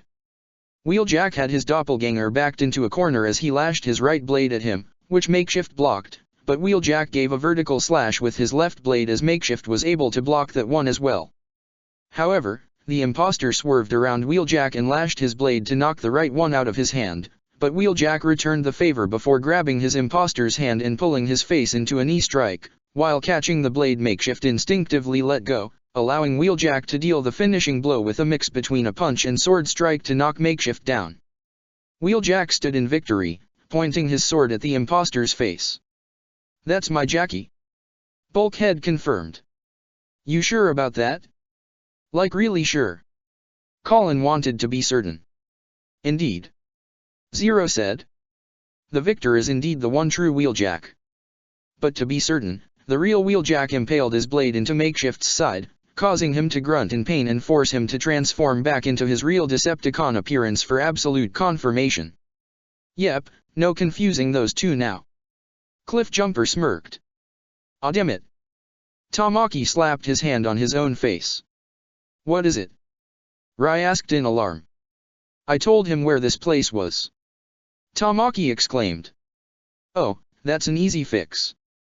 Arky pointed her Energon blaster at Makeshift's face. Wait. Wheeljack held out his hand. I got a better idea. He smirked at Makeshift's fallen form. The Nemesis. I can't believe it. Skywarp ranted. We were so close. So close. How could we lose? Megatron would have slapped him silly just to shut him up, but before he could a space bridge portal opened in the exact same spot, causing him to look in surprise and suspicion. Did Makeshift actually manage to pull it off? Or was it something else? What are all of you waiting for? Go. Thundercracker ordered the brigade before Megatron could say anything. No wait. Megatron tried to order his troops to stop, but several had already entered the portal. The Ark. Bulkhead picked up Makeshift's body and with several twirls, he chucked the Decepticon into the open portal. The Viacan troopers in the portal all looked in shock before turning around only to get smacked down and knocked out of the portal just as Megatron himself looked in surprise to see Makeshift come flying out and landing right on top of him. Ratchet closed the space bridge portal once he was certain Makeshift made it all the way through. Wheeljack smirked to his friend. Nice lob. The Nemesis.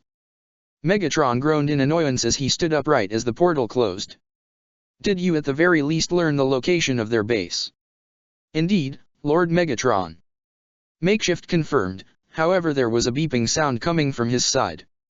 It's in the Ark, just outside.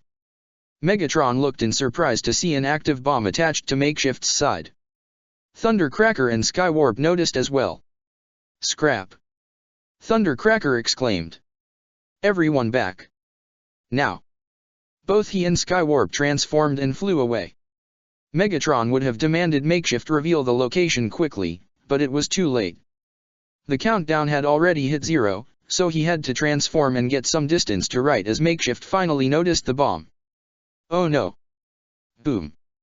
A large blue explosion erupted, killing pretty much all the Viacons in the assembled brigade.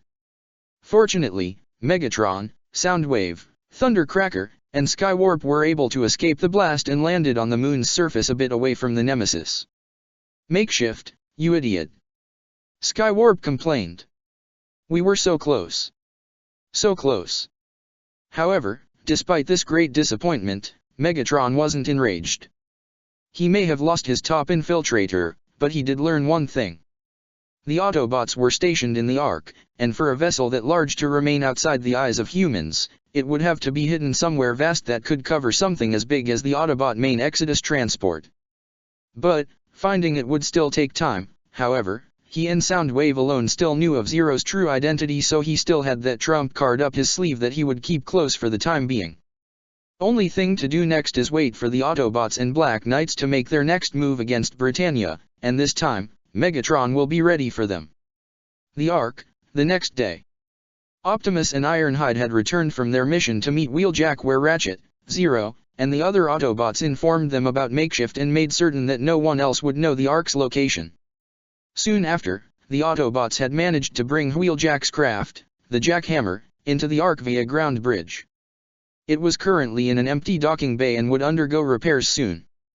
As the Autobots talked with Wheeljack about the situation on Earth regarding Britannia and the Decepticons, Zero sat in the living area alongside Ogai, Tamaki, Colin, and Rai. A shape-shifting Decepticon. Rai said to himself. You know, we really should have seen that coming. Well, we're at least lucky they don't know where the Ark is, right? Ogai tried to find the bright side. Still, the fact that Megatron had someone like that at his command is an intimidating thought to say the least. Zero said with a cautious tone in his voice. I wonder if there are any others at his disposal. I would not worry. Fixit rolled up with his own device and showed the dossier of the Decepticon they just defeated. Makeshift is a shifter, a very rare breed of Cybertronian that have the ability to take any form comparative to their own normal size and mass, making them efficient at blending in with the environment and even taking the appearances of other Cybertronians. It makes them the idea fries, cries, spies. So, you can guarantee there aren't any more cons like those? Colin asked. It is very unlikely. Fixit confirmed. As I said, they are very rare. The odds of another showing up are approximately 1,367,493 to 1. That's a relief. Ogai breathed a huge sigh. Optimus, Bulkhead, and Wheeljack walked up toward the humans and the Minicon present. So, the Black Knights, huh? Very catchy. Thanks, man. Tamaki gave a finger salute. We have spoken with Wheeljack and informed him of the situation. Optimus explained. And it looks like you guys could really use some help, so you can count me on board. Wheeljack smirked. That took most of the Black Knights by surprise. Wait. So, you're in? Rai asked excitedly. I'm in. Wheeljack nodded. Britannia ain't gonna know what hit him. Awesome. Colin stood up with smirk. Hell yeah. Look out, Brits, the wreckers are gonna wreck ya. Tamaki exclaimed with a wide grin. Welcome aboard, Wheeljack. Ogai greeted in a friendly tone. Wheeljack nodded as he looked towards a certain Black Knight. So, Rai, is it? Bulkhead says you're a natural fighter. I'd like to see some of that myself. Rai had a smirk that mirrored Wheeljack's. Well, let me show you. He quickly climbed down and was about to lead Wheeljack to the Nightmare Vault, but the wrecker had already transformed into his vehicle mode, a white, red, and green sports car resembling a Lancia Stratos, something that Rai was amazed with. Whoa, you got a vehicle mode already? Yep. So, what did you think, kid? Wheeljack asked as he opened his door. Rai gave a laugh as he got into the driver's seat. I think you have great taste, Wheeljack. And I also think we're gonna get along just okay. He said as Wheeljack drove off while Bulkhead smiled at the thought of his two buddies already hitting it off. Hey Zero, you got a minute? Bulkhead asked the masked revolutionary. Of course. He nodded as he walked along a catwalk to the side, far away from where the Black Knights could hear their conversation. So, how does it feel to have an old friend back? It feels great. Bulkhead said. He's not only a kick-ass fighter, he's a really dependable guy. Sure, he can act like the loner sometimes, but whenever you need him, he'll be there in a heartbeat. I'm counting on it, and I'm happy for you, Bulkhead, I really am. Lelich spoke the truth. He knew what it felt like to reunite with an old friend from the past, thinking about Suzaku. Though he was still a bit upset that his friend was a pawn of Britannia and the Decepticons, he still hoped he could find a way to change his mind, but Suzaku was nothing if not stubborn. Hey, also, and don't take this too hard, but I kinda told him about you," Bulkhead said, causing Zero to look at him in surprise. His eyes widened underneath his mask as Bulkhead leaned in close so the Black Knights couldn't hear. "I told him who you were, what happened to you and your sister, and about your geese too." "I see," Zero said. "Look, I know how you feel about all that, but Jackie's my buddy, I'm not keeping secrets from him," Bulkhead stated. "I understand. Thought I wish you would have run this by me first," Zero said with a sigh. "Yeah, sorry about that." Bulkhead chuckled slightly. "So, how'd he take it?" He was a bit surprised at first. The large Autobot explained. "But he understands, he doesn't care who you are or where you come from, if anything he's sorry for what happened. Like the others said before, the Wreckers took the most dangerous missions, but not all of us came back, and to be honest, I haven't seen any in years till now. I don't even know if there are any Wreckers left."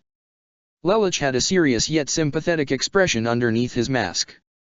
"Wheeljack and I know what it's like to lose someone close, and how it feels to be under the thumb of someone bad, so, he gets it. He promised to keep his mouth shut too, so your secret's still safe." "All right." Zero nodded. "I appreciate that.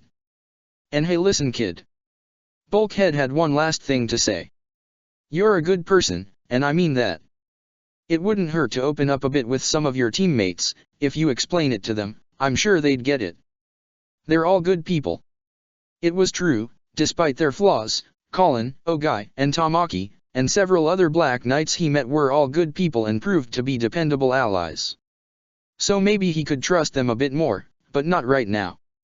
"All right, and Bulkhead." Zero took off his mask. Fortunately no one else could see him past Bulkhead's frame as Lelich smiled honestly at the large Autobot. "Thanks." Bulkhead smiled as he offered his large fist for a fist bump. Lelich put his mask back on and returned the gesture with his own hand. Chapter 15, Dance of Metal and Fire.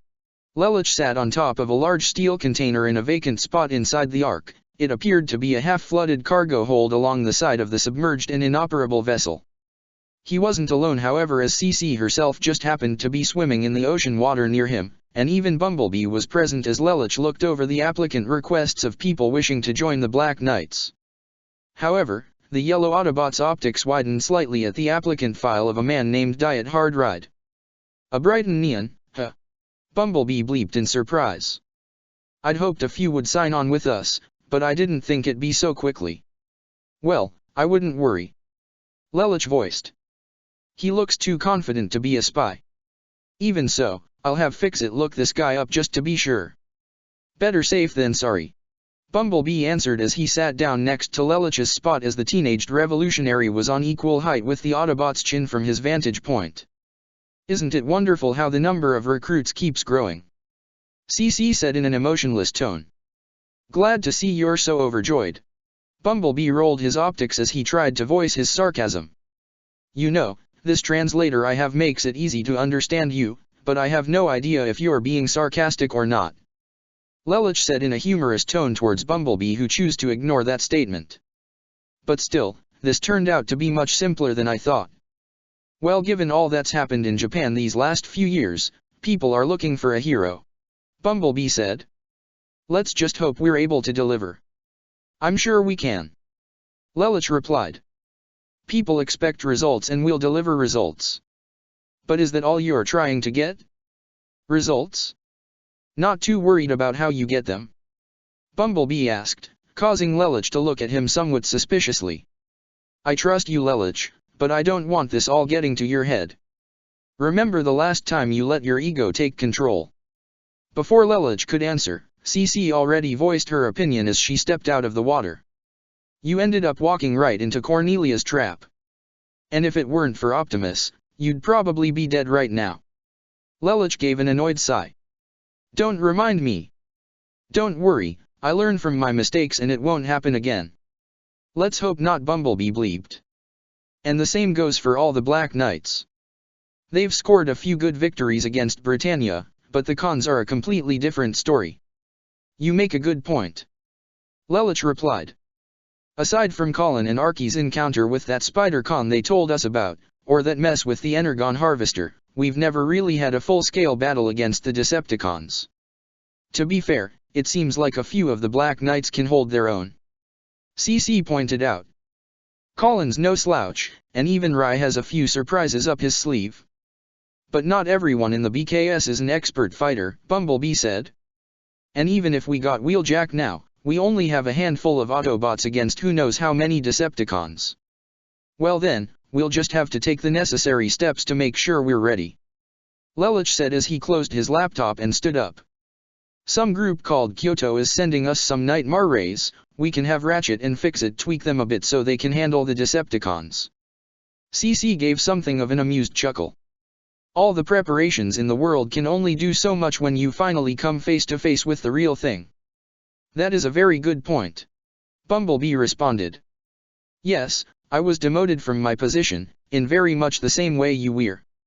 Diet Hard said towards Jeremiah as the soldier's eyes narrowed at him, being bitterly reminded of becoming a pariah amongst his own soldiers. Diet Hard was once a respected head of television, now he's stuck in an office that's only slightly bigger than a walk-in closet. However, Valletta kept a calm persona in play. We have no intention of letting the situation end this way. The female soldier said. And we have the sneaking suspicion that you don't either. That's so? Well, who can say? Diet Hard replied. We have a lead that may help us find Zero. Jeremiah stated, getting Diethard's attention. You're familiar with Ashford Private Academy? Valletta asked. I want to investigate a male student attending there. I think he may be working with Zero, possibly those Autobots too. Diet Hard typed the words, Ashford Academy, but had a doubtful look on his face. Are you sure that's the best option? If this proves to be true, you may come face to face with the same metallic titans that defeated even Princess Cornelia. How did you know about that? Jeremiah questioned. You'd be surprised how quickly word spreads through the grapevine, even among soldiers supposedly loyal to the royal family. Diet Hard replied, causing the two to narrow their eyes. But what do I know? I'm no soldier. However, I do suppose it is fortunate that you yourselves seem to have your own titans to assist you, correct? Jeremiah scowled at the thought of the Decepticons, and even Valletta had a distrustful look in her eyes. There was something about those Decepticons that really rubbed them the wrong way. I assure you, we don't need their assistance in this matter.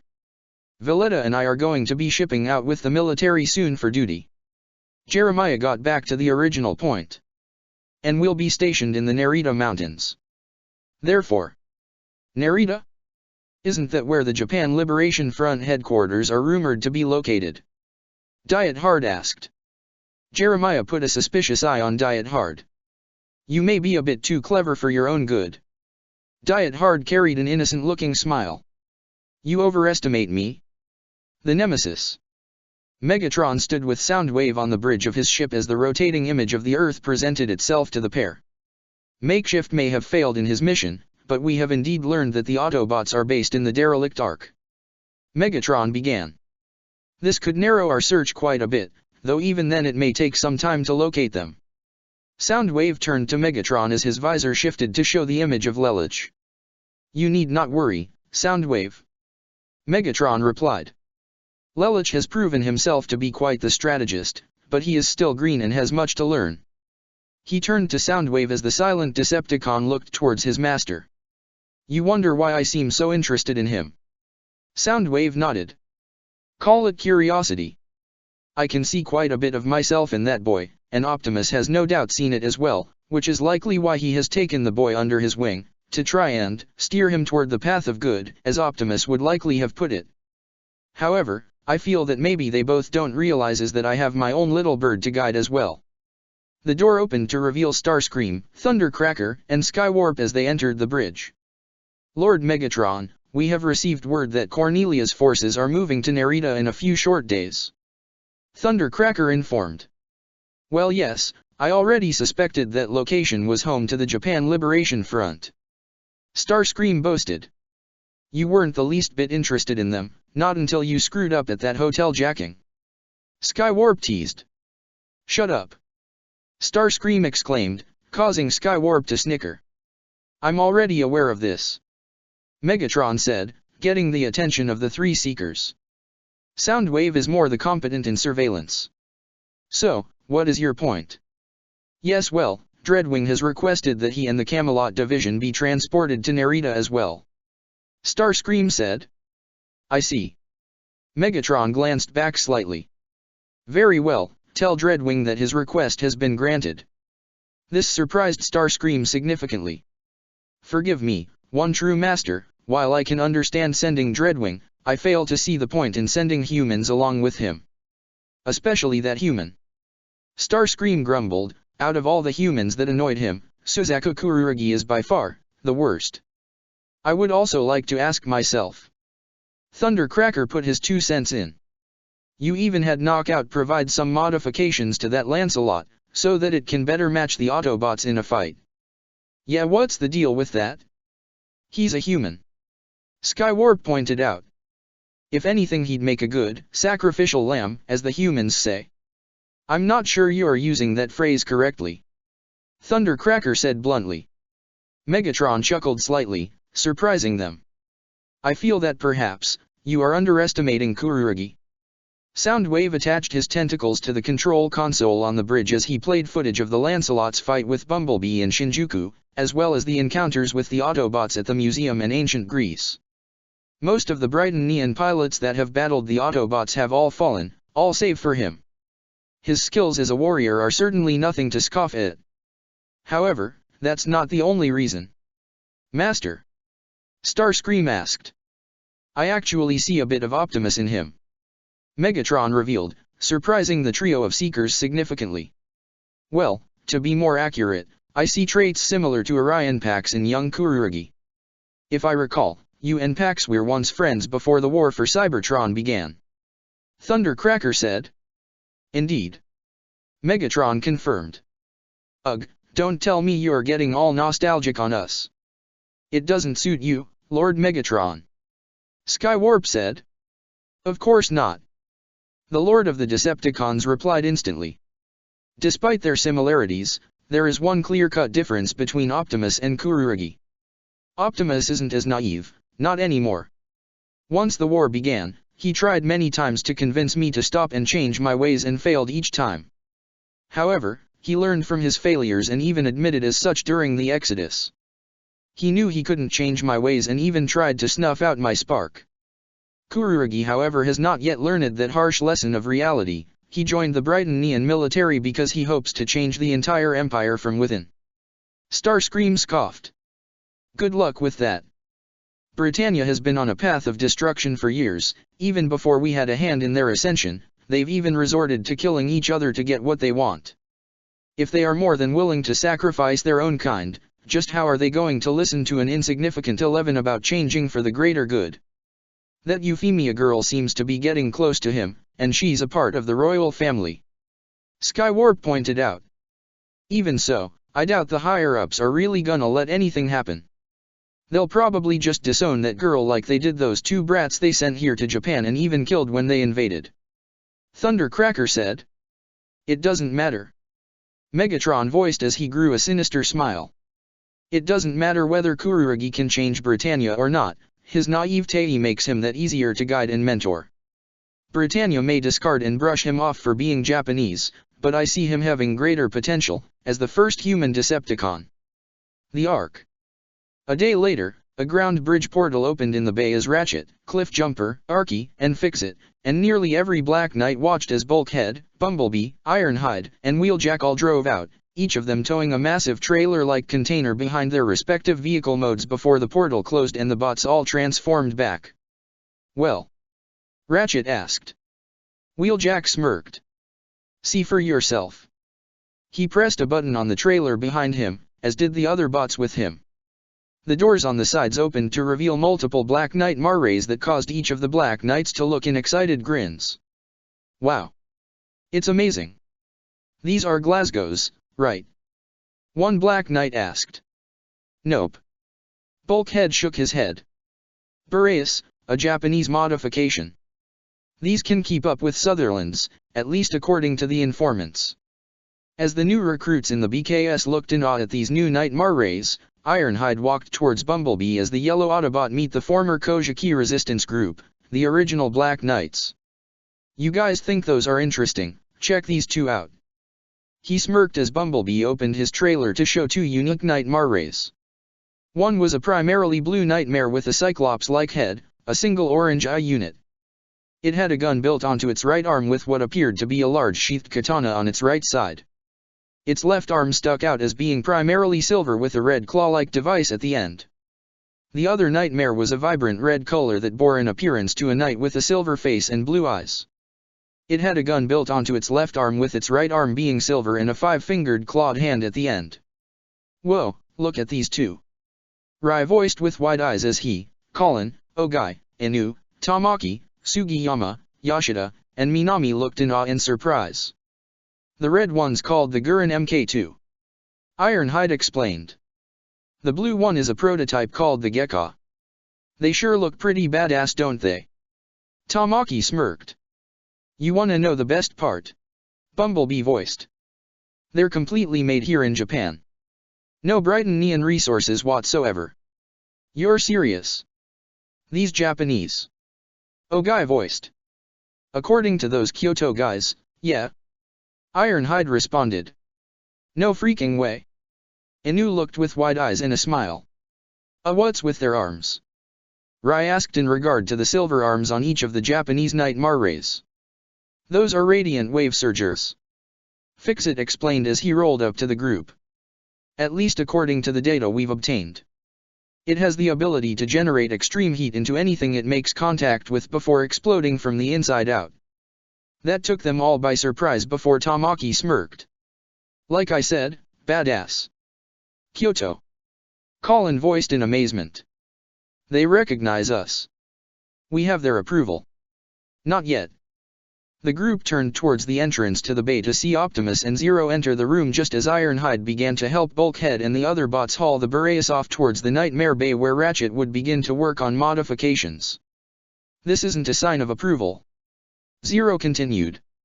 It's a test. What do you mean a test? Ogai asked. Kyoto wishes to know if we are worthy of their assistance, so they are sending us some Nightmare rays in the hopes of assessing our skills and potential, at least as far as the Black Knight pilots are capable of. Optimus explained. Shouldn't they already recognize us considering we got giant robots with us? Tamaki asked skeptically, referring to both the Autobot leader and Bumblebee who remained with the group. One would think. Zero granted. However, they're being cautious. And considering that we are facing not only an empire that comprises 1/3 of the whole planet, but a faction of giant alien robots that are on par with the Autobots, I'd say they have the right mind track. Agreed. Optimus nodded. In addition, while these new Nightmare rays may indeed prove beneficial against Britannia, they may fall short in regard to the Decepticons. That took the Black Knights by surprise. Don't act so surprised. Zero said. You all remember Shinjuku? Standardized Sutherland rounds could barely even scratch Cybertronian armor. If we are to stand against the Decepticons, we need to improve our own firepower. And how do we do that? Colin asked.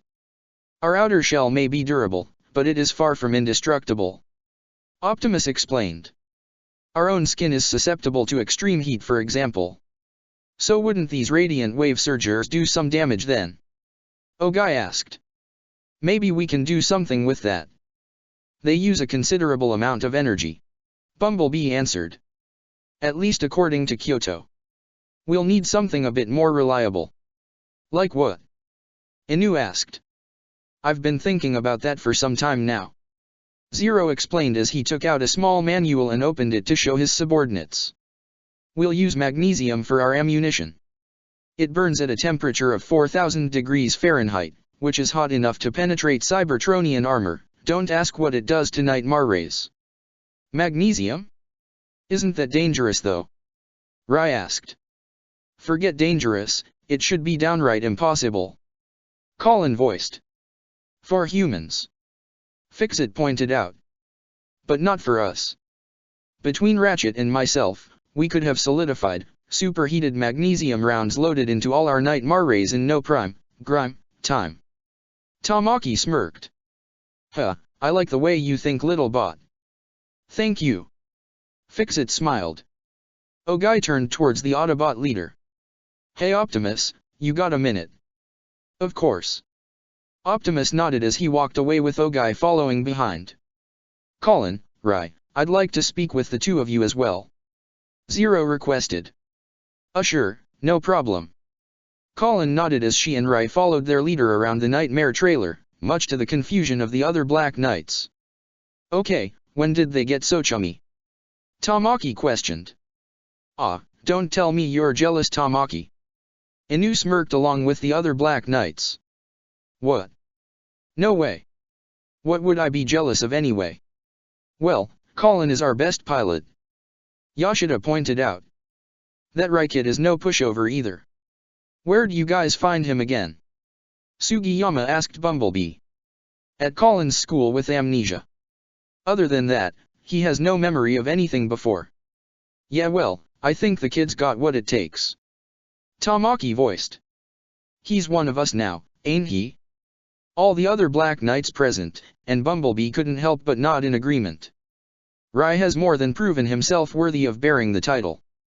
At the same time, Zero was talking with Colin and Rai in private. How's Rai's training coming along? Oh great. Colin voiced. He's about as good as I am. I don't know if I'm that good. Rai rubbed the back of his neck sheepishly. Don't sell yourself so short, Rai. Colin playfully nudged his arm before turning to Zero. Honestly, he's a natural at this. It's almost like he's been a pilot his whole life. I don't know about that, but I don't really know anything. Rai looked down slightly.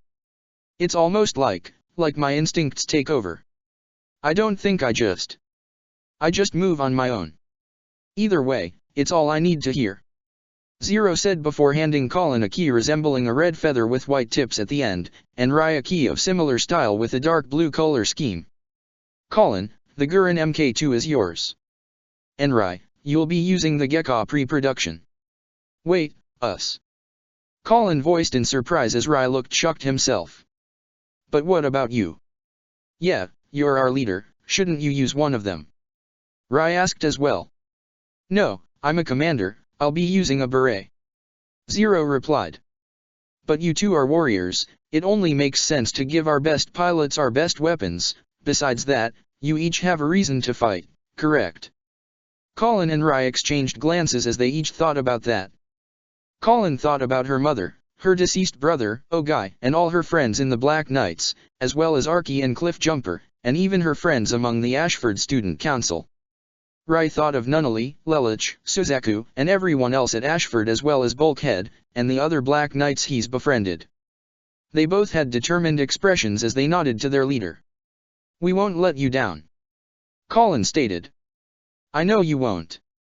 Zero nodded, before he received a communication from inside his mask. Zero, we need you on the bridge. Optimus contacted him. The way Optimus addressed Lelich as Zero over the line made it clear that some Black Knights were meeting there as well, so he wasn't going to be taking off his mask yet. On my way. He responded before turning to his two ace pilots. Come with me. Zero, Colin, and Rai met with Optimus, Ogai, Ratchet, Ironhide, and Wheeljack on the bridge of the ship. On the main screen there was a projection of what appeared to be a large mountain. What's going on? Zero asked. We got some intel from a Brighton Neon who wants to join up with us.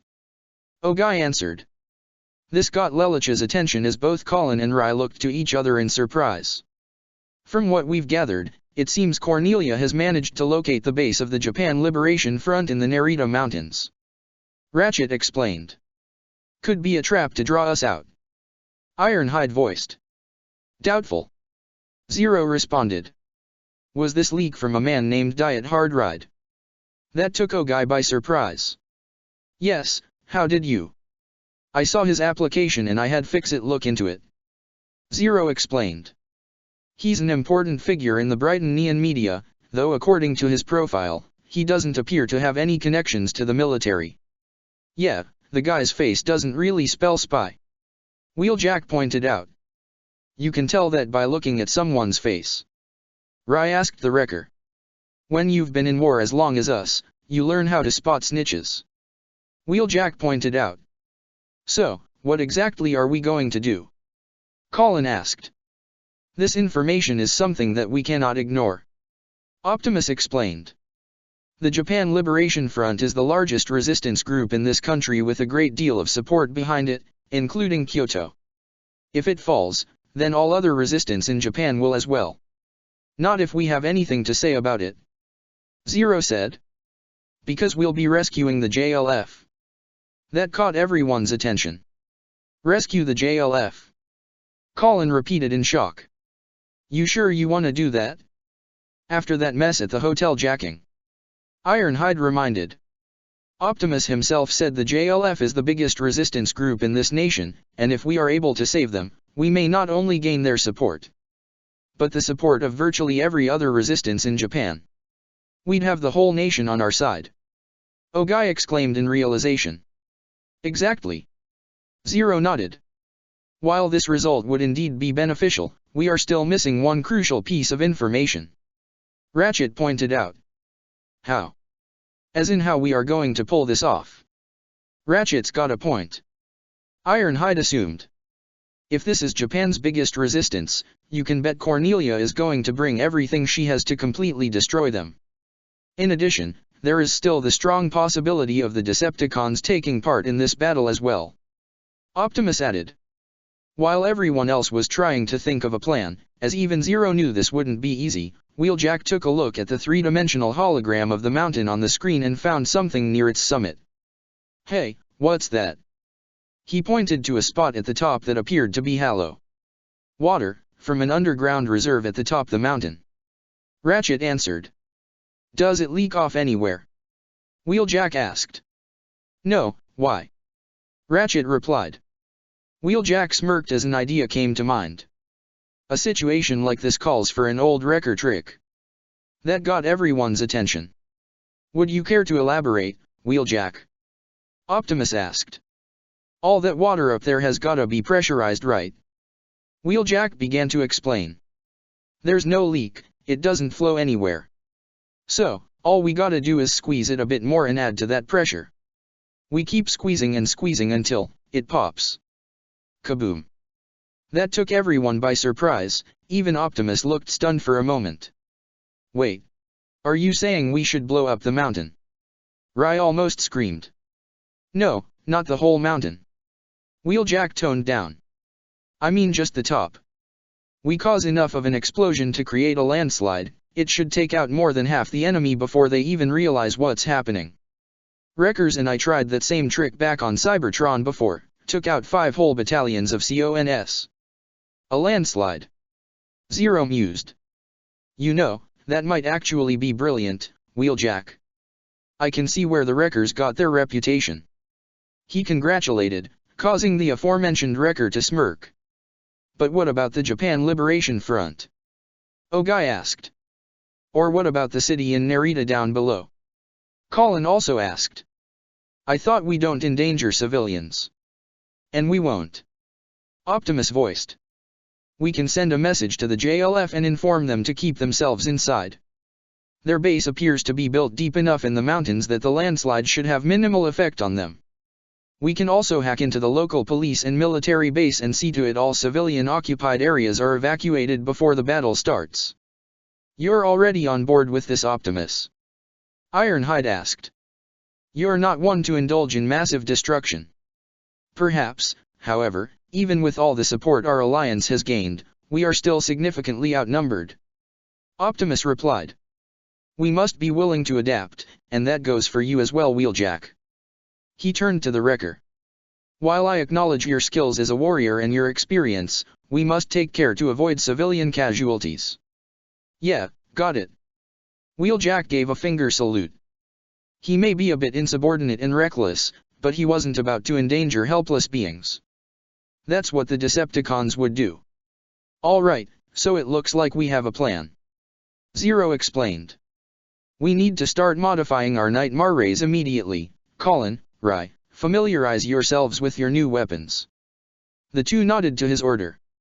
We'll use the ground bridge to teleport ourselves to Wheeljack's intended spot just before the battle begins. I'll inform our plan the others. Rai smirked.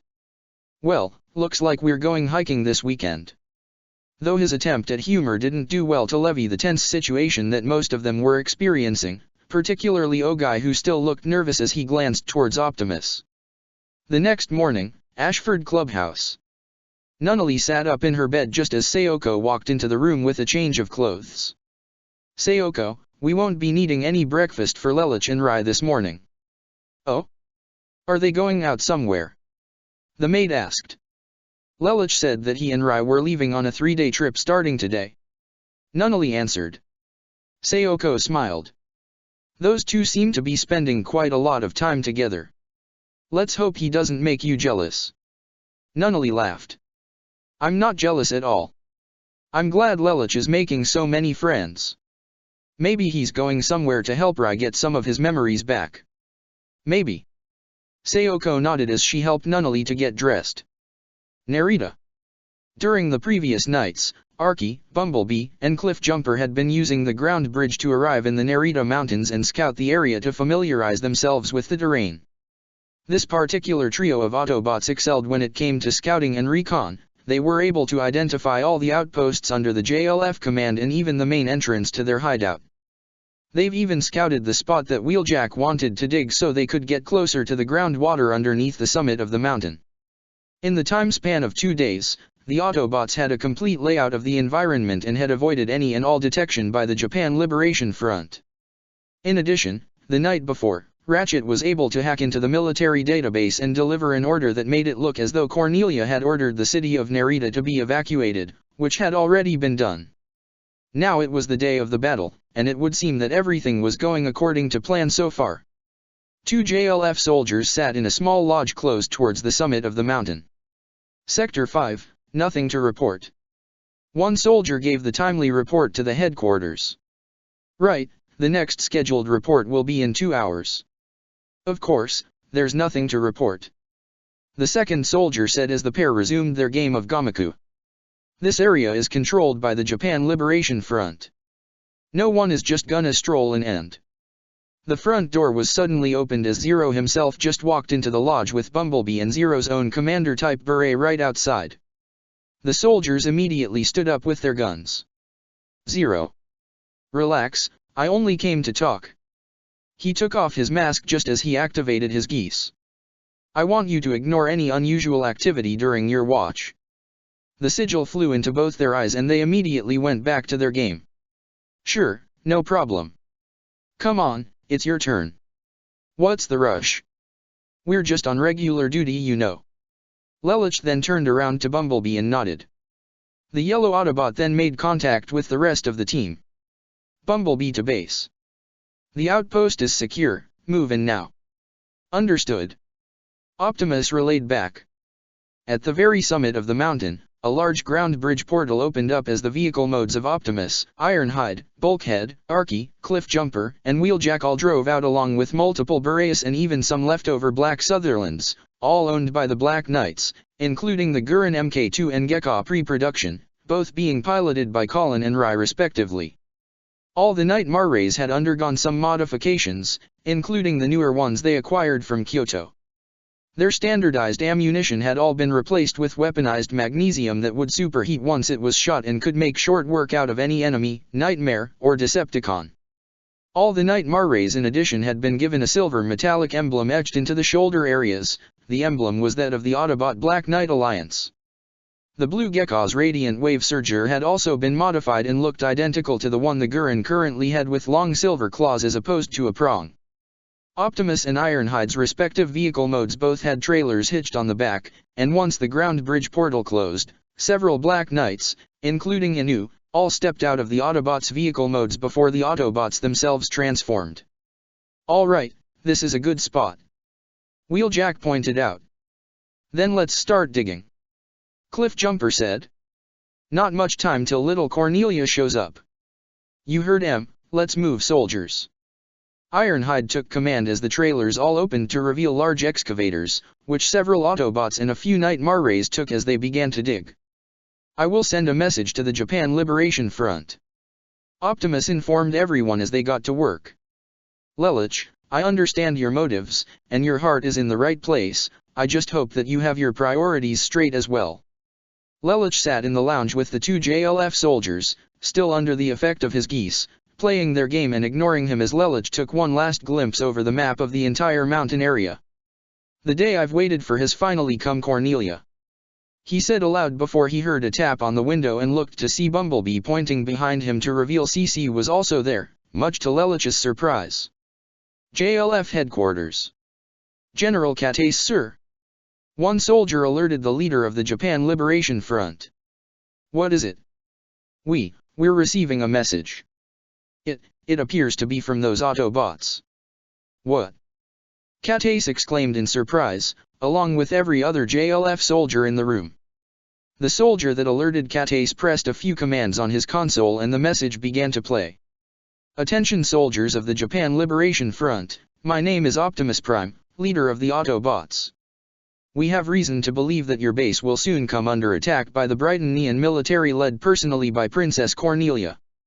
However, you will not face them alone. The Autobots, along with the Black Knights, will assist you in repelling them. However, once the attack begins, I urge you to keep your forces inside your base.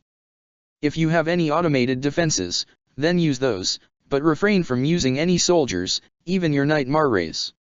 Once we begin our counterattack, then you may either choose to join us in the battle or use the time to evacuate. The choice is yours." The message cut off as the soldiers looked to General Kataise for a reply as his face was mixed with shock, surprise, and concern. He wasn't quite sure how to respond to this. Meanwhile, near the base of the mountain, Cornelia's own mobile base was making its way through the evacuated city of Narita. Cornelia herself sat on her throne as her soldiers, including Guilford, Darlton, and even the most elite Glaston Knights were all present. These elite Glaston Knights were none other than Darlton's adoptive sons, Alfred, Bart, Claudio, David, and Edgar, all of whom looked as though they were in their early 20s. Even Euphemia was present as well. "We're certain that the Japan Liberation Front's headquarters are in this area," Darlton informed. "We've already split 4 battalions into 7 units and hidden them within the vicinity.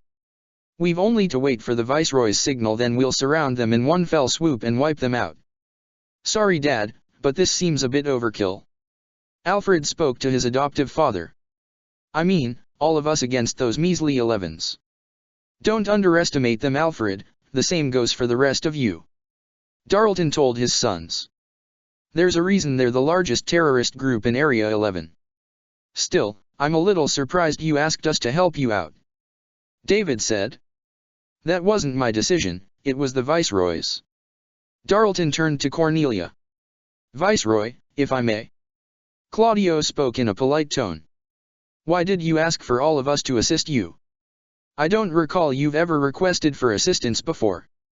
Personally, I'm honored to get a chance to fight alongside you, Princess Cornelia," Edgar pointed out. "Save the pleasantries." Cornelia raised her hand. "I asked you here because you're the best of the Glaston Knights. While the Japan Liberation Front is indeed a problem, I feel that your assistance will be best needed with our other problem." "Viceroy, are you by any chance referring to Zero and the Autobots?" Euphemia asked out of curiosity. "Indeed." Cornelia nodded. "Oh, now you're talking." Alfred smirked. "A chance to square off against those robots, sounds like fun. Viceroy, can you be certain the Autobots and Zero will indeed show up?" Guilford asked. "I have little reason to doubt," Cornelia answered. "They do have a habit of showing up unexpectedly. But if they do arrive, this mountain will be their grave. You are to kill every single Autobot in your sight, that is an order." "Yes, Your Majesty." All 7 Glaston Knights saluted their princess. "However," Cornelia added, "if you spot the Autobot leader, Optimus Prime, do not engage him." They looked in surprise to see a dark look in Cornelia's eyes. "I will kill him myself." Ashford Academy. "What?" Millie exclaimed in surprise as she sat on a table in front of Nina, who was reading a magazine article on Euphemia. "You want to meet her? Are you kidding? Do you know who you're talking about? She's a princess and you're just a citizen. What do you have in common aside from that hotel jacking?" "Yes, but, as for Princess Euphemia, Nina stuttered. I never got a chance to thank her for helping me. Millie's look softened somewhat, but she still had a doubtful expression on her face. There was a time when my family name had the influence to arrange that. However, that time was long gone. So tell me, Nina, do you know what the social status is on a principal's granddaughter? Not a very high one. Nina guessed. Correct, not very. Millie confirmed. Nerita. CC. Lelich got her attention as he and Bumblebee walked toward the mysterious woman. What are you doing here? I said I'd protect you, didn't I? That's kinda my job, Bumblebee pointed out. How are you supposed to protect him from Nightmare Rays and Decepticons? CC apparently chose to ignore that question. I've been wondering something, Lelich. Why are you Lelich? You got any idea what she's talking about? Bumblebee asked Lelich. No clue. You changed your family surname to Lamperouge, but you kept Lelich, the name that was given to you at birth. CC said. How sentimental, you can't let go of the past. Lelich glared slightly as even Bumblebee had a questionable look. You're not exactly one to talk, we got no idea who you are, and if you want to talk about names, CC isn't exactly normal. Sounds like a name of a machine, not even a Cybertronian at that. CC shot a look towards the Autobot. Tell me something, Bumblebee, do you know why snow is white? The scout didn't know how to answer that question. Snow is white, because it's forgotten what color it's supposed to be. Bumblebee was about to give a response when Ironhide contacted him. Bumblebee, we need you and Zero here now. We're just about ready to start. On our way. Bumblebee then transformed. Lelich, it's time. The revolutionary nodded as he put on his mask and made his way over to his beret. He turned back to CC. You coming or what? I think I'll stay here and just watch the show. CC said before turning around to look down the landscape. Zero shook his head in exhaustion as he climbed into his beret and followed Bumblebee towards the summit of the mountain. The Nemesis. Soundwave was easily able to hack into Cornelia's military communications channel and had broadcasted everything to the Decepticons gathered together on the bridge as a three-dimensional hologram of the Nerita Mountain was shown on the main screen, with several lights indicating the signals of all Cornelia's Nightmare Rays. The Decepticons gathered included Megatron himself, along with Starscream, Thundercracker, Skywarp, Knockout, and Breakdown. All units are in position. Understood. Cornelia responded. Euphemia will provide logistical support from G1 as planned. Have her command the medical group. Yes, Your Highness. What's with everyone waiting? Breakdown question. Let's just start smashing some engine blocks already. Yeah, what he said. Skywarp agreed.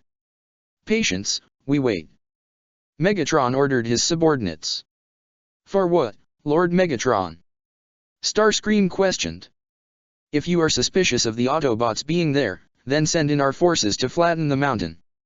We'll destroy everything in our path. Without knowing the enemy's strategy or how to counter it. Megatron turned to his second-in-command. Such a tactic is a fool's errand.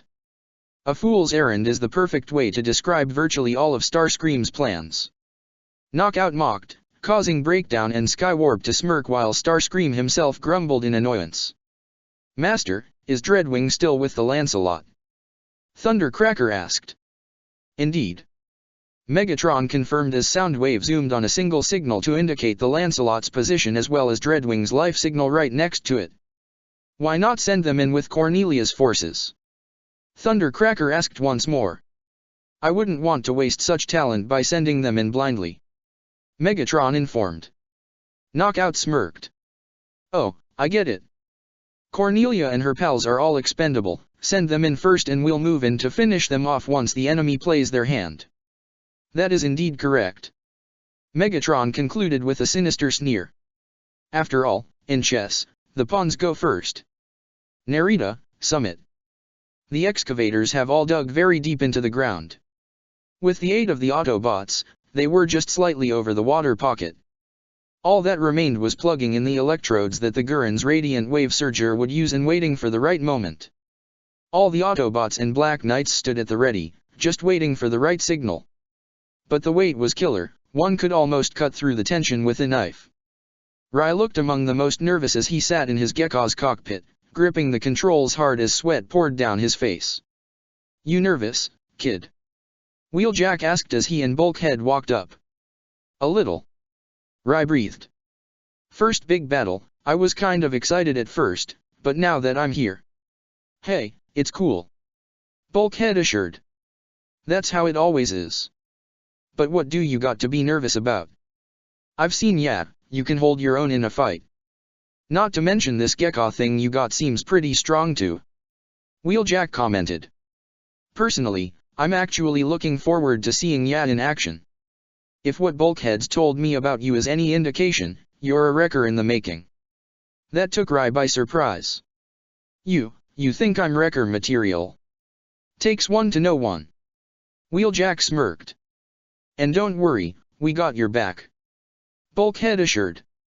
"You're not fighting alone." Rai couldn't help but smile at this.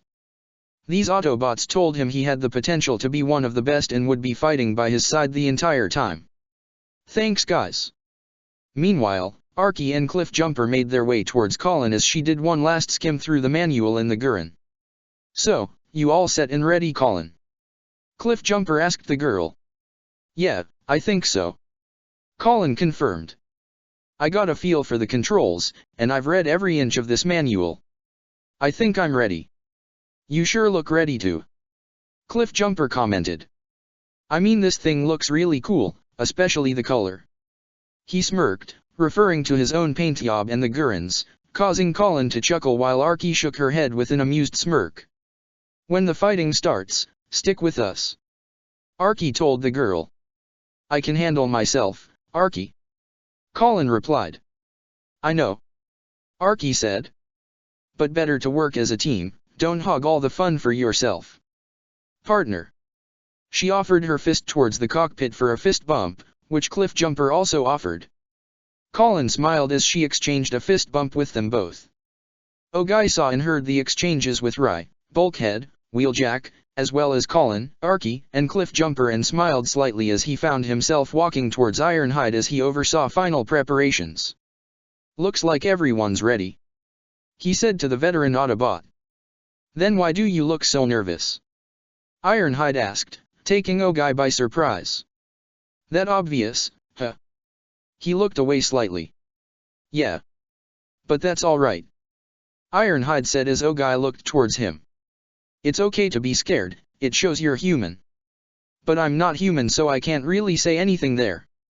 He attempted to joke slightly, which caused Ogai to smile. "You ever been scared before?" "Of course, many times," Ironhide responded. "But you gotta push past that fear, otherwise it'll rule you for the rest of your life." Ogai looked down. "I don't know if I can. I mean, no offense, but you guys are just so big and strong. Zero's pretty much the ultimate strategist from what we've seen so far, even Colin and Rai are better pilots than I am. Honestly, I'm not sure if I'm really good for anything." Ironhide sighed. "You remember Naoto, right? Your best friend. The one who died helping the weak." "Of course, I do," Ogai quickly said. "Right after that, you took up arms and actually made a stand against Britannia." Ironhide continued. "You could have gone the easy route to become an honorary Britannia, but you instead choose to fight. That alone speaks volumes, and you don't need to be an expert strategist or a natural pilot for that. Just being able to stand up alone means you are strong." Ogai looked with a wide-eyed expression of awe at Ironhide as he continued. "If we felt you didn't cut it, you wouldn't be in the Black Knights. But you are, meaning, we know you can hold your own," the veteran Autobot told him. "So prove us right." That was all Ogai needed to hear. The fact that this veteran Autobot said that he knew Ogai could make the cut was enough to motivate him to continue fighting. "I won't let you down." Meanwhile, Zero himself stood on top of the tallest point in the area, almost half the height of Optimus Prime as he stood alongside Bumblebee. "All preparations are complete," he spoke to the Autobot leader. "Now all we need to do is wait." "Zero, you indeed have taken the necessary steps," Optimus told him. "However, you must also be willing to adapt should things go wrong. I can't really imagine if things would go wrong. Zero said. Our opponent is Cornelia, though she is undoubtedly one of the best warriors Britannia has to offer, she's no strategist. If this works, we'll cut down more than half her forces. Yeah, Cornelia, but what about the Decepticons? Bumblebee questioned. I trust you are more than capable of handling them. Zero responded. Optimus gave something of a sigh. Zero, no one is questioning your talent when it comes to strategy, however, no matter how thorough your plans may be or what contingencies you have planned, there are still some factors that remain outside your control.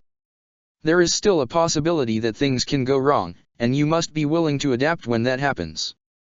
Yeah, no offense Lelich, but you don't have the best track record when it comes to that, Bumblebee pointed out. Lelich's own eyes narrowed slightly, but a part of him knew that they made a valid point.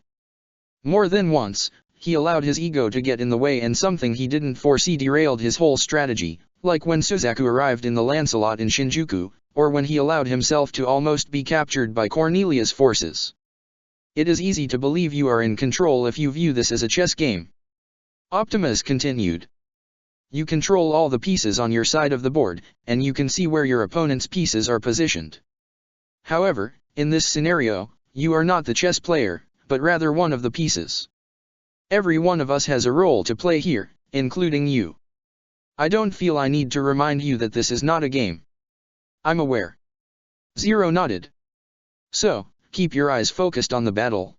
Bumblebee advised. We won't abandon you, I can promise you that. But you have to be willing to keep an open mind and be flexible, don't panic and don't let your ego get the better of you.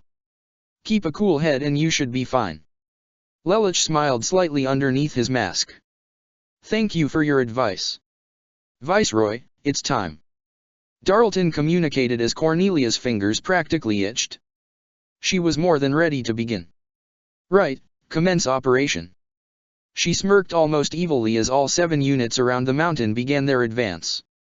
Dozens upon dozens of Night Marrays all launched from Cornelia's mobile base, from several cargo trains around the area, throughout the evacuated city, and even those that were dropped from airplanes above and into the forests below. You the Japan Liberation Front, you who time has left behind. Cornelia sneered. You who have forgotten basic human decency, you and your dream of a bygone golden age shall fall and rot to nothingness. JLF headquarters. Alarms blared from all over the control room as they saw multiple enemy signals completely encircle them from the radar screen. We're under enemy attack. Catace exclaimed. Yes sir. The Britannian forces have completely encircled the Narita Mountains. We calculate over 100 units. Just like the Autobots told us. Catace muttered to himself. Summit of Narita. So, it begins. Optimus said as all the Autobots and Black Knights saw the aircraft circling the area. Ratchet, have any Decepticons arrived yet? Not yet Optimus. Ratchet responded back from the Ark. All enemy signals are Britannian units, however, I estimate over 100 individual units in total. Understood. Optimus responded. Wheeljack gave an impressive whistle. This Cornelia sure doesn't play around, does she? Hey, more fun for us, right? Cliffjumper smirked. Huh, you gotta be freaking kidding me. Tamaki exclaimed. You see how many of those guys are down there? There's no way we can fight them off. You all know the plan. Ironhide reminded. We don't have to fight them all. Just wait and we'll be fine. Indeed, our only chance at victory here is to fight. Zero announced to everyone present. Now you're talking my language. Bulkhead slammed his fists together, more than ready for a brawl. Many Black Knights present however didn't seem the least bit enthusiastic, most even seem rather frightened. We're talking about Cornelia here. You expect us to fight 100 of these guys head-on and win? Tamaki questioned. In case you all forgotten, we've beaten Cornelia before. Archie reminded. Optimus could beat her alone in single combat, she's not invincible. This resulted in several mumbles of agreement among many Black Knights. It's not just you guys fighting here. Cliffjumper also said. We're fighting with you, so you're not doing this alone. The keyword being with. Ironhide pointed out. We can't fight all your battles for you. You want Japan to be able to stand on its own 2 feet, then you need to fight on your own without becoming too reliant on us. You all knew something like this was going to happen the minute you signed on with us. Archie reminded. Are you willing to back out now? Easy for you all to say, you guys are bulletproof. We're not. Tamaki exclaimed. The price could be our lives. That's enough. All eyes were set on Ogai of all people as he stood in front of Zero and Optimus, the former looking a bit surprised underneath his mask as well. Look, you guys are scared, heck I'm scared too. Ogai began. But, look at everything the Autobots and Zero have all done for us. They gave us a chance to fight back, a chance to actually stand up against Britannia. If it weren't for them, we'd all probably be 6 feet under back in Shinjuku right now. He glanced back towards Zero and Optimus with a slight smile, and even towards Ironhide who nodded slightly. If you guys wanna leave, that's fine. I won't hold it against you, but I'm staying. I'm going to stay and fight for the freedom of Japan. Damn right, I'm staying too. Colin voiced as she stood up in the Gurin's cockpit. I'm just as much involved in all of this as they are. No way am I backing out now. That goes double for me. Rai also stood up from the Gekka's cockpit. Britannia's been doing what they want and getting away with it for far too long. Well, it's time that we start pushing back. All the Black Knights presented looked absolutely stunned at how Ogai, Colin, and Rai were willing to stand up and fight alongside the Autobots and Zero, despite the overwhelming odds. All the Autobots, Bumblebee, Archie, Bulkhead, Cliffjumper, Wheeljack, and Ironhide all walked and stood alongside Optimus, with Colin and Rai right alongside them, and even Ogai and Zero right below. Ever since you've joined us, you knew something like this would be coming. Zero stated. You knew that we'd be facing the full force of Britannia and it would not be an easy fight. However, if you wish to leave, then you may. Optimus nodded. We can have a ground bridge open right now so that you may leave without engaging in battle. However, if you choose to stay, then know that you are not facing this enemy alone. We will stand by you every step of the way. The Black Knights, even those from the original Kojiki resistance group, all exchanged glances at this. Despite being literal aliens from another world, the Autobots stood firm in their word that they would not abandon them and fight their common enemy together. The choice is yours. Zero stated. Either leave and live a life of complacency, or stay and fight to protect not only this nation, but the entire planet. JLF headquarters. We're completely surrounded, and all our underground reserve forces were captured all at once. General Katace, we've received a message from Cornelia's forces demanding our surrender. Imbecile. Katace himself exclaimed. If we fall here, then we've lost and the whole resistance movement falls with us. Then General, do we engage the enemy in battle? Or do we dig in? One soldier asked. What about Todo? Where is he? Katace asked. He's gone to Kyoto, to get the custom Boreas. The 4 holy swords are traveling with him too. If they're on schedule, they should be returning soon, but Todo won't make it in time.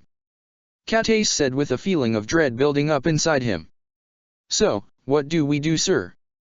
Katace was silent for a moment. He thought about the message he received from Optimus. He had seen the Autobots work firsthand as they made short work of the Purist faction, eliminated the treasonous Kusakabe without killing a single civilian, and even rumors spread of the Autobot leader defeating Cornelia. There was no denying that the Autobots and their Black Knight allies have gotten results, and if they were actually here to help.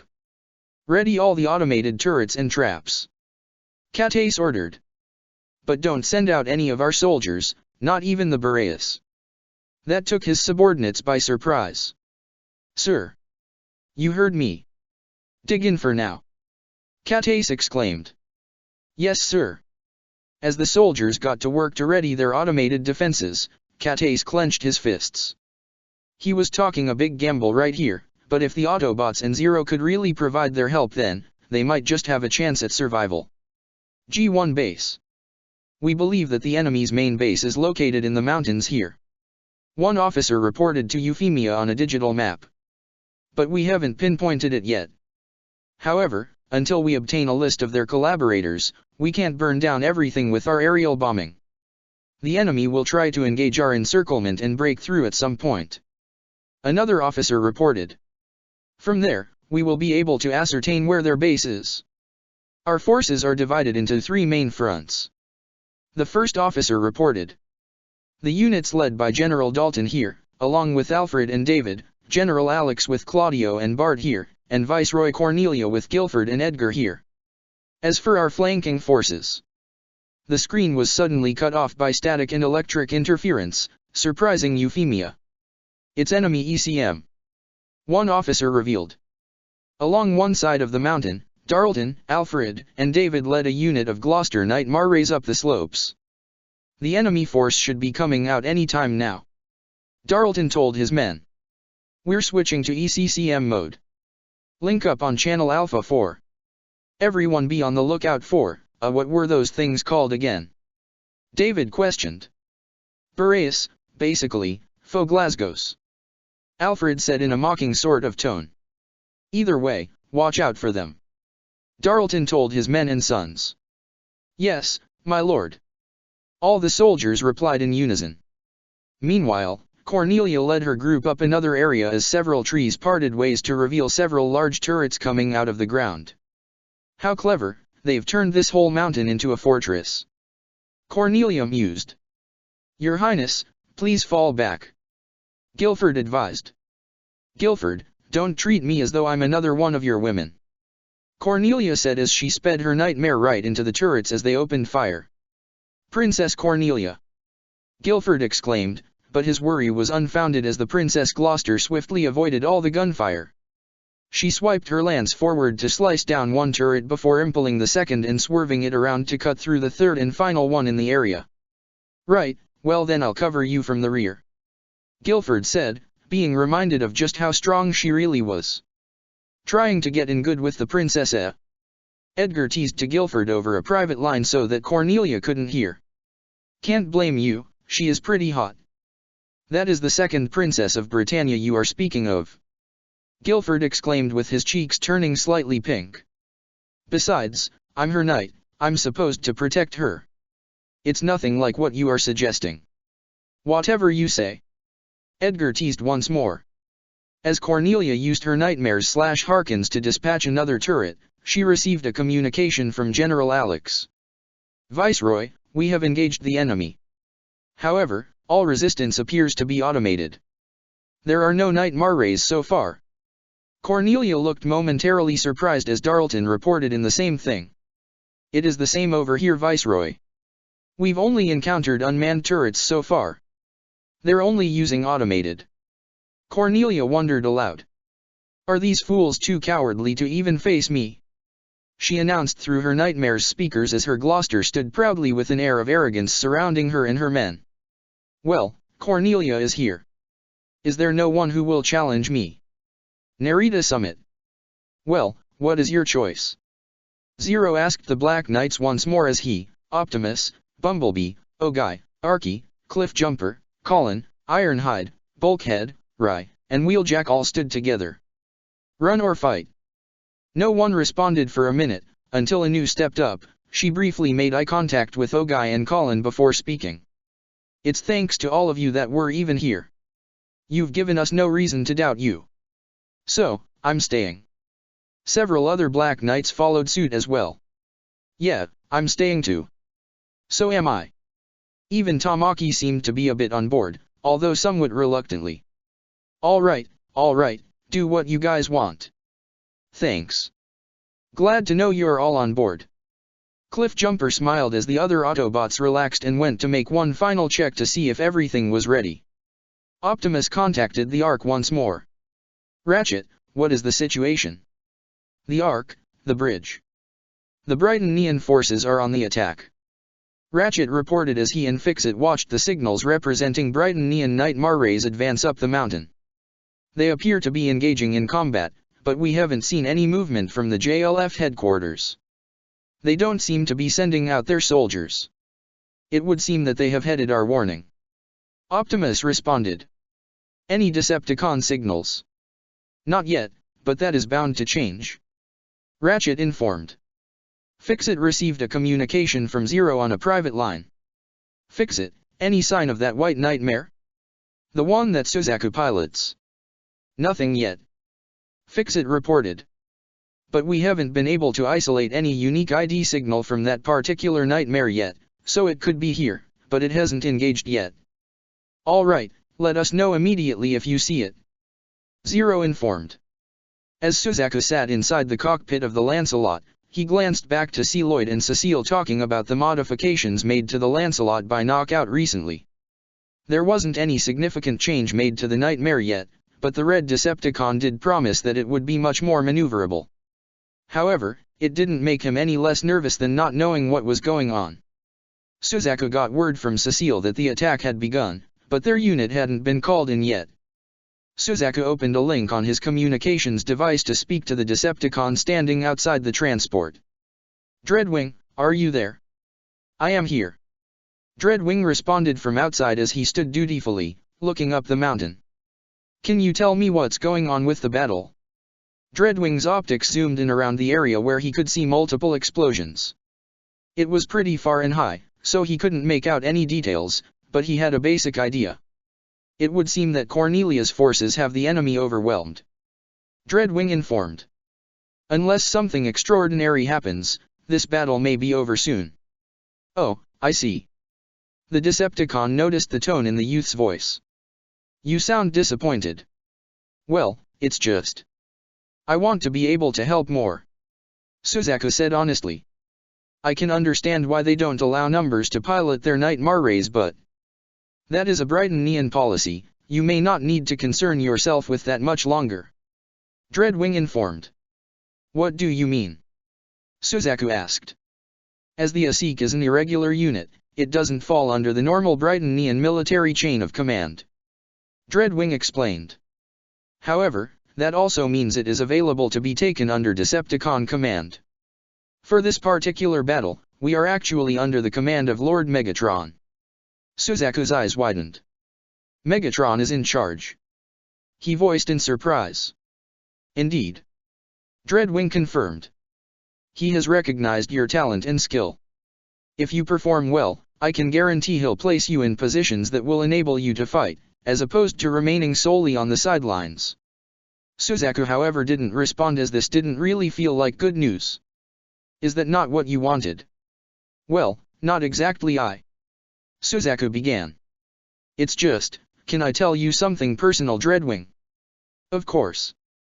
Dreadwing responded with a sincere tone, indicating he'd be willing to listen. I joined the Brightonian military, because I hope I can change the Empire from within. Suzaku said.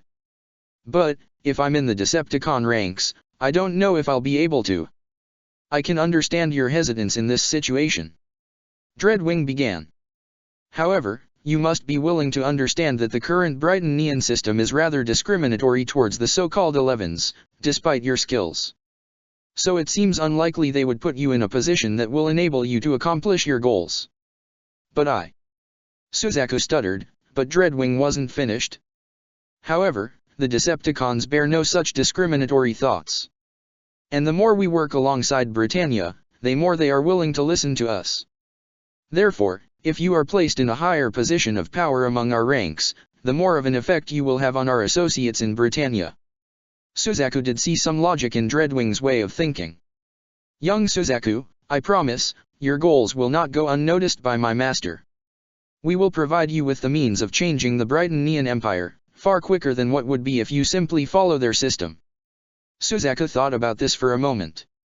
If the Decepticons could help him in changing this country, then maybe they could also help him make a better world for Lelich and Nunnally, where they don't have to live in hiding anymore.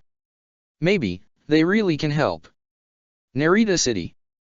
The entire populated area had been completely evacuated. All homes and businesses were empty and there didn't appear to be a single civilian in sight. However, that didn't mean that no human was still in the city. For in a secret underground laboratory several men in lab coats were discussing the situation. Why did they choose this place? If the military should find the experimental data on Kodar, then it's all over. Oh my, being inside the terrorists' area, we thought it would be difficult for them to discover us. This was all General Bartley's decision, so there is no use in complaining about it. As these three scientists continued to speak, there was a fourth man, a middle-aged Brightonian man with brown hair, over in the next room, contemplating the situation. There was no way he and his cohorts could escape if they made a run for it now, the military would spot them for sure. So the best thing to do was bunker down in this underground bunker and hope they aren't found. The man took out a locket in his lab coat and opened it to glance at a picture of his wife and his daughter. He had a remorseful look on his face. Surely. I hope you can forgive me. Nemesis. Megatron watched in amusement as they saw Cornelia's forces sweep through all defenses the JLF had up against them. It would seem like the entire base would be overrun in moments. So, wonder what's taking the Autobots so long? Knockout wondered aloud.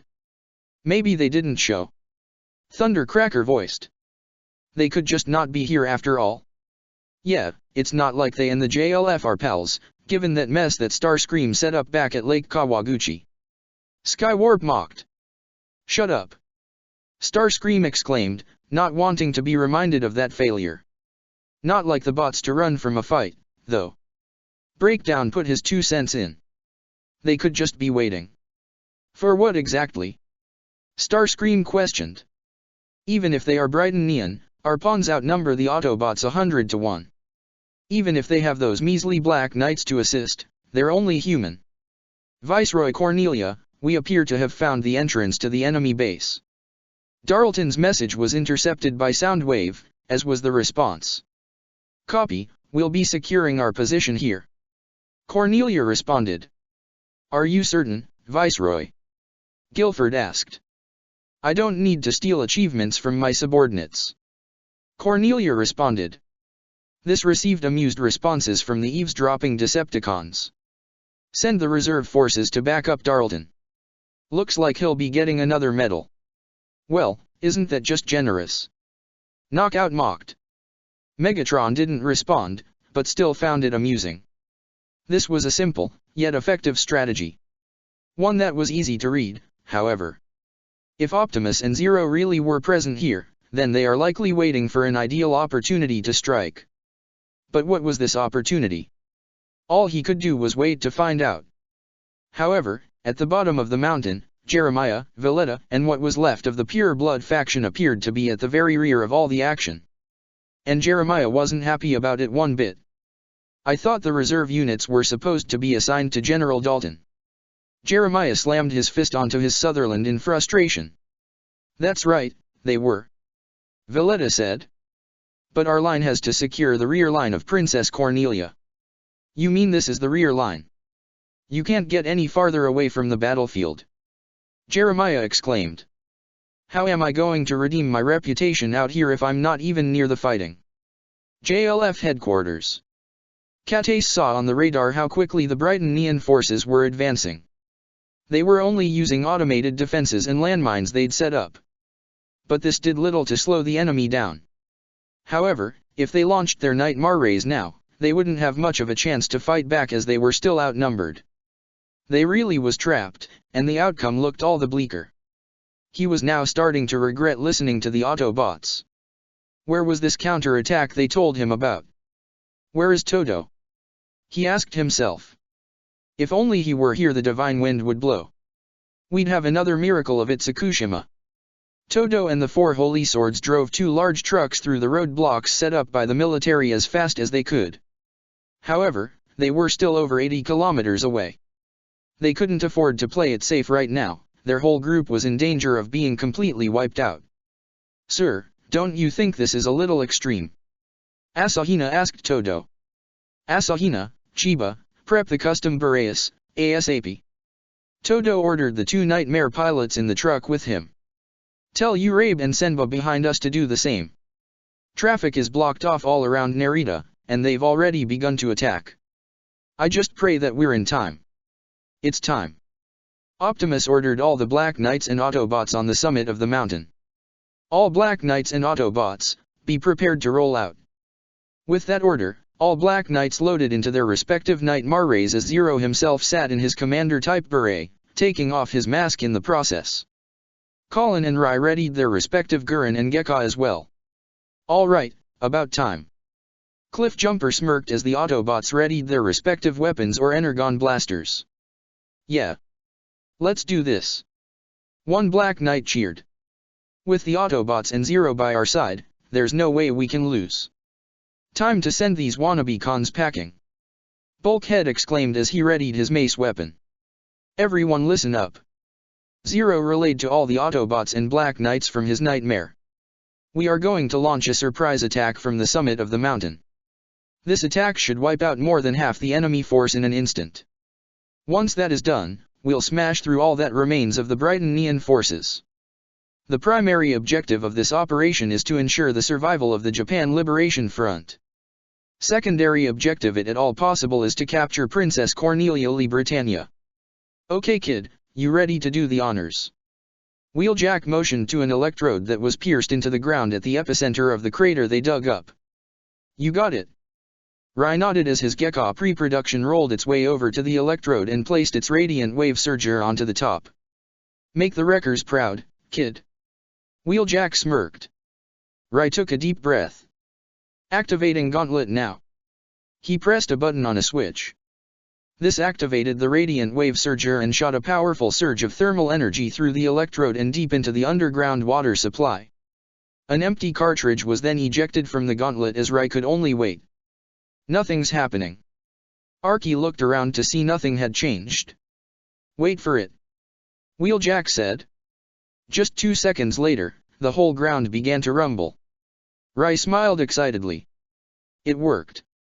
The entire ground around the summit of the mountain began to shake and explode out from the outside. Though the Autobots and Black Knights on the top were safe, a massive landslide had begun as it appeared the inside of the mountain had fallen in on itself.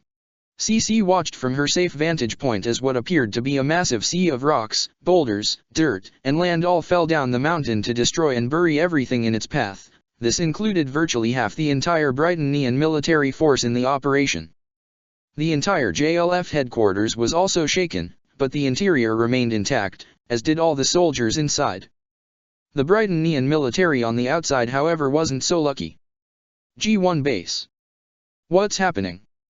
Euphemia exclaimed out of shock as she and the officers saw on the radar half their forces had been buried. Impossible. How could a landslide come out of nowhere? The Nemesis. What? Starscream yelped in surprise as he, and the other Decepticons present all gawked in surprise. Even Megatron was slightly caught off guard, as they saw the landslide engulf more than half the Brightonian units. What in the Allspark just happened? Skywarp questioned. Some sort of geoquake. Thundercracker guessed. At such a large scale. And incidentally when the Brightonian forces were about to wipe out the JLF? Highly doubtful. Knockout stated. So wait, someone caused that on purpose? Breakdown questioned.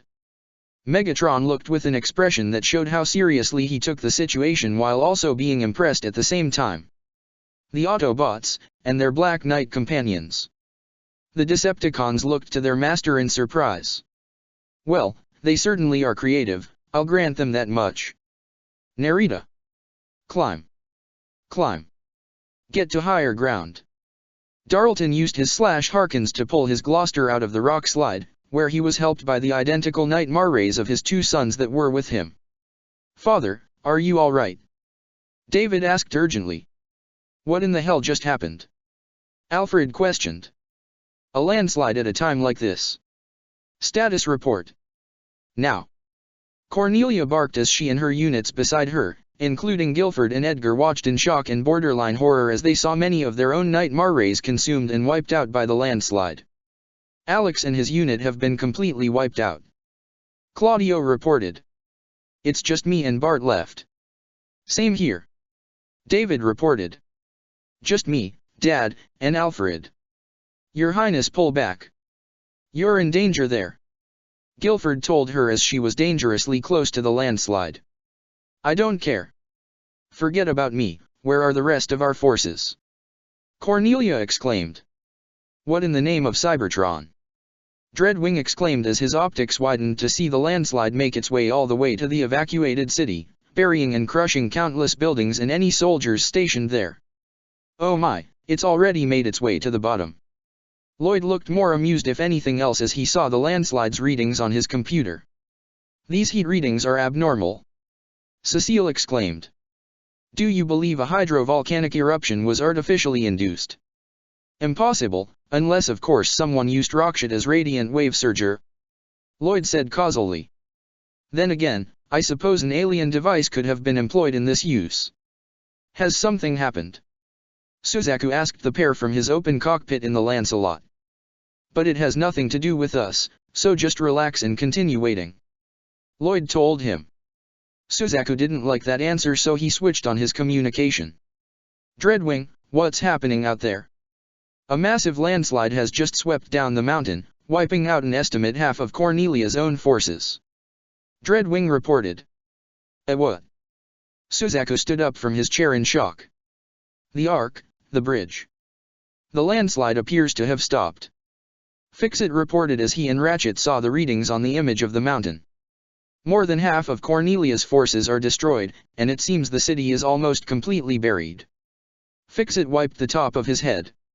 It's a good thing we had the city evacuated grand, beforehand. Ratchet nodded slightly but kept his shocked optics on the image of the mountain as he saw the wave that illustrated the landslide encompass nearly everything in its path before finally coming to a halt. By the Allspark. He uttered. I've never seen anything so destructive. Lelich himself had to grimace slightly. Okay, maybe that was a little overboard. Though we did succeed in evening the odds in isolating Cornelia, we could have toned it down a bit. He happened to glance towards Optimus as he saw the face of the Autobot leader on his screen. Optimus didn't look impressed nor disappointed. The Autobot leader had hoped this wouldn't be so destructive, but he was still glad that they at least at the city evacuated the night before, so there was little to no chance of any civilian casualties. However, Optimus' faceplate activated as he gave his orders. Autobots, Black Knights. Roll out. Cornelia was still in shock over what had just happened when she received a communication from one of her soldiers. New enemy force confirmed moving in from the summit. Carius unit is moving in to engage them. Hoping to take advantage of all the confusion, are they? Cornelia mused, thinking this was a trick of the Japan Liberation Front. Emergency call from Carius unit. What's wrong? It's not the Japan Liberation Front, it's the Black Knights and the Autobots. Both of them. What? Then it's 0. Jeremiah exclaimed as he immediately sped his Sutherland up the mountain. How dare he and those accursed Autobots show up here? Lord Jeremiah, you can't just abandon your post. Valletta tried to stop him, but he wasn't listening. This recalls drastic measures. Jeremiah exclaimed. If you want glory in life, then follow me. All the Autobots and Black Knights were divided into several groups as the Night Marrays rode alongside the vehicle modes of the Transformers, driving down the mountain to smash their way through what limited reinforcements Cornelia had at her disposal. Between the new magnesium ammunition and the Autobots' energon blasters, this would be simple for them. Arky took the lead in her group as she drove in her motorcycle form toward a group of Sutherlands. She sped past several of their gunshots and up a small mound of rock before using it like a ramp and jumping. She transformed and delivered a powerful kick straight to the head of one Sutherland to completely decapitate the nightmare before landing behind two more. She drew her arm blades as she sliced off the legs of the one on her right, causing it to fall toward her, where she leapt to cut its head clean off.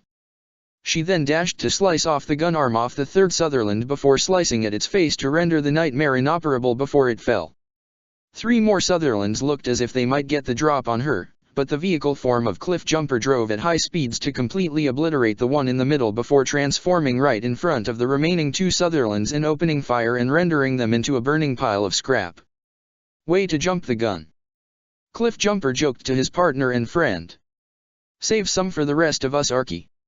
Maybe you should try moving a bit faster. Arky joked back to him. But their attention was caught as another Sutherland appeared in front of them and shot at them, forcing them to cover themselves with their arms as the Nightmare's ammunition only scratched them slightly. You too. Jeremiah shouted. Vile abominations, where is Zero? I demand that you bring him here to face me. Face Jeremiah Gottwald. Jeremiah. Oh, right, you're that guy from Suzaku's court-martial. Cliffjumper recognized as he put on a friendly smile. Long time no see, I'm surprised you're still in the military after that little fiasco. How ya been? Zero's not here. Arky said to Jeremiah. He's got bigger fish to fry than clowns like you. And we're on a bit of a timetable too. Cliffjumper smirked. So, we'll have to chat and catch up some other time. Orange Boy. There it was. That name that made him a pariah among his fellow soldiers. Bad enough these two Autobots didn't even acknowledge him as an adversary, but they actually brought up that name. Before he knew it, Jeremiah saw only red as he glared at the two Autobots that carried taunting smirks. Orange. Die. Before he could even make a move, however, the Gurren Mk2 suddenly appeared in front of him. It quickly drew a knife-like weapon to knock the rifle out of the Sutherland's hands. Jeremiah's nightmare drew a pair of tonfas on its arms as it readied itself for battle. Lord Jeremiah! Valletta exclaimed, having caught up to him in her own Sutherland. Stay out of this! Jeremiah shouted. This is my duel. But look at it.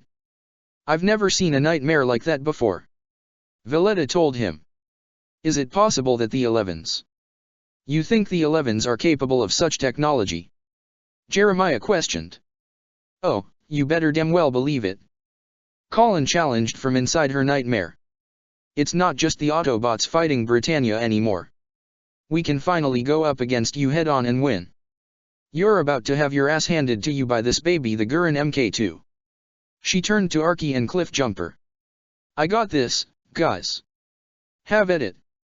Arky nodded. Yep, he's all yours, partner. Cliffjumper said as well.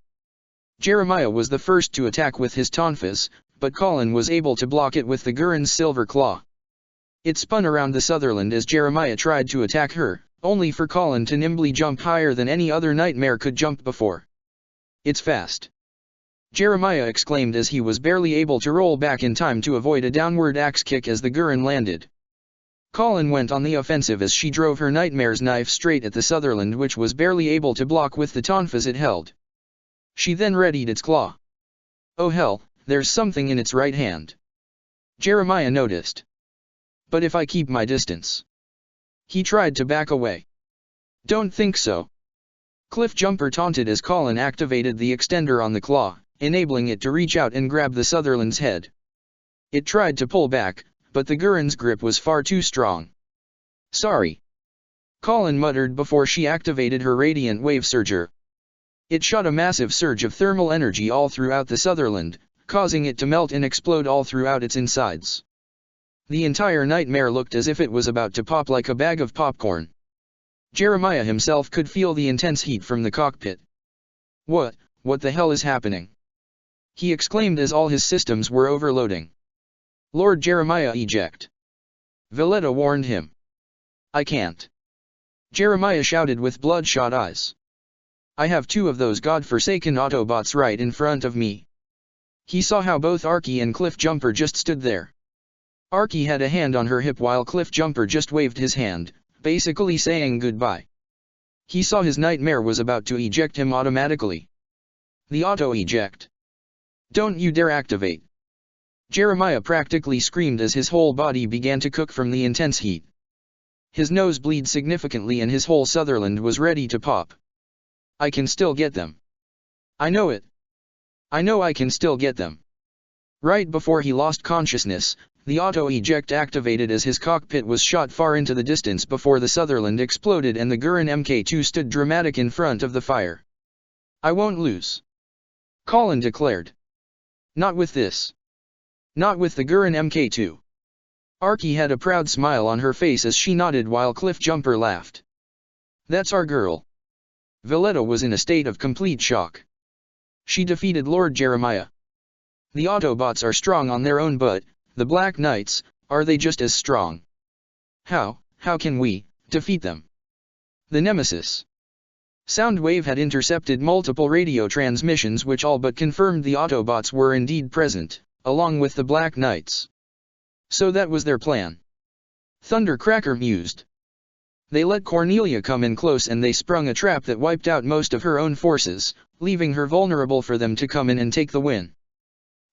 Not a half-bad strategy. Knockout pointed out. This Zero certainly has a flair for the dramatics. He smirked. I like him. Breakdown scoffed. This whole thing just reeks of wrecker stench.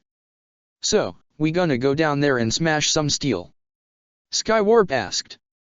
Indeed, Lord Megatron. Starscream proposed. Perhaps it's time for us to play our hand. Megatron himself chuckled darkly. Let the slaughter begin. Check the description for the links to the author.